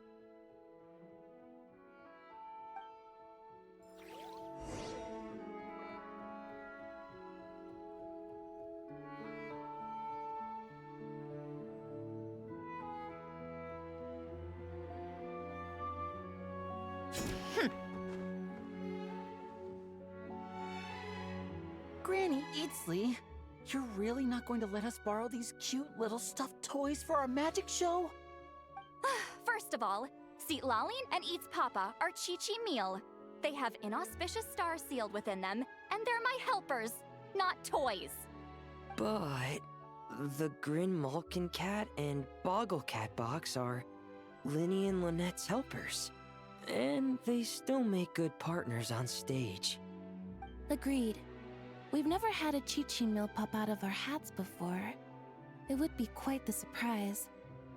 I think the audience would love it. If this was the Masters of the Night Wind, these kids wouldn't have even had the guts to say my name, let alone pester me like this. I'm terrible at dealing with requests like this. Oh, Traveler, quick, save me!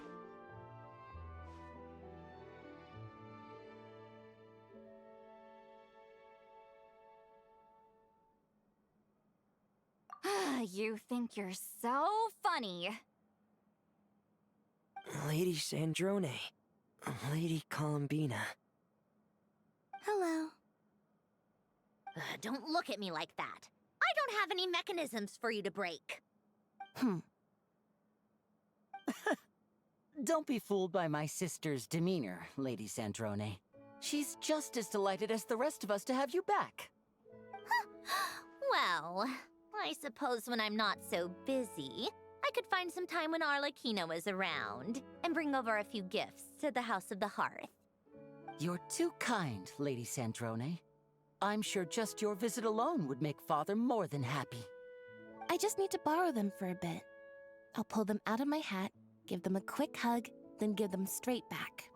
When did hugging become a part of it? Oh! I could lend you Pear, so you have something to hug in the meantime. He gives really good hugs. I don't need something to hug in the meantime. The issue was never the hugs. How about this? You can have 2 VIP tickets right next to each other. Excellent view. Right next to each other?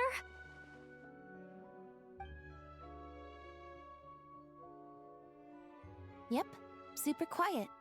No one will bother you. I'm sure you'll have a great time. Fine.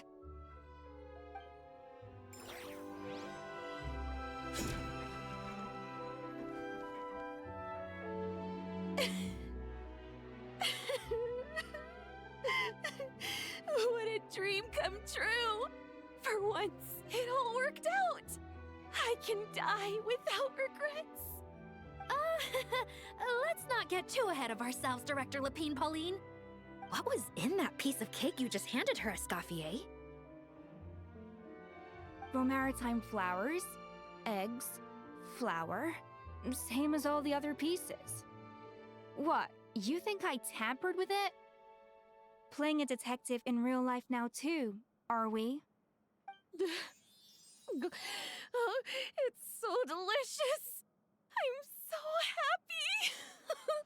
My life has peaked!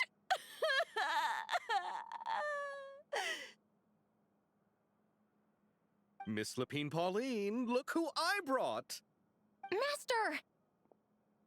Wait, what happened to your face? Why are you crying? Never mind my face. Here, let me introduce you. This is Miss Charlotte and Miss Escoffier. Things are sounding lively over here. Oh, look who it is! Perfect timing! I was so busy with the shoot, I feel like we barely got to talk. And the elusive Miss Guillotin. It's great to see you. Thank you so much for letting us use the boat free of charge. That was so generous of you. Oh, right. Introductions. This is Miss Charlotte and Miss Escoffier. That's kind of you. But I didn't really do anything. If you want to thank someone, it should be the Duke or the people who keep the boat in such good shape. Right. I'll head over in a bit and do just that. Miss Columbina? Yes? Could I interview you sometime? I'll treat you to some gâteau de bord for the trouble. There's only a limited amount available each day. Oh, but it's an absolute must-try when you're in Fontaine. Oh, sure. Bold of you to use my own cake as a bribe right in front of me. You know what? When else are we all going to be together like this? Come on, everyone! Grab your drinks!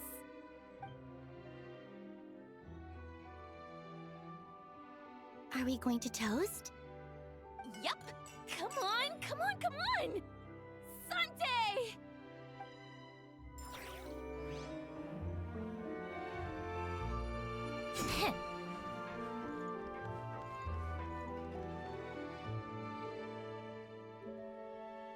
You made it.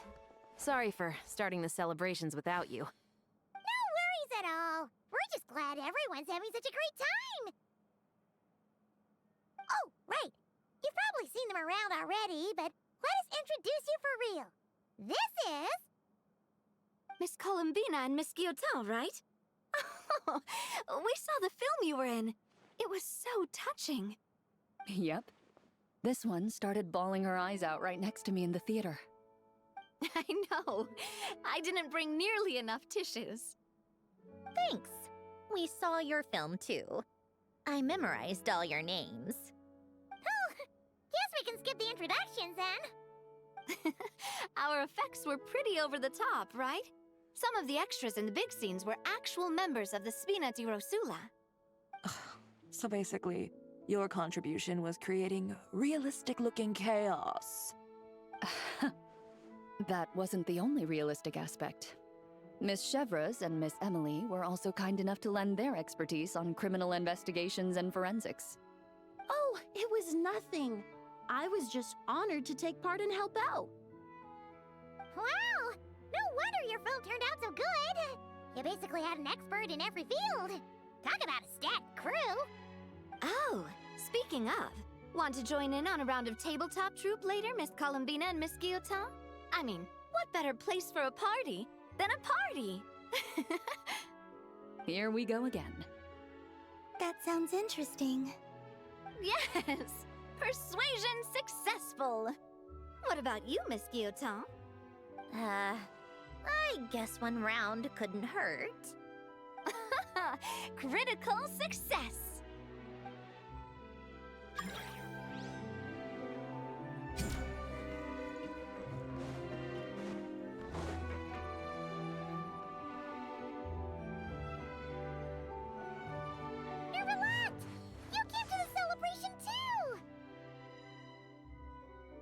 Yes.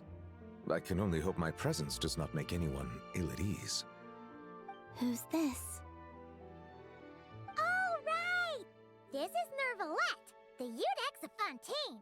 And this is Columbina and Sandrone. Greetings. Hello. These two must be the Fatus and former Fatus related to the recent incident in Nordcry. I read about them in the diplomatic report. The Eudex? Oh, the dragon that cries a lot. Oh, well... Jeez, Columbina. That's your takeaway from all those Fatui meetings? Seriously? Is that truly how I'm portrayed in the Fatui's intelligence? You must put a lot of people in prison, then. Well, it would be more accurate to say I pass judgment on their crimes. All trials in Fontaine strive for fairness and justice, so as to avoid imprisoning the innocent.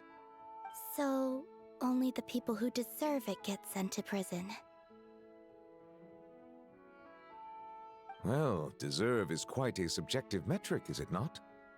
At the very least, I can promise that in every trial over which I preside, I make every effort to deliver a fair verdict.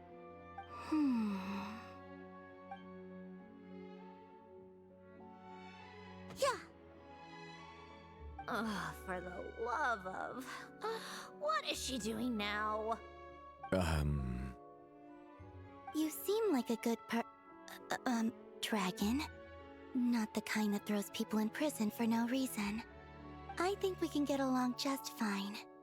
Well, thank you. Then she punched me because... Oh, sorry, Nermalette. She thinks that's a sign of friendship. Where does she even pick up weird habits like that? Ah, I see. I believe I have observed people on the streets of Fontaine expressing affection in a similar manner. I suppose I now know what it feels like. Yes, quite, abrupt. You know, these two are surprisingly alike.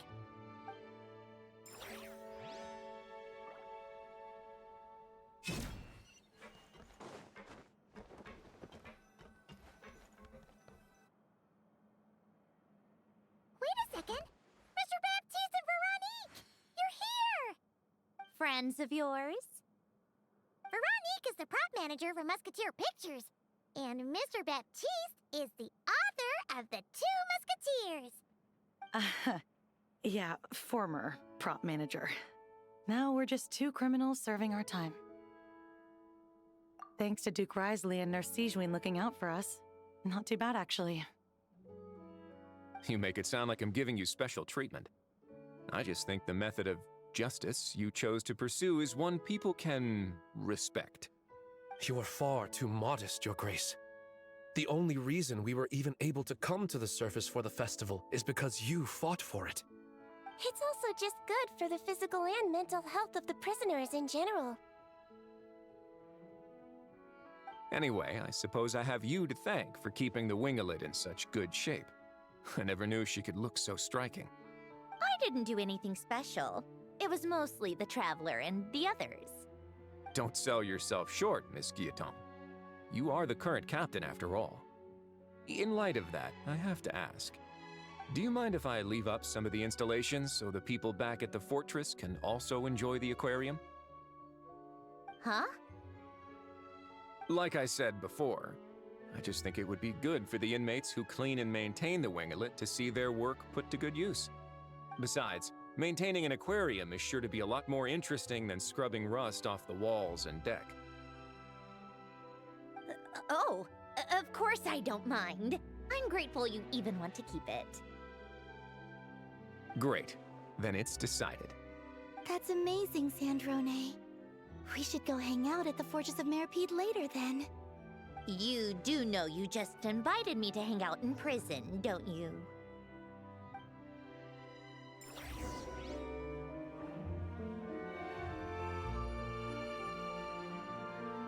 Yeah.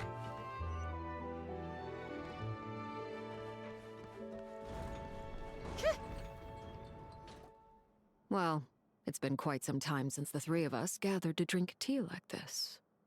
Yes, but your tea is as good as ever, Sandrone. Of course it is. The pastries you brought aren't half bad either, Arlecchino. I'm glad to hear it. Are they to your liking, Miss Farina? If I remember correctly, this particular cake is your favorite. Yes, thank you. The tea and pastries are absolutely delicious. I can't believe I'm casually sipping tea with 3 harbingers. Or are some of them former harbingers? Who knows? Due to diplomatic reasons at the time, our last tea party was rather tense. Wasn't it, Miss Farina? You have my apologies. But this is simply a casual gathering of close friends. So I do hope you can relax and enjoy yourself. Of course! I appreciate the hospitality, in both cases. Next time, let me be the one to treat all of you. I'm sure we'd all be delighted to have you join us more often. The same goes for you two.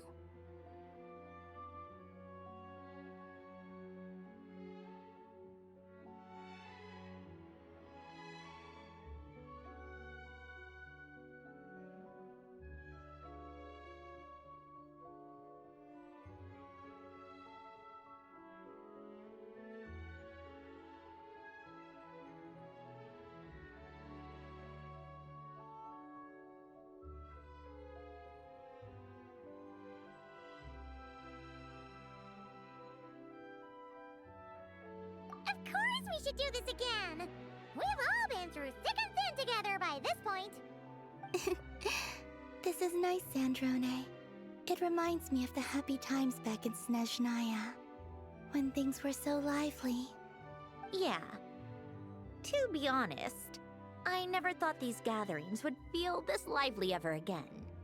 Well, I think I speak for all of us when I say we're truly glad you're back, Sandrone. Me too. I've realized that holding on to what matters doesn't just mean protecting what you already have. By reaching out and striving for something new, you can gain much more than you think. No, that certainly doesn't sound like something the old you would say. Well, I'm only going to say it once, so don't get used to it. Who knows? Perhaps your tea parties will only get livelier from here on out. Once you return to the Fatui, we'll have more opportunities to keep in touch in any case. I want to spend more time together too. But I don't want to go back to the Fatui. Well, Notcry isn't too far from Snezhnograd. It shouldn't be hard to find a place where we can all get together. Oh, and then I can sing for you. Or put on some of your favorite music. Just like the old days. Speaking of music, I spotted a mechanical piano below deck. Is it yours, Miss Guillotin? Yes. Reclaimed, I suppose you could say. Why don't you play something for us? Huh? In front of all these people? Yes, why not? You play so well.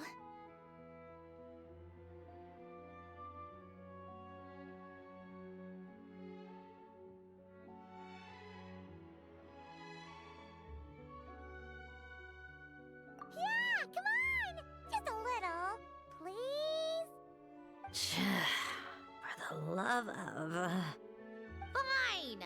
One piece, and that's it.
Musketeer pictures. Everyone ready? I'm not sure I should be in this one. Of course you should. You might have primarily helped out another crew this time, but you're still a member of Musketeer Pictures. All right, thanks. I'll still stand a bit off to the side, though. Can I be in the picture too?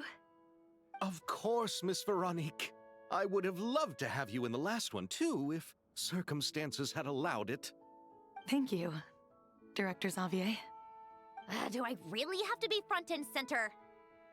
You're one of the lead actors! Of course you do! Nervous, Sandrone? No. All right, look at the camera. And 3, 2, 1. Musketeer Pictures! Oh, looks like Arlecchino's here. Come on, Columbina. Let's go have ourselves a tea party. Paimon's having a bunch of fun filling up this aquarium! Since Sandrone doesn't mind, we should definitely catch some more fishies and make this place extra beautiful! Hey, you two. Come over here. Huh? Is everything all right? Here. This is for you. What is it? It's an underwater mobility device I've been working on. Huh? Wow! That's so kind of you, Sandrone! It's just a simple mechanical device. I saw the way you were catching fish and... how should I put this? It seemed somewhat... unsophisticated. To be perfectly frank, I found it quite difficult to watch.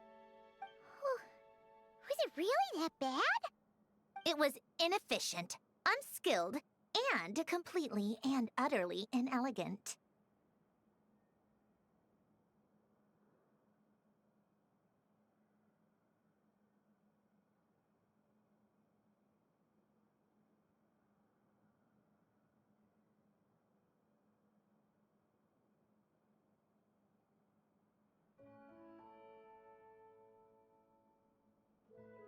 No need to apologize. Everyone has their own ways of doing things. But seeing as you plan to keep adding to the aquarium, it might be best if you use this device. The waters of Fontaine are home to more than just harmless ornamental fish. There are plenty of predators who could do you some real harm. This device will not only help you fish, it'll also help you flee.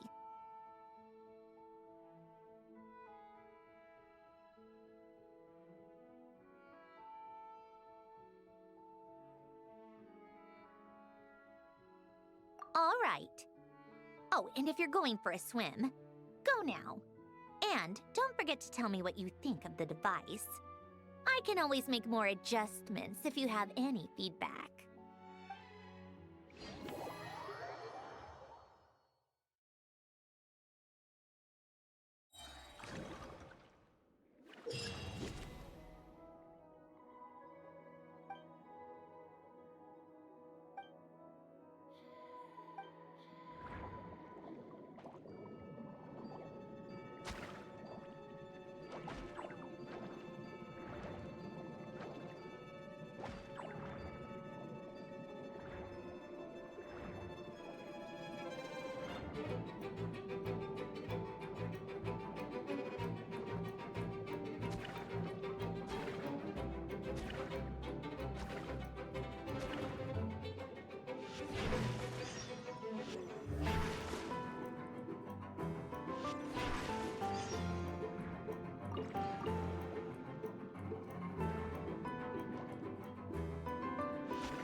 Observe. Right now. And know my heart.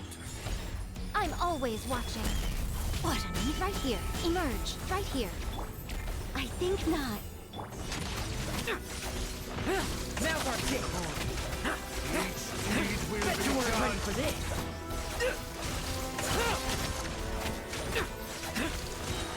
Like lambs to the slaughter. Right now. Right here. Right now. Begone. Heaven's will. Made muck. Take a break. Recorded. What a joke. Deed will be judged. Test concluded.